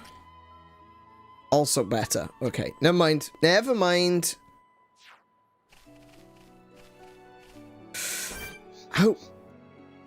Oh, I really don't want to have to deal with that.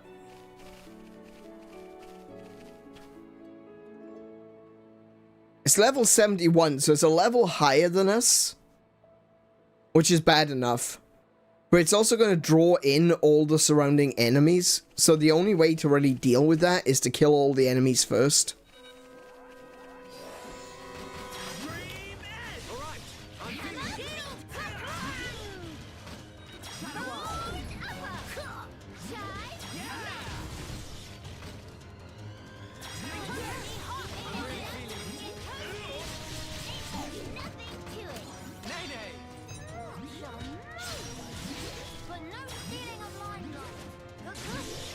Oh, oh, they've got a, they got spike damage when they're down.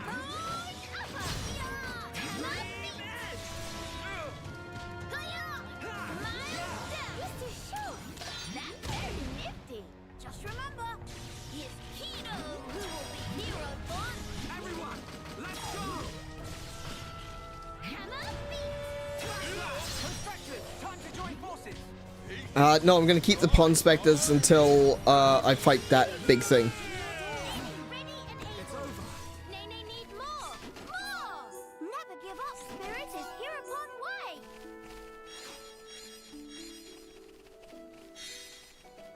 A warped bangle? That's not what I thought it was going to be. Alright, let's fight this guy.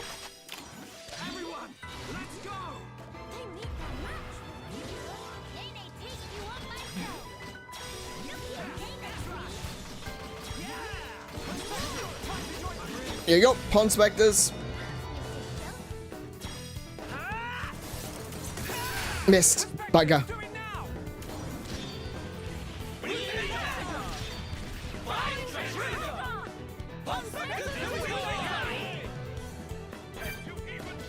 That did a load of damage. Loads of damage. Look at that.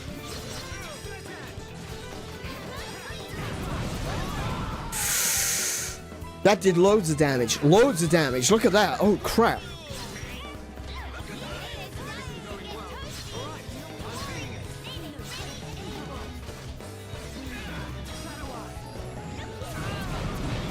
Oh, that spin attack. That is bad news, bears.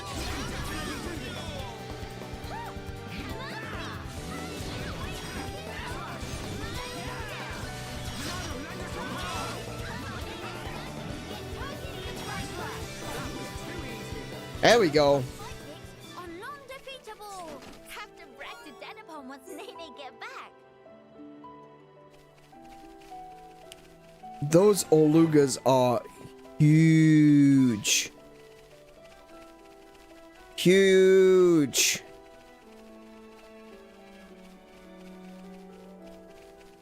There's a water font. Font. There's a water deposit. Fiver. Okay, 5. Yeah, cool. Qualified, certified, bold, and center justified. Pond Spectre Fiver is name. Surveying new lands is game.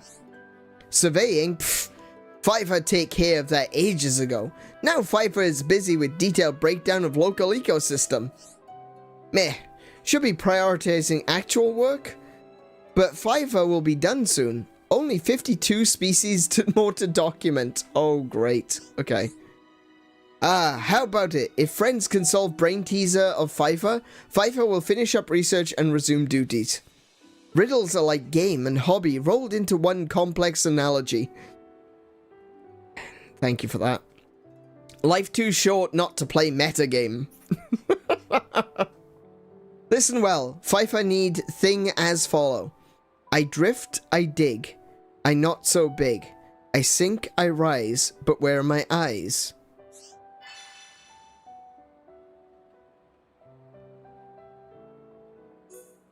I know what it is. And we've got one. It's a sky mole. Yeah.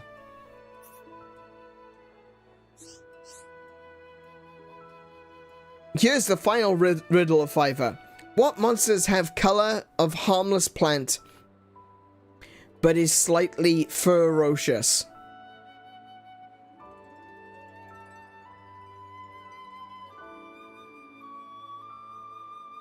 The Ferrises? Oh, F-E-R, not F-U-R, fur. Oh yeah, Ferrises. Fight a Ferris. Okay. That's not going to be too difficult. So make sure friends really defeat creature because Pfeiffer can smell liar from a mile away. Off friends go then. Pfeiffer will be observing. Pfeiffer will be observing because he can see the Ferris right there. That's the clue. Oh, that's another clue. Ferris can see you. Sorry, Pfeiffer can see you. And the Ferrises are right there.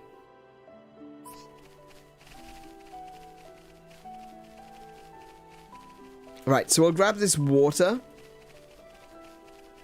crystal. And we'll head on down and fight a Ferris. There's also another pond spectre up here as well. So we'll try to talk to them on the way through. Recovery up. Nice. Paralysis resist. And HP up. Nice. Okay. Let's get that sorted. HP up 4. Recovery up. And I need a recovery up on... There we go.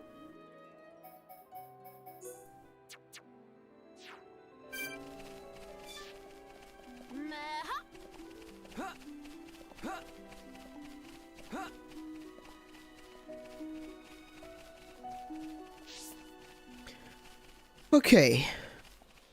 So there's a fire node over there. Oh look, there's the... How do I get up there?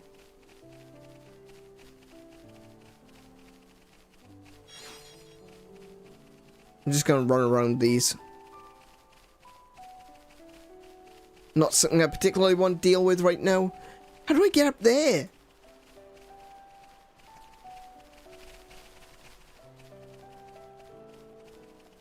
Is there a climbing? There's no climbing. What?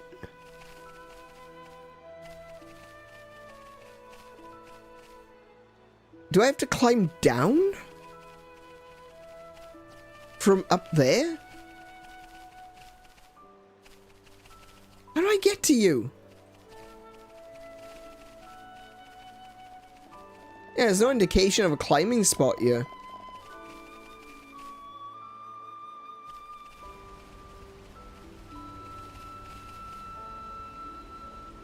How do I get the...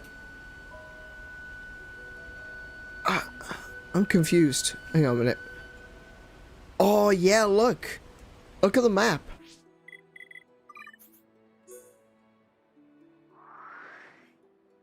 So, I don't know how to get...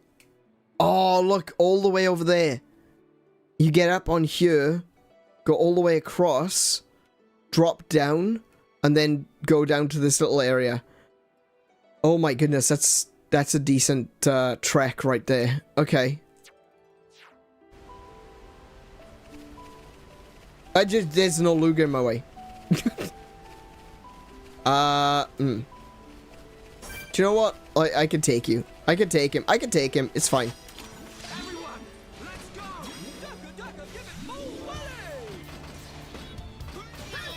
Did he just say Daka Daka, give it more welly?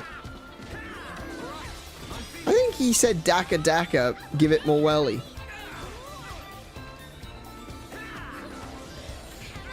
Oh, there we go. There's that spinny spin.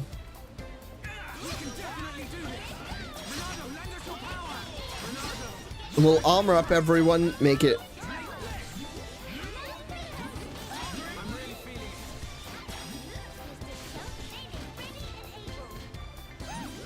Yeah, this isn't taking long at all. That is annoying, though. Yeah, that was kind of easy. It did sound like Daka. It did, didn't it? Oh, Daka Daka? Oh, it could be Daka Daka. Chill defense? No, it's not useful. Sleep resist. No. No, I'm looking for attack plus, so strength up. Oh, you sneaky bugger.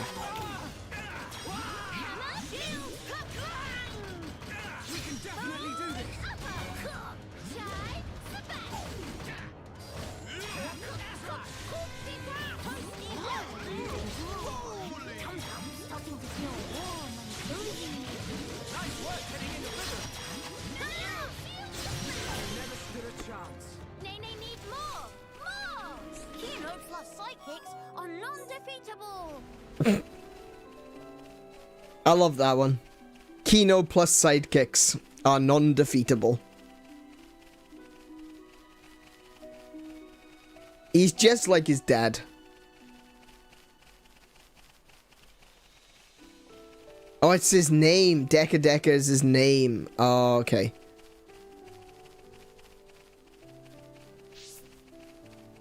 But yeah, no, I love Kino. He's just like his dad. Like, he's the hero in his own world, you know? He's the hero of his own story, and everyone else is just his sidekick. It's great. Oh, hello. Oh, I gotta fight these guys? 𝗦𝘄𝗶𝘁𝗰𝗵. Oh, right, those are the ones I gotta fight. Okay. That's fine. Come on.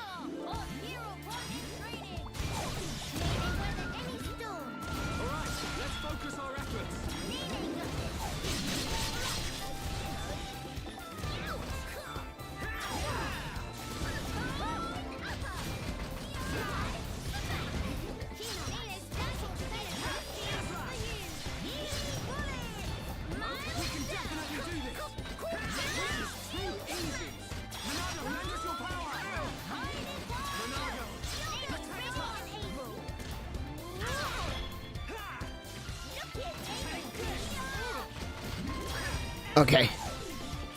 Yeah, these guys are not difficult.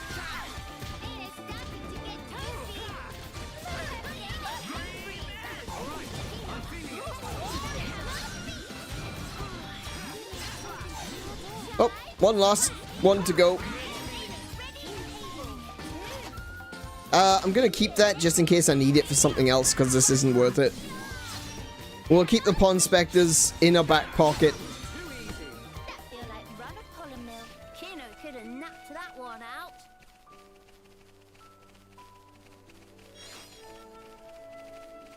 Ooh, there's something else over here. Another quest?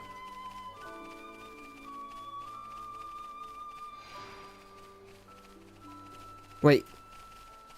Oh, wait, is it above me? Or below me? Oh, it's below me. It's in the cave below me.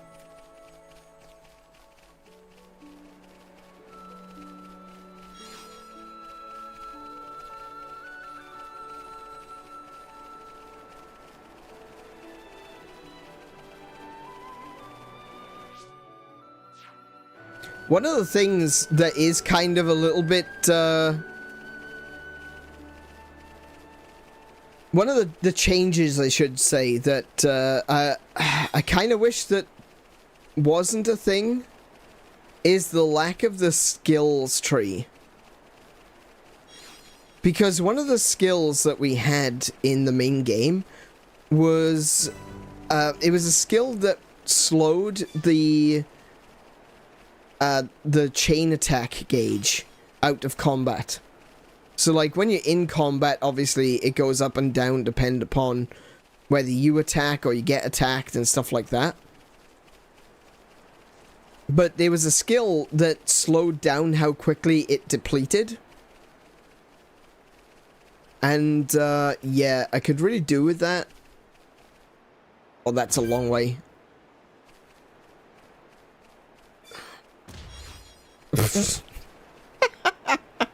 I love how they break their fall with their faces. It's a unique technique, that's for sure. I swear, if I get down here and he tells me I need to go somewhere else, I'm gonna be so annoyed.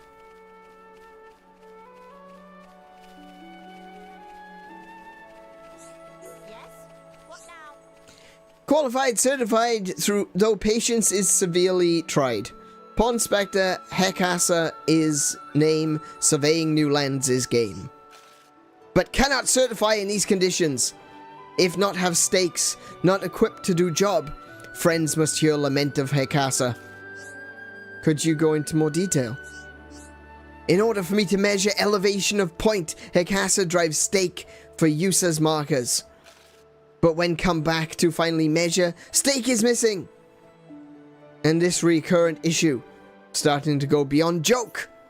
And Hikasa triple checked if securely driven in, so no blaming slip of mind or gust of wind or other such guff. Capiche? Sorry, Hikasa just eager to get quota done. We'll watch from high ground, so friends acquiesce to put stake back in.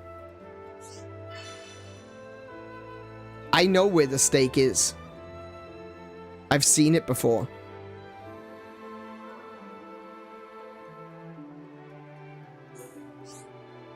See stake with red top on left bank of lake? That one all fine. Problem is elsewhere. Keep up. There's also, there is tree on bank that neighbors bank with stake in it. Please plant stake under area, in area under tree. No problem. Leave it to me. So, one of them is there. The other one needs to go over there under the tree. Which means I have to jump off here.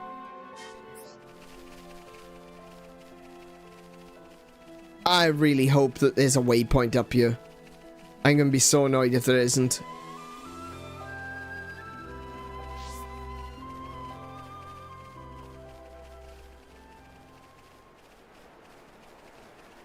Please be a waypoint up here.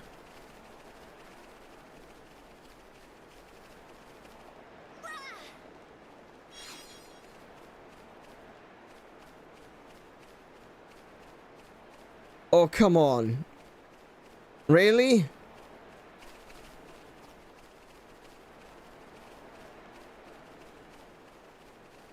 Oh.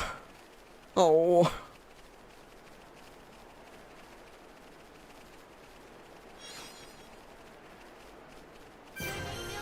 Oh, thank goodness. Cloud top lookout. Wow. Oh yeah, no, I'm definitely getting that sense of vertigo. That's real.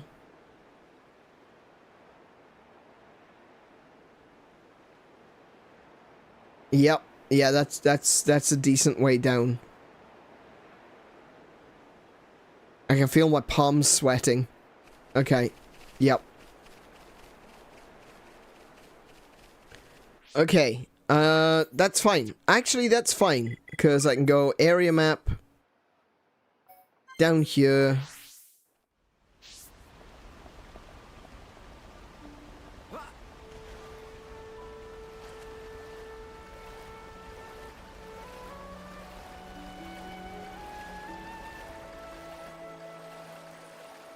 And I need to put a stake over here, apparently.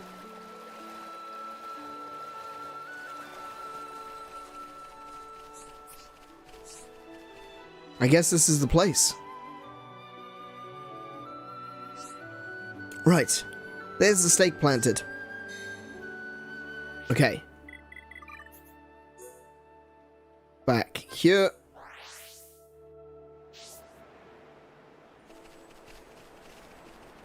This is still a fair distance, but at least it's not as far. Like, the other closest one is the Zen's Thoroughfare, which is under the bridge. So you have to go out, around, and then up. Plus, there's a lot of things to fight along the way. At least here it's just awkwardly trying to figure out what to jump on.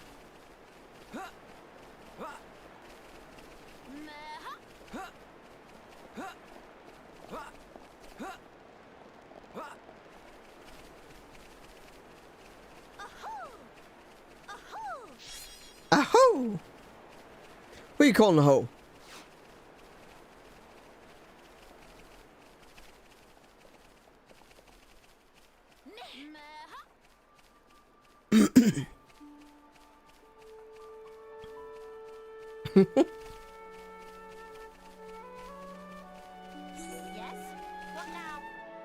Hekasasaur. Sorry. Hekasasaur. First wing witness to crime. Turk in face. Make off with stake. What's big idea, huh? No respect for honest labor. This reprehensible class warfare. Too much nerves for Hekasa. Need to take 5. Hekasa have no option but to outsource job to friends. Friends generous will hear request even without paperwork. Friends will bash up bird brain oppressor and reclaim the means of surveying.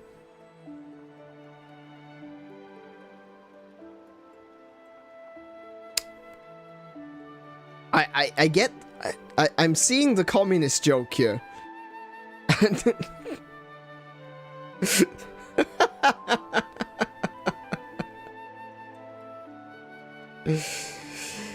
I believe that the actual is, will rebel against the bourgeoisie oppressor and reclaim the means of production. I think that's what they're referencing here.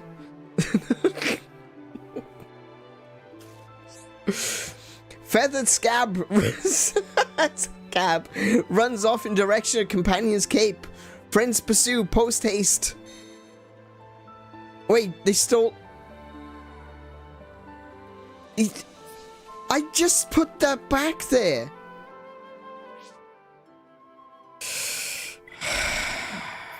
Okay. Now it's bothering me.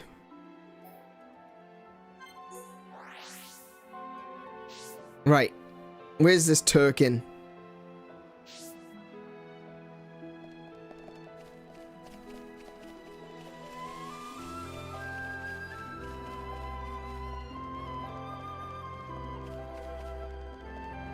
Where's this Turkin?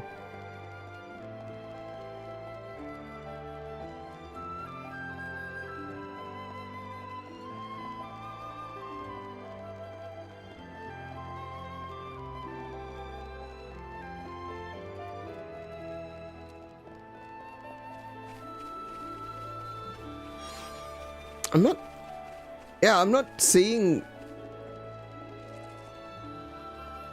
I'm not seeing any Turkins.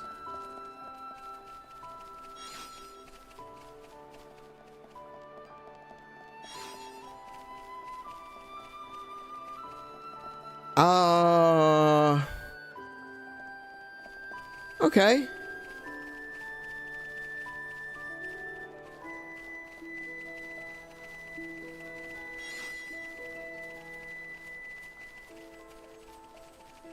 I'm not seeing the Turkins. Is he sure that they went this way?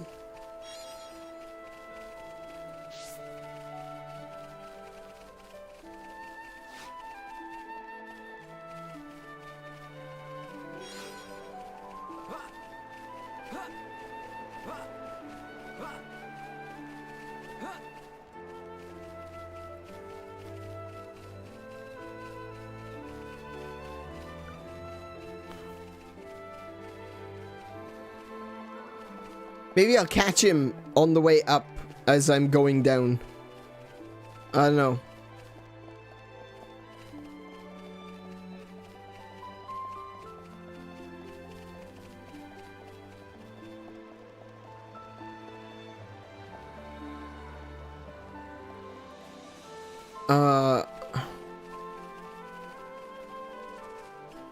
Okay, I'm thoroughly confused. Hang on, let's check the map.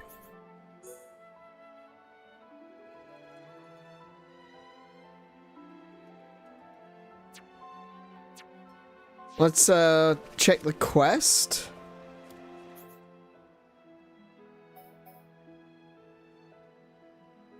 That one. Defeat the thief in the higher reaches of Navia Highland to recover Hekasa's stolen stake. Okay. Set as active. Are you kidding me?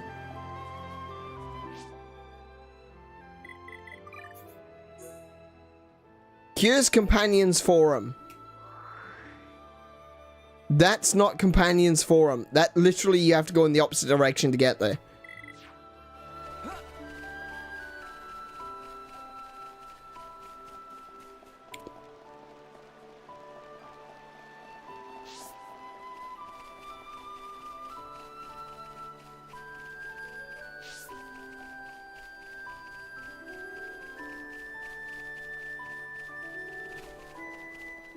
I guess some of the quest givers are not entirely reliable. Wait, hang on a minute.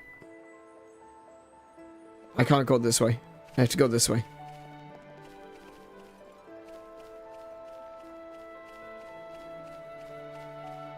Some of the quest givers are not very reliable, it seems.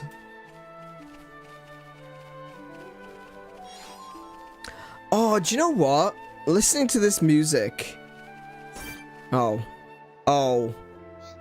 Oh.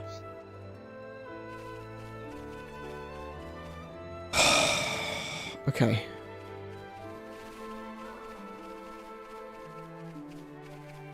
Something about this music has been catching my attention, and it's been feeling like really comfy and somewhat nostalgic. And I was wondering what it is. And I know what it is. I realized what it is. It kind of sounds like Guild Wars. It kind of sounds like Jeremy Soul's music.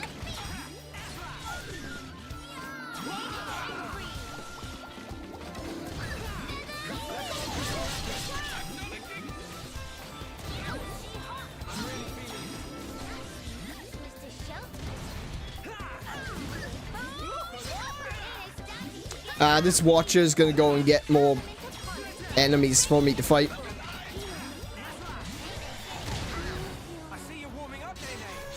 Whoa! What? Whoa, no. How did you die? You're miles away. Oh, there. Yeah, there it goes.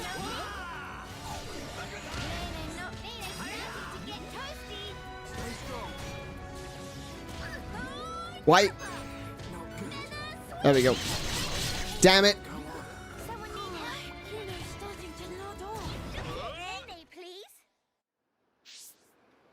That's frustrating. That's still in the game, by the way. In case you hadn't noticed.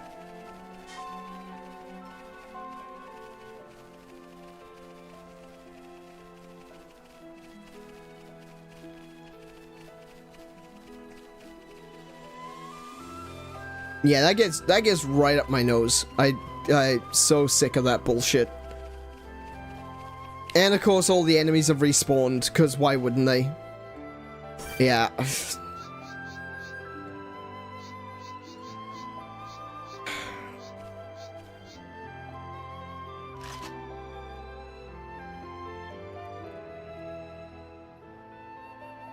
Like 72 isn't even that strong.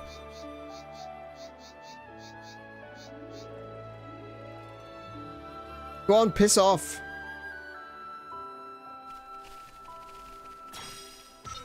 Oh, piss... You... That is bullshit.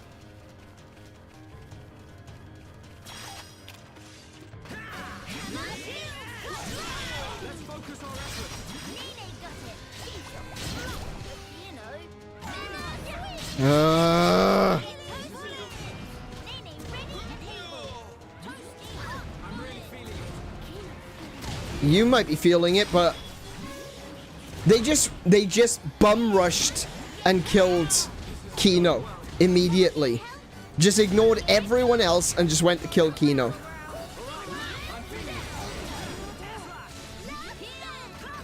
There's no way Kino had that much aggro on him. Not a chance in the world.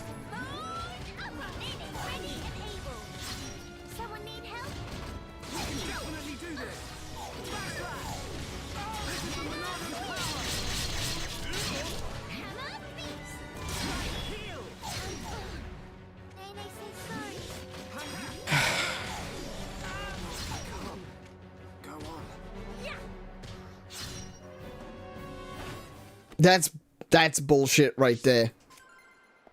Oh, you can go to hell with that.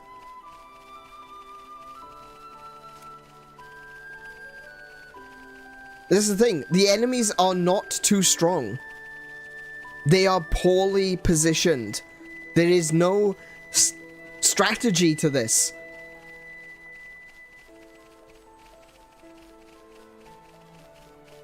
It's just Here are these absolute freaking walls of enemy.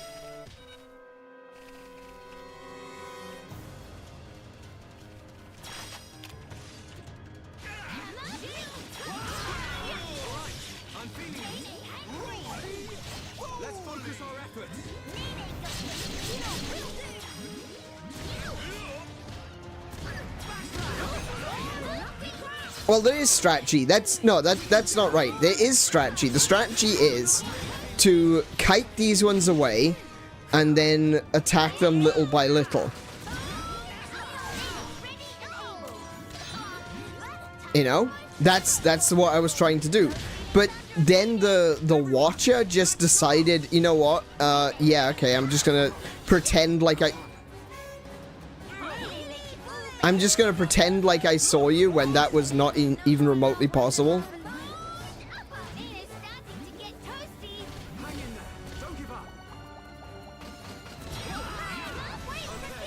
Just one more left. You got through that pretty good. Have to practice that upon once Nene get back. Never give up, spirit is hereupon way.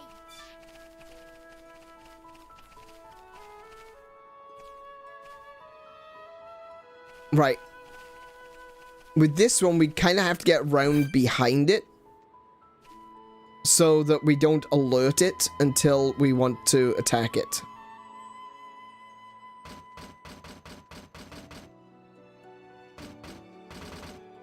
Right. It's going away from us. Okay.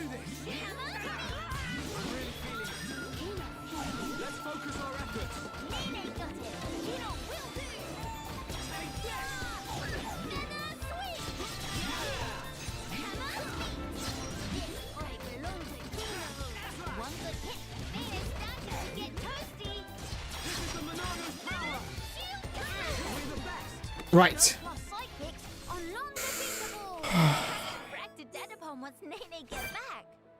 73 and a 72. Those shouldn't be difficult, but I also shouldn't actually need to fight them.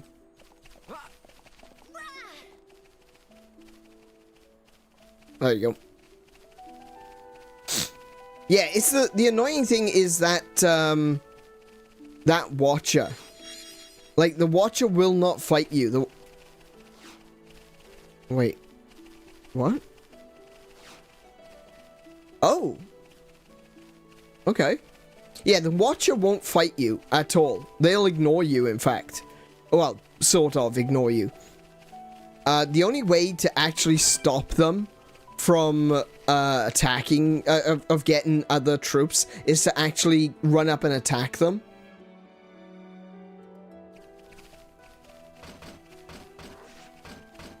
Ah, come on.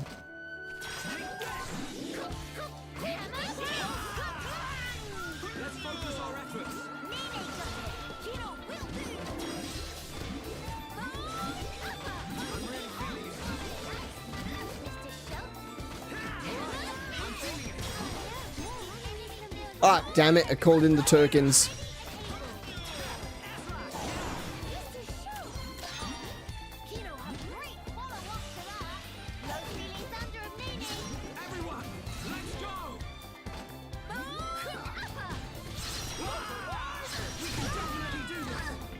Oh, I'm locked. I just realized I was locked. I couldn't see it because it's dark. I couldn't actually see that there was a black thing above my head. Ah, no.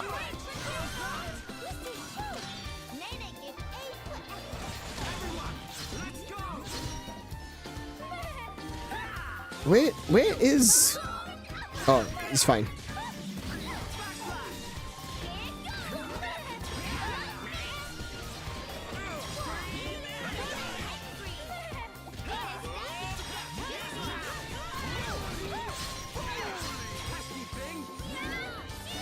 There we go.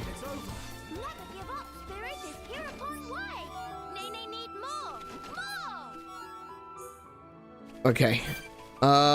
Before we go rushing in over there. No, that... Actually, yeah, I kind of want to save, but, I want to go to equipment and see if there's any Upgrades? I mean... Yeah, I need the... no, I want the slots. Slots are more important. Okay.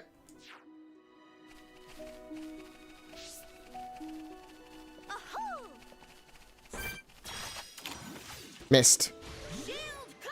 Oh well.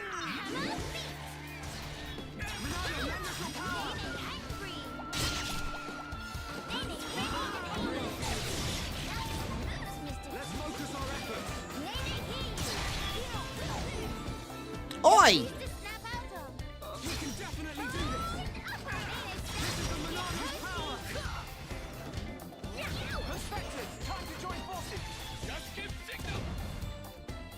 I'm, yeah, I'll use the Pawn Spectres.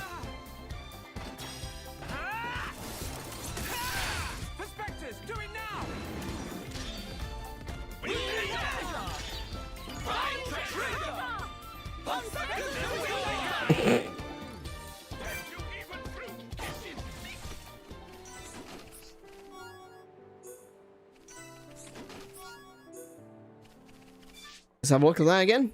What do we get? No, no, no, no.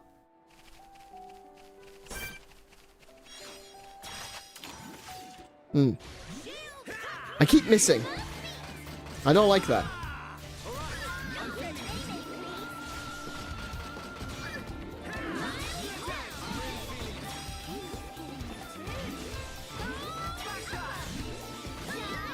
Ramrod Turkin. A little bit concerned about that.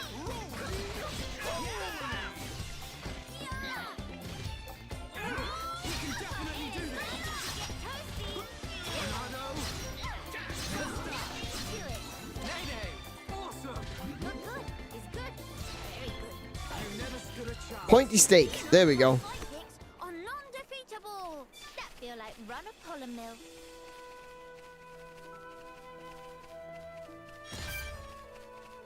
Okay. You know what? We're just gonna fast travel. You know, we're just gonna go do the thing. We're just gonna go there, you know, and do the thing.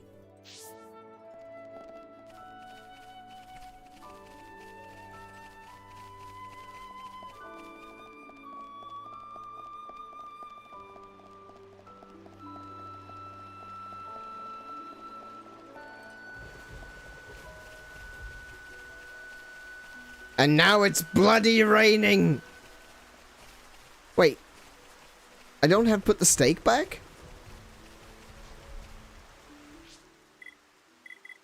Okay.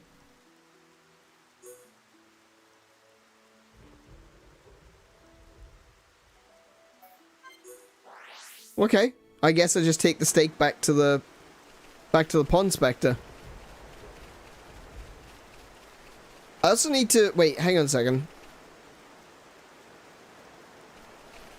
I also need to kill a Ferris. Where was the Pawn Spectre that I had to get the Ferris for? Oh, that's him over there. Okay.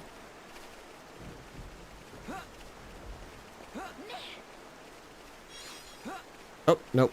This way. This way. Come on.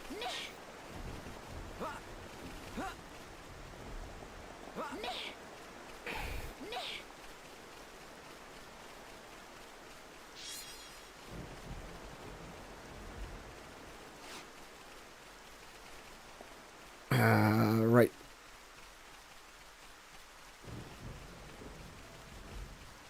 I swear, if he tells me to go back and put the stake down, I'm gonna be very annoyed.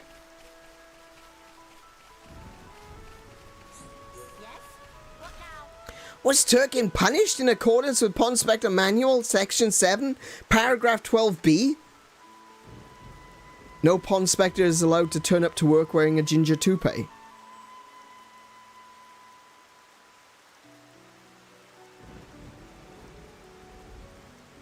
Okay, interesting. The stake of Hikasa is there is no doubt about it. However, why is it so unnaturally sharp and tapered?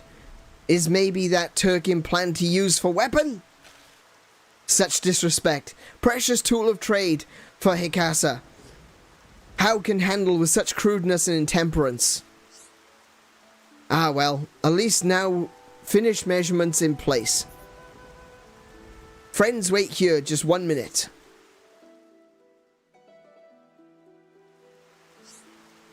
Upon inspecting complete. 5-star job if Hikasa say so herself.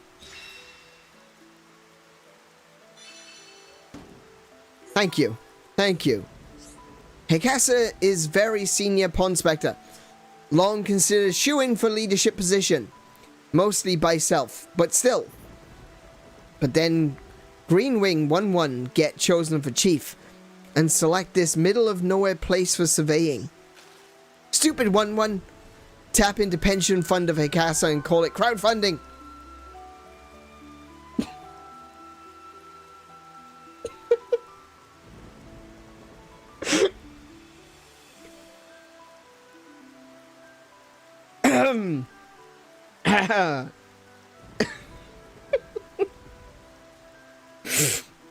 Okay. Okay, yeah, you got me there. Oh. That one got me. And spend every last penny. Unbelievable. This never happened before. Pond Inspector Guild have bylaws in place for a reason. Travel expenses never so high. When call 1-1 out at weekly meeting, he say their treasure on Bionis' shoulder, so not to worry about retire. But that is not problem. Problem is that follow rule and regulation to letter is what separate no pond from beast. Grr. Bile of Hikasa, boil when remember. Take Hikasa to 1-1 on double. Yeah, I got another one. I got another chicken nugget.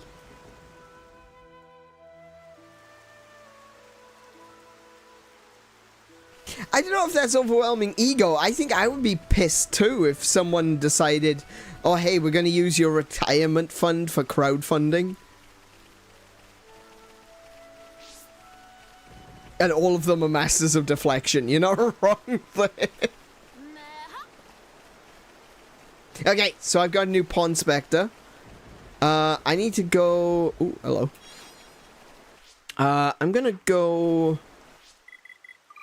fast travel down to here.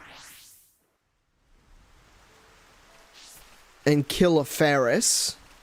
And then we can go get the other Pond Inspector as well.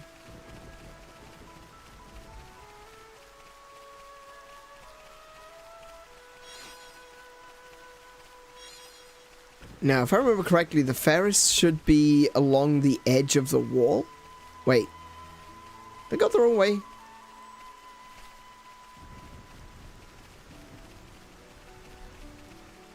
Oh, yeah, okay, this is... okay, so he's not difficult to find. I did go the wrong way, though.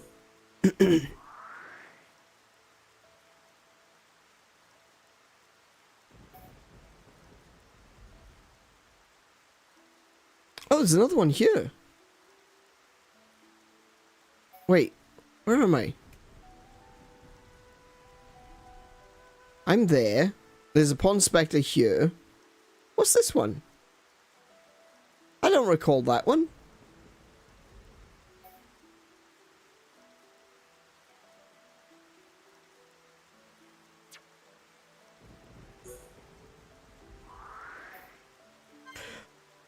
Oh, wait.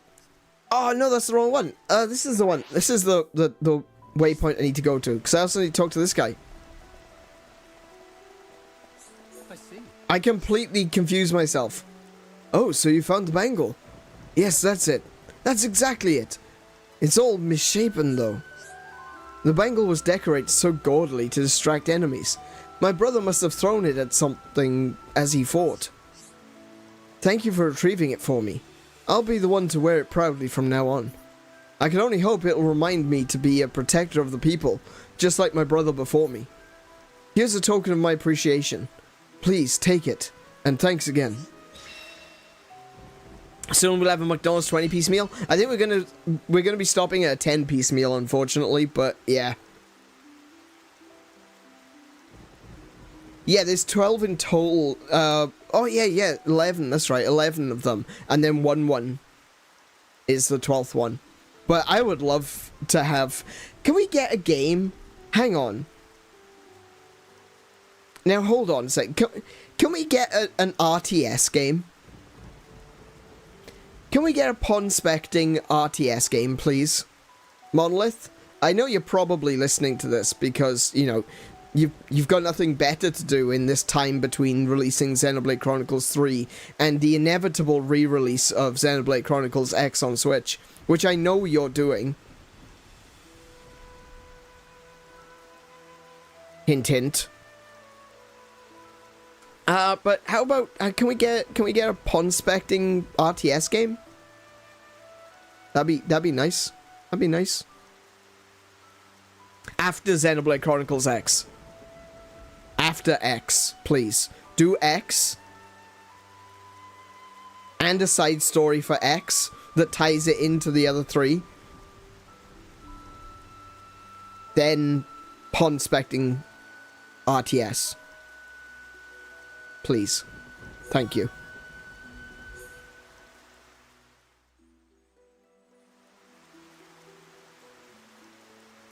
I did 2 loads of laundry but forgot to use detergent. How?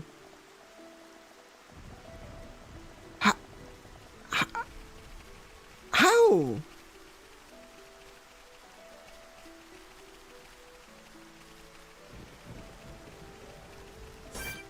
Like, I have intentionally done that once or twice, just doing a rinse wash. But how exactly does one forget to detergent?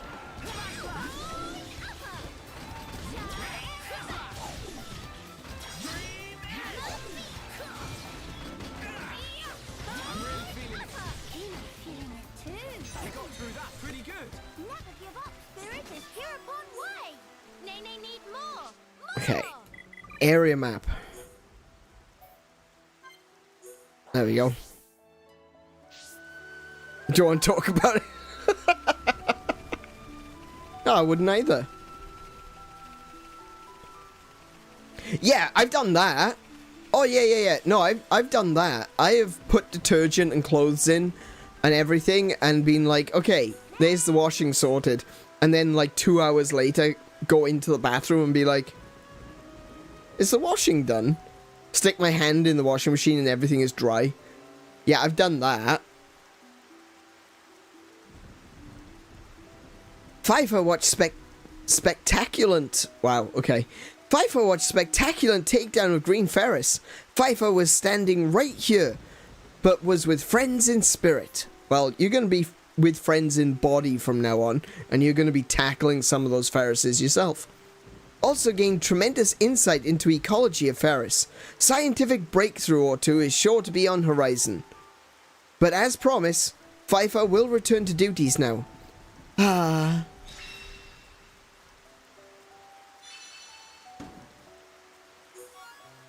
Okay, so we got 2 more. But wait, single nanosecond. This not time for dally-dillies. FIFA have pressing question for Chief 1-1. Before FIFA get here, Archaeology Center raided by unknown assailant. It seems that some kind of memo went missing, and FIFA have strong sneaking suspicion of culprit identity. It does seem that 1-1 is being a little bit sneaky, doesn't it? FIFA found Chief not far from scene of crime, looking with extreme shifty eye. Awfully suspicious if friend asked FIFA.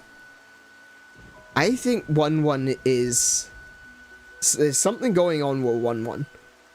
Forget about this whole, you know, Sauron-style eye that's in the sky, turning monsters all scary. I think 1-1 is the true villain of this story. It not matter that Chief is Chief, criminals must get serving of comeuppance. We'll get to bottom of this, FIFA swear. I'm saluting them as well, but you can't see it because I'm an enemy. Meh. We can find other pond specters. Pfeiffer make precisely one educated guess. Friends should try looking there. Okay. The true feeling with the friends we made along the way. I have a huge army of chicken nuggies. Look at all my chicken nuggies. Oh. Hi.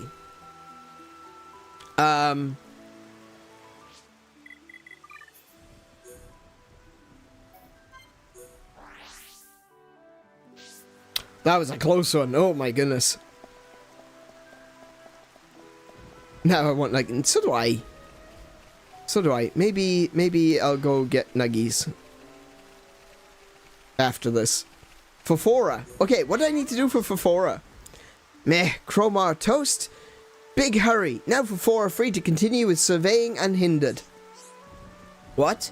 Thought Fafora was busy in middle of surveying? Where friends get that idea? Such silly dumbs. No, Fafora just going out to Pondspec now. But friends did very speedy job, and Fafora give credit where credit is due. We'll prepare handsome reward later, so come by and Fafora will deliver personal. Fafora thinking of venture further afield, beyond even Den of Chromar that friends fend off. Say hello when friends next feel inclined, okay? Ta-ta now. No. No.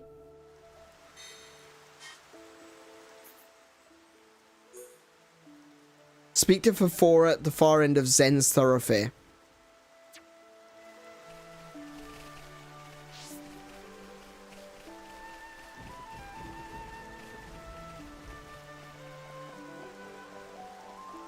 Is this where she is? Would you notice if one of them happened to vanish? No, probably not. Probably not.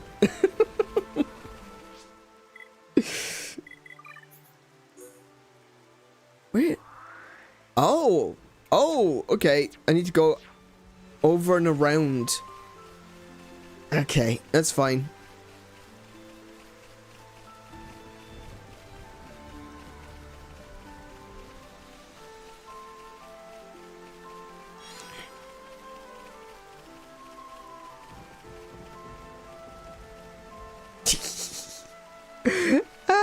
It's kind of adorable watching them run behind me because they're like baby ducks. Okay, we got a sloth goggle, a bunch of chroma, green ferris. Okay, you know what? Oh, okay, all right. We want to kill all of these before we go anywhere near that ferris. So, how about I do one of these jobbos?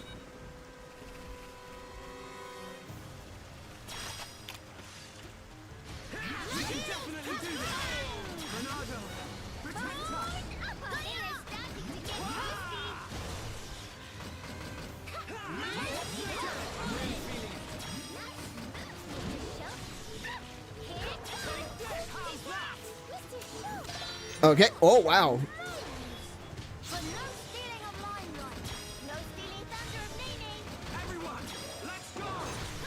That's it. That's the end. Oh, there you go. He summoned the second one.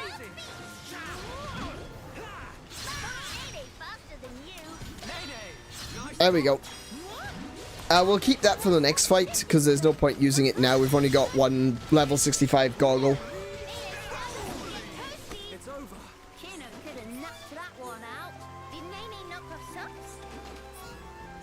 Okay, we're gonna have to take on this group over here as a group, so we will go straight in with...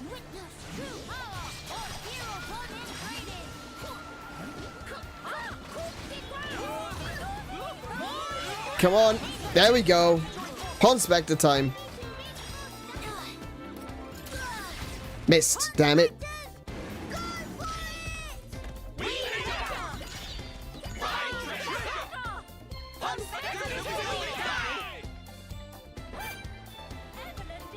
That's some damage. Extra chance? Hell yeah. I can't use the same one again, so I'll use the meteor this time.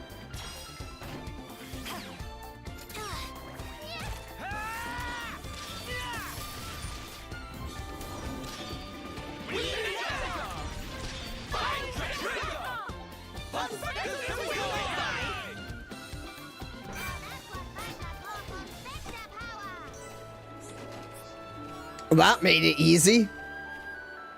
No pun equal peeps. Oh, they do kind of look like peeps.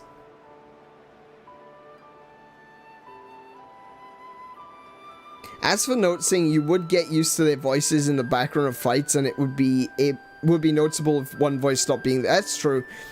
The voices are basically just overpowering at the moment. Oh, for goodness sake. Hang on. Let's try that again. Oh my goodness, why am I sucking? Are you serious here?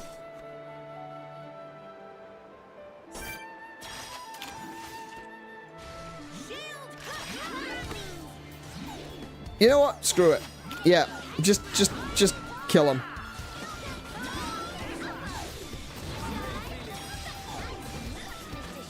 I got no excuse. I apparently have just decided to start sucking. Oh, he summoned another one. That was quick.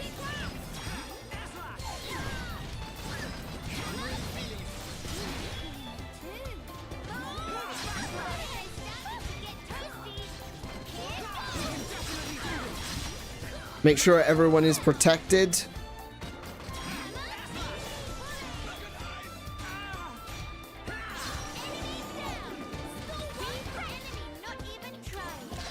Yeah, I got it that time.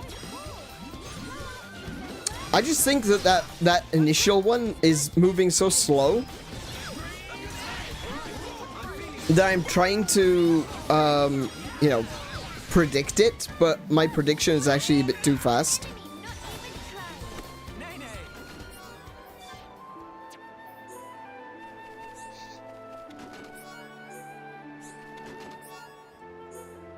Okay. Let's see now. I should be able to take this on. There we go. I got it that time. There's a big chroma here as well.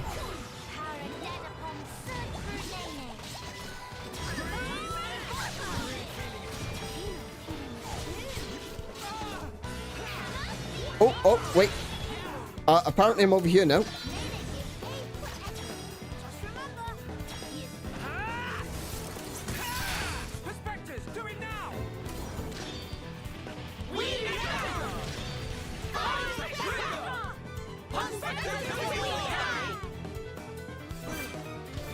Nice! And that'll be it.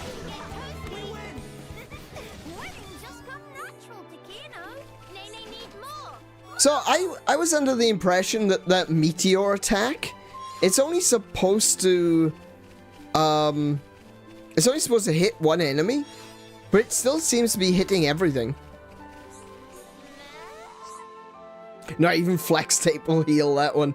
Yep. �奧⁄ was able to ponspect whole of area without hitch.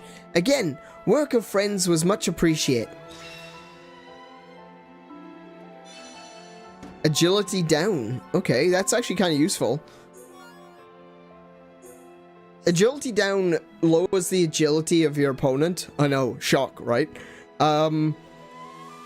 And when their agility is low, they can't hit you. So that's really useful. Incidentally, �奧⁄ might have another teensy-eensy request. It involved escorting �奧⁄ personally to Chief 11. Chief 11 is chief of whole Ponspector squad. Said shoulder of Bionis is ripe for treasure pickings. If stick around long enough, �奧⁄ could be rich beyond wildest dream. Oh, �奧⁄ can almost smell the fame. It not excite friends too? Believe �奧⁄, it all become clear once friends hear straight from mouth of Chief. Okay, �奧⁄ will keep friends company until able to meet Chief. Pleased to treat �奧⁄ in manner to which �奧⁄ accustomed. What's that, 5 meals a day? Okay. Oh, we've got all of Team Blue. And we're only one away from getting all of Team Yellow.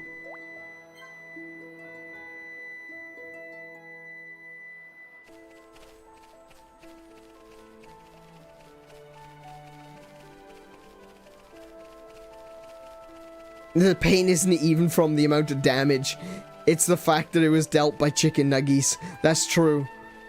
That's true. That's gotta be like the worst part of it. It's like, yeah, we were defeated by an entire pack of chicken nuggets. What?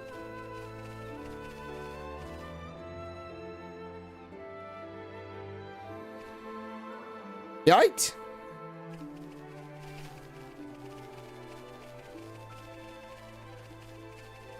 Some of them are a little bit slow. In the head.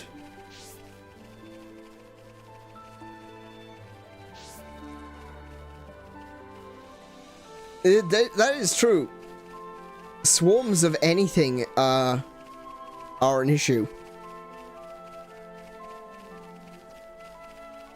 Where is it? It is nearly midnight. Oh my goodness. Okay. So, I think we're gonna call it there for this evening. The next... Ah, look, this is the lab. They destroyed the lab. Ah, that Gelgar is just such an asshole.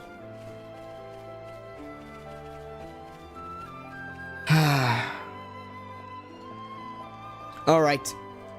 So we're gonna save the game here again. I mean, this is where we started last time as well. Sorry, this is where we started tonight as well. So we're gonna save the game here, and we're gonna call it there for this evening because it is nearly midnight, and I was not aware of that fact. I was going to tell you when it got to 11:30, but I was distracted by nuggets. I think we were all distracted by nuggets. Alright, let's switch us over to chatting to close out the stream. Big stretch. Alrighty. And that is... part 2 of Xenoblade Chronicles Future Connected. Done. It's over for this evening, unfortunately. You're gonna have to come back on Friday, where we're gonna have some more adventures with an entire pack of chicken nuggies. And we're gonna be going into the mine. There's like a mine or a quarry or something. It kind of looks like a temple on the inside, I'm not gonna lie. It looks like something is carved in there. But, yeah. It looks like we're gonna have to go into this location to try and find a high ether crystal. Hopefully there's one there, because if there isn't, there's gonna be some running around to do. I can see this. I can foresee running around being in my future, just thanks to the chicken nuggies. I don't need the main story making me do it too. So, yeah, I think we'll just call it there, because, yeah, we're done. We're done for this evening. That is it. That is the end. Unfortunately, ladies and gents, unfortunately, that is the end. Tomorrow there won't be a stream because that's my day off. I usually take a Wednesday off. I will be taking an extra day off this week though, because I won't be streaming on Saturday. On Saturday I'm going to be going to see Godzilla X Kong. So yeah, won't be doing any streaming on Saturday, funnily enough. Best reason to run around, Chicky Nuggy. Yeah. Yeah, they're really cute.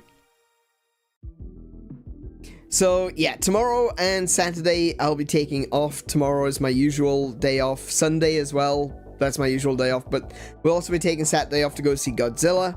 I'm really looking forward to that. I cannot wait to see Synthwave Godzilla on the big screen. That is going to be epic. But I'll be back on Thursday with The Legend of Zelda Oracle of Ages, part 2 of that one. We've already done part 1. We did part 1 last Saturday. Figured that we'd get to doing that one because we missed a day. We missed a day the week before. So rather than waste time, I figured we'll get caught up on Oracle of Ages. So we did a stream on Saturday. So do check that one out. I have rearranged my YouTube channel page, so things should be a little bit easier to find now. And we'll be back, like I said, on Thursday with more of Legend of Zelda Oracle of Ages, and back on Friday with Xenoblade Chronicles. I was supposed to play it yesterday, but you forgot. Don't worry about it. It's alright. You still got another day to go. You still got another day to go. And, yeah. So, we'll be back with... Yeah, I was really enjoying Oracle of Ages. I kind of went on for a really long time. Kind of, got a 7-hour stream there. Oops. Didn't mean to do that. I genuinely did not mean to do that. I wasn't aiming for a 7-hour stream. I was aiming for the usual 5, but it kind of got away from me. It's a really good game. I really enjoyed it. So, yeah, we'll be back with more of that on Thursday. It was engaging. It really was. And you got loads of, like, cool new companions. Like, what was his name? Mushi the bear? And, Dylan? Was it Dylan? It looked like a Dodongo.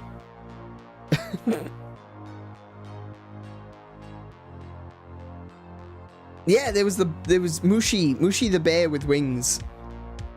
Very strange. Ricky the kangaroo with boxing gloves. That one's, yeah, that's a little trite. I'll be honest. That is a little trite. That's a little overdone. We've seen kangaroos with boxing gloves. The kangaroo that noped out on Tingle. Yeah, absolutely. That's exactly what happened. That kangaroo saw Tingle and was like, you know what? I just don't want to deal with this. I'm off. Ricky the kangaroo voicing all of our inner thoughts. But yeah, really cool group of characters to, you know, to experience and figure out what's going on with those. I know that there's something about choosing a long-term companion going forward, and I'm not really sure about that one. But I assume that we will learn something about that when we get back into it on Thursday. But yeah, if you want to catch up to us, if you want to... Because this is something which I really want to do. This is something I really want to hopefully do with a lot of you guys. And that is to turn this into kind of like a game club, you know? Something kind of like a book club, you know, where in a book club, everyone kind of gets together and they all read the same book at the same time. I would love for us to get together and play the same games at the same time. I know a lot of us have probably already played some of these games, but for some people it's games that they've never played before. So if we can come together and play it together and enjoy that time together, help each other out, share with each other, you know, solutions and things if people want them. Always important to make sure that people want a solution before giving it. Kind of a big deal. But that's kind of what I was hoping for, is that we can move forward and we can actually, you know, play these games together, you know? Turn every game into an MMO. That's my goal. That's my goal.